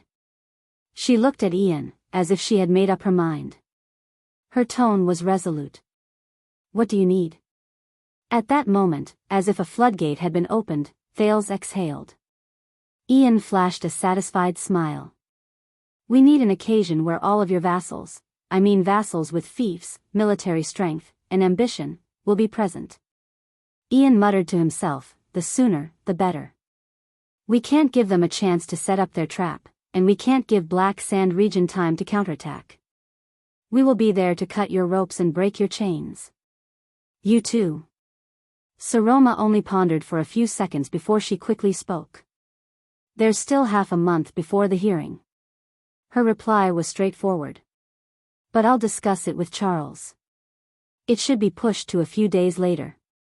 Under normal circumstances, the earls would send their administrators to attend, but I can send a letter to invite them to discuss the matter of dispatching troops. This was the first time Thales saw Saroma's swift and decisive side. He was quite surprised. So? Ian's eyes shone with a strange light. He tilted his head slightly. Have we reached an agreement? My lady. Oh no, the Archduchess of Dragon Cloud City? Saroma looked at him and nodded slowly. Of course, Viscount of the City of Faraway Prayers. The corners of Thales' lips curled up. He felt a strange feeling surge in his heart. It was as if he had lost something. Very well. Ian put away his expression and stood up slowly. At that moment, Thales had the misconception that the Viscount's temperament was slowly changing. Ian raised his right hand, stretched it across the table, and put his fingers together to form a palm. Ian Rockney. At that moment, there was no extra playfulness on his face, nor was there any deliberate seriousness on his face. There was only a simple indifference. For our alliance. Thales stared at him silently. He stared at Ian, who had an indifferent expression. Perhaps. This is the real him. The real Ian Rockney. The Archduchess took a deep breath and stood up with a stiff expression. She extended her palm towards Ian. Saroma Walton, the young girl said coldly, for our goal. But when her palm was about to touch Ian, it paused in midair. Ian was slightly startled. Saroma slowly turned her head and looked at the only person left in the hall. That foreign prince with a complicated expression. Ian came to his senses. He smiled in realization and looked at Thales as well. This time, it was Thales who raised his eyebrows. I want it too, he asked in astonishment. You are the witness of this covenant, Thales. Don't underestimate yourself, Ian said with a chuckle. Or do you want to be an indifferent outsider who listens to the entire conspiracy? Saroma stared at the prince expressionlessly. Although her gaze was complicated, it did not leave for even a moment. Thales sighed and stood up helplessly. Thales' Jade Star. The prince followed his memory of the 5 archdukes' action of swearing an oath of alliance. He extended his right hand and subconsciously closed Saroma's palm. He muttered to himself for a moment before he said coldly, for our common enemy. Ian stared at the 2 tightly clasped palms and raised half of his eyebrows. He sighed and shrugged, closing the back of Thales' hand from the outside. The 3 palms clasped together and shook vigorously in the air. The covenant was formed. And you have to attend as well, Thales. We in Dragon Cloud City can't be the only ones at that kind of event. There must be outsiders with sufficient status as witnesses to give them considerable pressure. Ian let go of his hand and gestured to the south. But inviting Black Sand region is obviously a bad idea. Thales frowned. Do you need anything else? No. The faster, the shorter, and the simpler it is.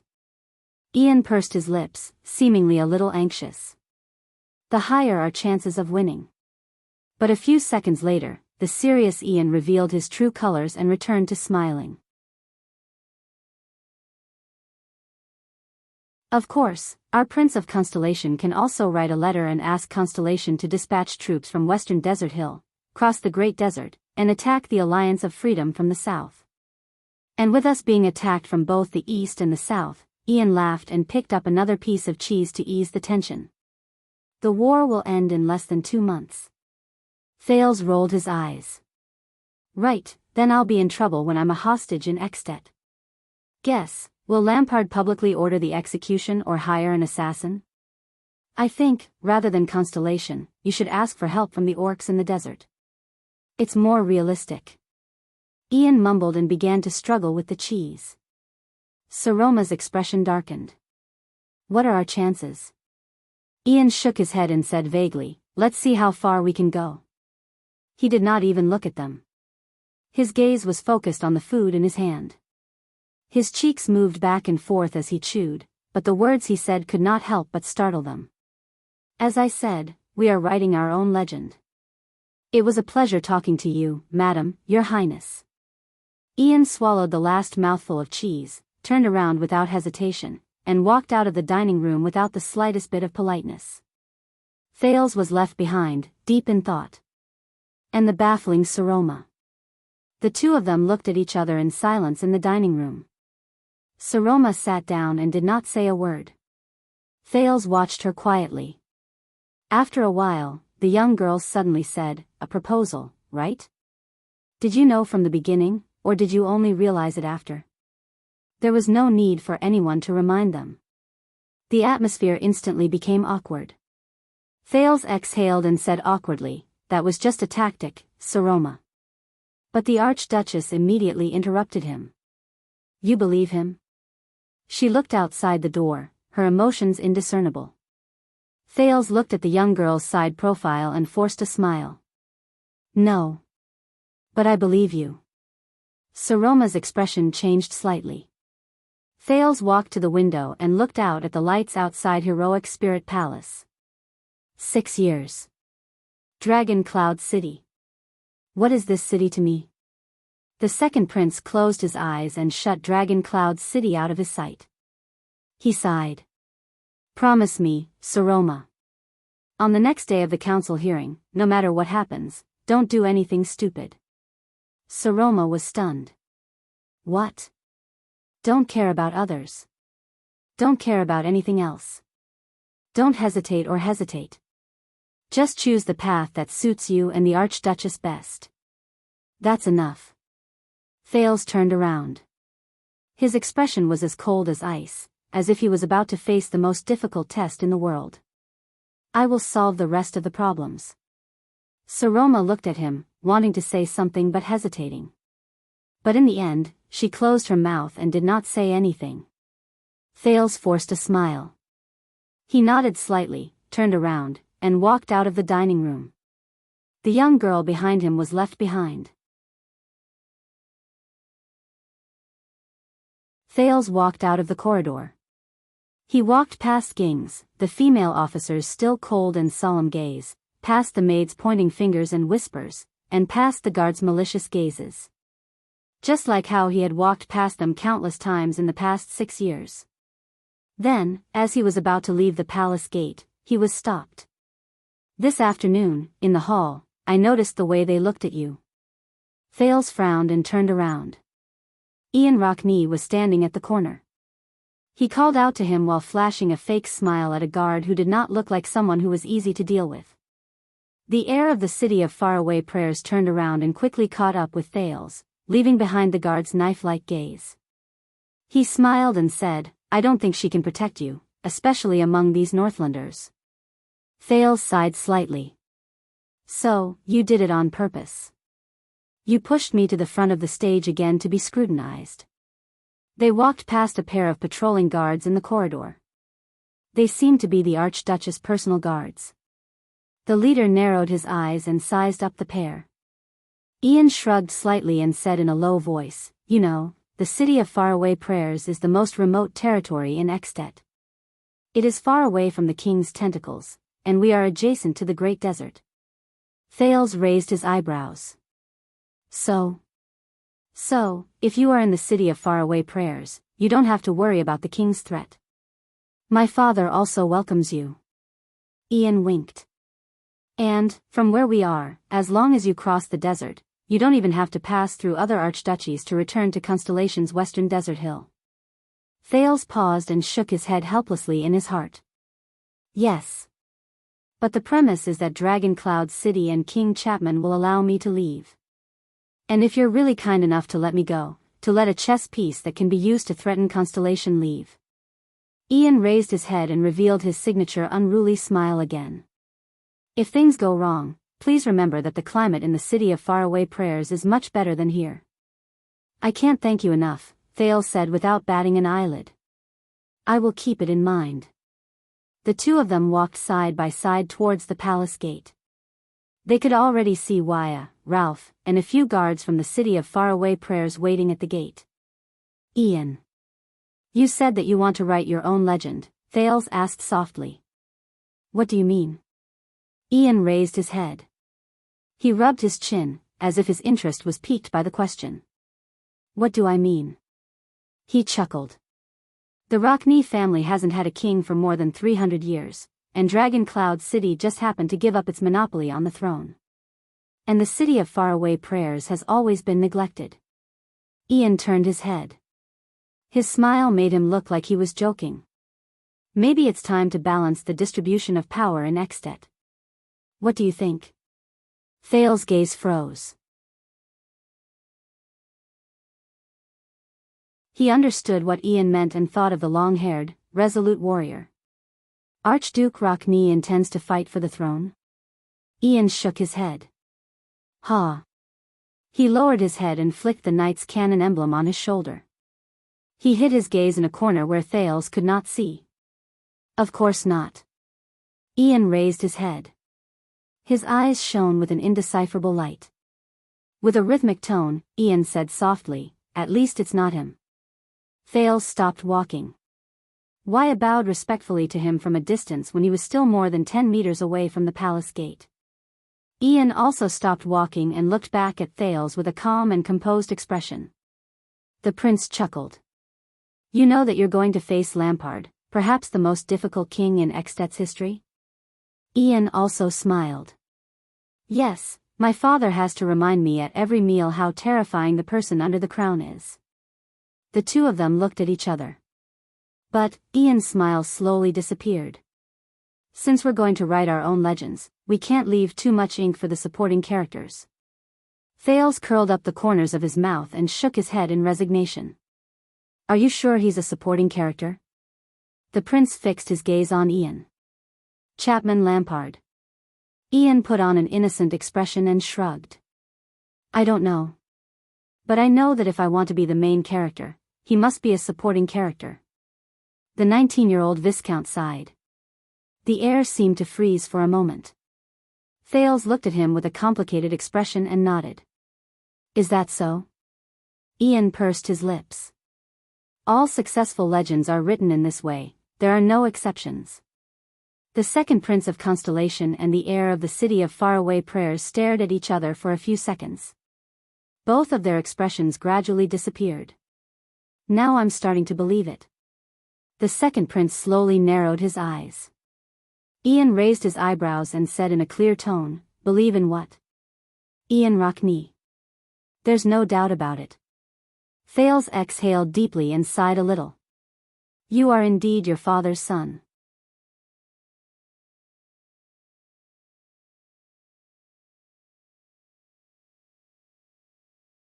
Chapter 3:15. Saroma frowned, and impatience reappeared on her face. You must have a very good reason for returning to this topic. Thales coughed unnaturally. Saroma, but before he could finish his sentence, Ian chuckled. I didn't mean to offend you. Don't think too highly of yourself, madam. The heir of the city of faraway prayers raised a finger and shook his head slightly. You have to know that not everyone will cry and fight to the death to marry you. Saroma's expression changed. Ian abruptly turned his head and looked at Thales with a mysterious expression. Am I right? Thales became embarrassed. He coughed unnaturally again. Saroma, he means, I know what he's talking about. Saroma stared coldly at Ian, then turned to Thales. A slight contortion appeared on her fair face. He's right, isn't he? Obviously, I can't make people who don't like me fall head over heels for me. I'm not the main character in a legend. Oh my God. Thales lowered his head stiffly. As if he had discovered a new world, he suddenly realized that the food on the table was delicious.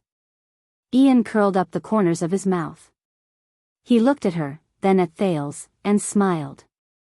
Neither of us is the main character in a legend. Unless we write our own legends. Thales retracted his outstretched hand, which was about to reach for the food. Saroma exhaled, suppressed the displeasure in her heart, and looked at the rude guest. The Archduchess raised her eyebrows. And that is? However, Ian only smiled meaningfully before his expression turned solemn. My lady, your highness, we are now facing the same problem. Ian looked particularly special when he was serious.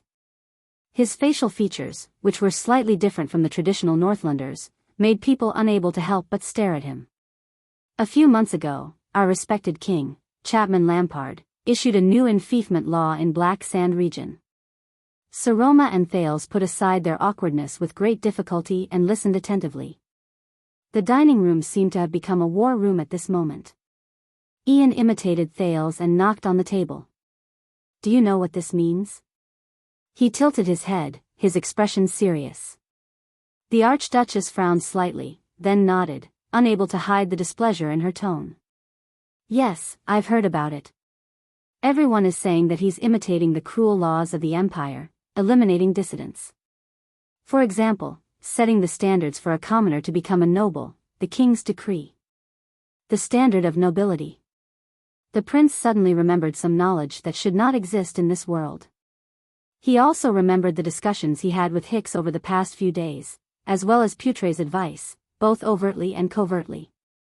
Thales sighed, shook his head, and interrupted Saroma. No, Saroma, the laws are just the surface. It is not important whether they are strict or not. The real key is the flow of power behind the scenes. Saroma gave him a questioning look. King Chapman wrote all the traditional noble rules that have been passed down since before the joint ruling pledge, whether they are obscure or not, written or unwritten, habitual or not, compromising or not compromising, secret or not, and placed them in front of his own city gate. The prince remembered Lampard's words on the carriage. He remembered the courage and will of the terrifying King Chapman, who held the chess piece called Exted in his hand and played a game of chess with the Sage of Constellation from more than 100 years ago. He could not help but feel sentimental. He tried to superimpose the authority of the king on the autonomy of the nobles, and put the interpretation and implementation of the joint ruling pledge in his own hands. He offended the old nobles and vassals who have a long history, and who have even supported the Lampard family to rule Black Sand region since the beginning of the kingdom's establishment. If the decree comes into effect, it means that Chapman's will overshadow the traditional customs and rules. The lives and power of the vassals will no longer belong to them, and they will no longer even be shared with the king. They will only belong to the king. Saroma did not say anything. Ian sneered and shook his head. The corners of his lips curled up. In other words, he made a huge mess. He made him face the most difficult situation since his coronation. He looked at Thales. There is always a price to pay for change. He wanted to challenge the natural rights of the vassals, but he was also shaking his own natural rights and eroding the foundation of his rule. The old nobles and vassals in Black Sand region objected in unison. Count Mend made a public announcement and fiercely rebuked his suzerain. The de Venson family said that as long as the king did not revoke the decree, the tax resistance of all the vassals in their county would be extended indefinitely. Count Peruno went to Black Sand City in a high-profile manner to confront the king. The Ika family even recalled the 900 warriors who were stationed at the border and guarded Broken Dragon Fortress according to their duty. The entire Black Sand region became King Chapman's enemy overnight. The heir of the city of faraway prayers smiled. The second prince had lived in heroic Spirit Palace for a long time. Although he had heard that Lampard had encountered a lot of trouble, this was the first time Thales heard about the specific predicament Lampard was facing. It sounds terrible. He recalled the king's complicated gaze on the carriage, and his sentimental words. Thales thought of something. He was about to speak, but the Archduchess beat him to it. How strange. Saroma furrowed her brows. Seal told me before that the vassals each have their own interests and schemes. They will not easily show their blades to the king, and it's also very difficult for them to gather their standpoint and come together. What's more, they're facing Lampard, and he's also the king. Without external help and trump cards, those opponents in Black Sand region might not be so confident, organized, and coordinated. In the face of the Archduchess' question, Ian put on a rather profound expression. The dining room was silent for a few seconds. Wait, it's you guys? Soon, the Archduchess moved a little and said in sudden realization, it's you, the Archdukes, who are supporting their opposition to the king, and even making a promise? Thales' gaze shifted. Perhaps, as the Archduchess of Dragon Cloud City, she had improved in the past 6 years. It's just that I never noticed it in the past. Ian bowed slightly in his chair, displaying a perfect etiquette. This was indeed rare among Northlanders. How can we miss this opportunity? Ian straightened his back, looked at the frowning Saroma, and chuckled. It's not just us, Defense City and Elifure City are also helping. The Viscount nodded complacently. Other than the Archduke of Beacon Illumination City who hasn't inherited the throne for long, and the Stustal family of Sentinel region who remains neutral as usual, the Archduke of Glacier Sea has also expressed his willingness to join. Soon, Prestige Orchid region and Reformation Tower, who are also in the south, will also send a reply. This is a collective conspiracy. The king in Black Sand region, who is different from the rest, is our target. Looking at Saroma's unmoving expression, Thales knew that she was thinking of that day 6 years ago. That black ring. That blood-stained crown. That howling girl. Thales' heart was filled with an inexplicable emotion. In the dining room, Ian was like a hunter with a bow and arrow in hand. He flashed a confident smile. The arrow has left the bow, and the sword has been unsheathed. Lampard's bargaining chips are disappearing. His vassals are dissatisfied. His people are suspicious. His taxes are decreasing, and his army is loosening. In the Lampard family, which is famous in Northland, the uprising king, Quisso, and one of the 9 knights, Holt, the boiling blood, have left their descendants a legacy of prestige. The Prince of Constellation carefully recalled Lampard's character and methods. Suppressing his subconscious disapproval, he listened to Ian quietly. Before long, perhaps in half a year, or even a few months, the king's rule will be shaken. The natural authority of the Iron Fist family will dissipate. His decrees will no longer be able to leave the castle. He will become a powerless, lonely king who will obediently endure in his own castle until the next king selection. Ian took a deep breath and suddenly changed the topic. However, when everything was going according to plan and we were only one step away from success, a small accident happened, he said, somewhat vexed. Saroma lowered her head and pondered. You mean, a crisis broke out in the Alliance of Freedom, and they tried to break away from Extet? Ian flashed a smile of approval. And in this accident, the city of faraway prayers happened to be the first to bear the brunt, the Archduchess said slowly. Was this really an accident? Ian exhaled and nodded. It's understandable that there will be bumps in the road to the top. Even a mongrel orc who is on the verge of death has the power to fight back, let alone a usurper who killed his elder brother and the king. Ian sighed and nodded. Hearing Ian's words, Thales could not help but frown. During these few minutes, Thales did not interrupt. He quietly watched the conversation between Saroma and Ian, but he suddenly felt an inexplicable sense of unfamiliarity. That little rascal who hid behind me and wiped her tears, Saroma, who has been sitting on the Archduchess seat with fear and trepidation all these years. When did she become an existence who can play chess with her opponent at the negotiating table, and conspire with her ally? Sentimental, gratified, disappointed, frustrated. Complicated thoughts formed by countless emotions surged into his heart. Why didn't I realize it in the past 6 years? Why now, when I'm about to? But Thales immediately clenched his fists. No, this is not enough. Her opponent, her ally, this is far from enough. It's precisely because of the archdukes led by the city of faraway prayers and their external support and guarantee that the old nobles in Black Sand region can rebel against the king without hesitation. Ian sighed. But we can't turn a blind eye to the Alliance of Freedom. To be honest, based on the information I recently received, the situation in the Alliance is already irreversible. A peaceful solution is impossible. But if the army of the city of faraway prayers is busy on the campaign, and the Rockney family's hands are tied to the stake known as the Alliance of Freedom, he spread his hands and shrugged. Then, to the king's opponents, the promise of the city of faraway prayers will not be so reliable. Thales snapped out of his thoughts and quietly took over the conversation. At the same time, it will be easier for the king to suppress the opponents who are isolated and helpless, get through the crisis, and even further consolidate his authority and rebuild Black Sand region that belongs to him. Clap. Ian clapped his hands lightly. If Lampard gets through this storm. Believe me, for us, it won't be as simple as a failed hunt.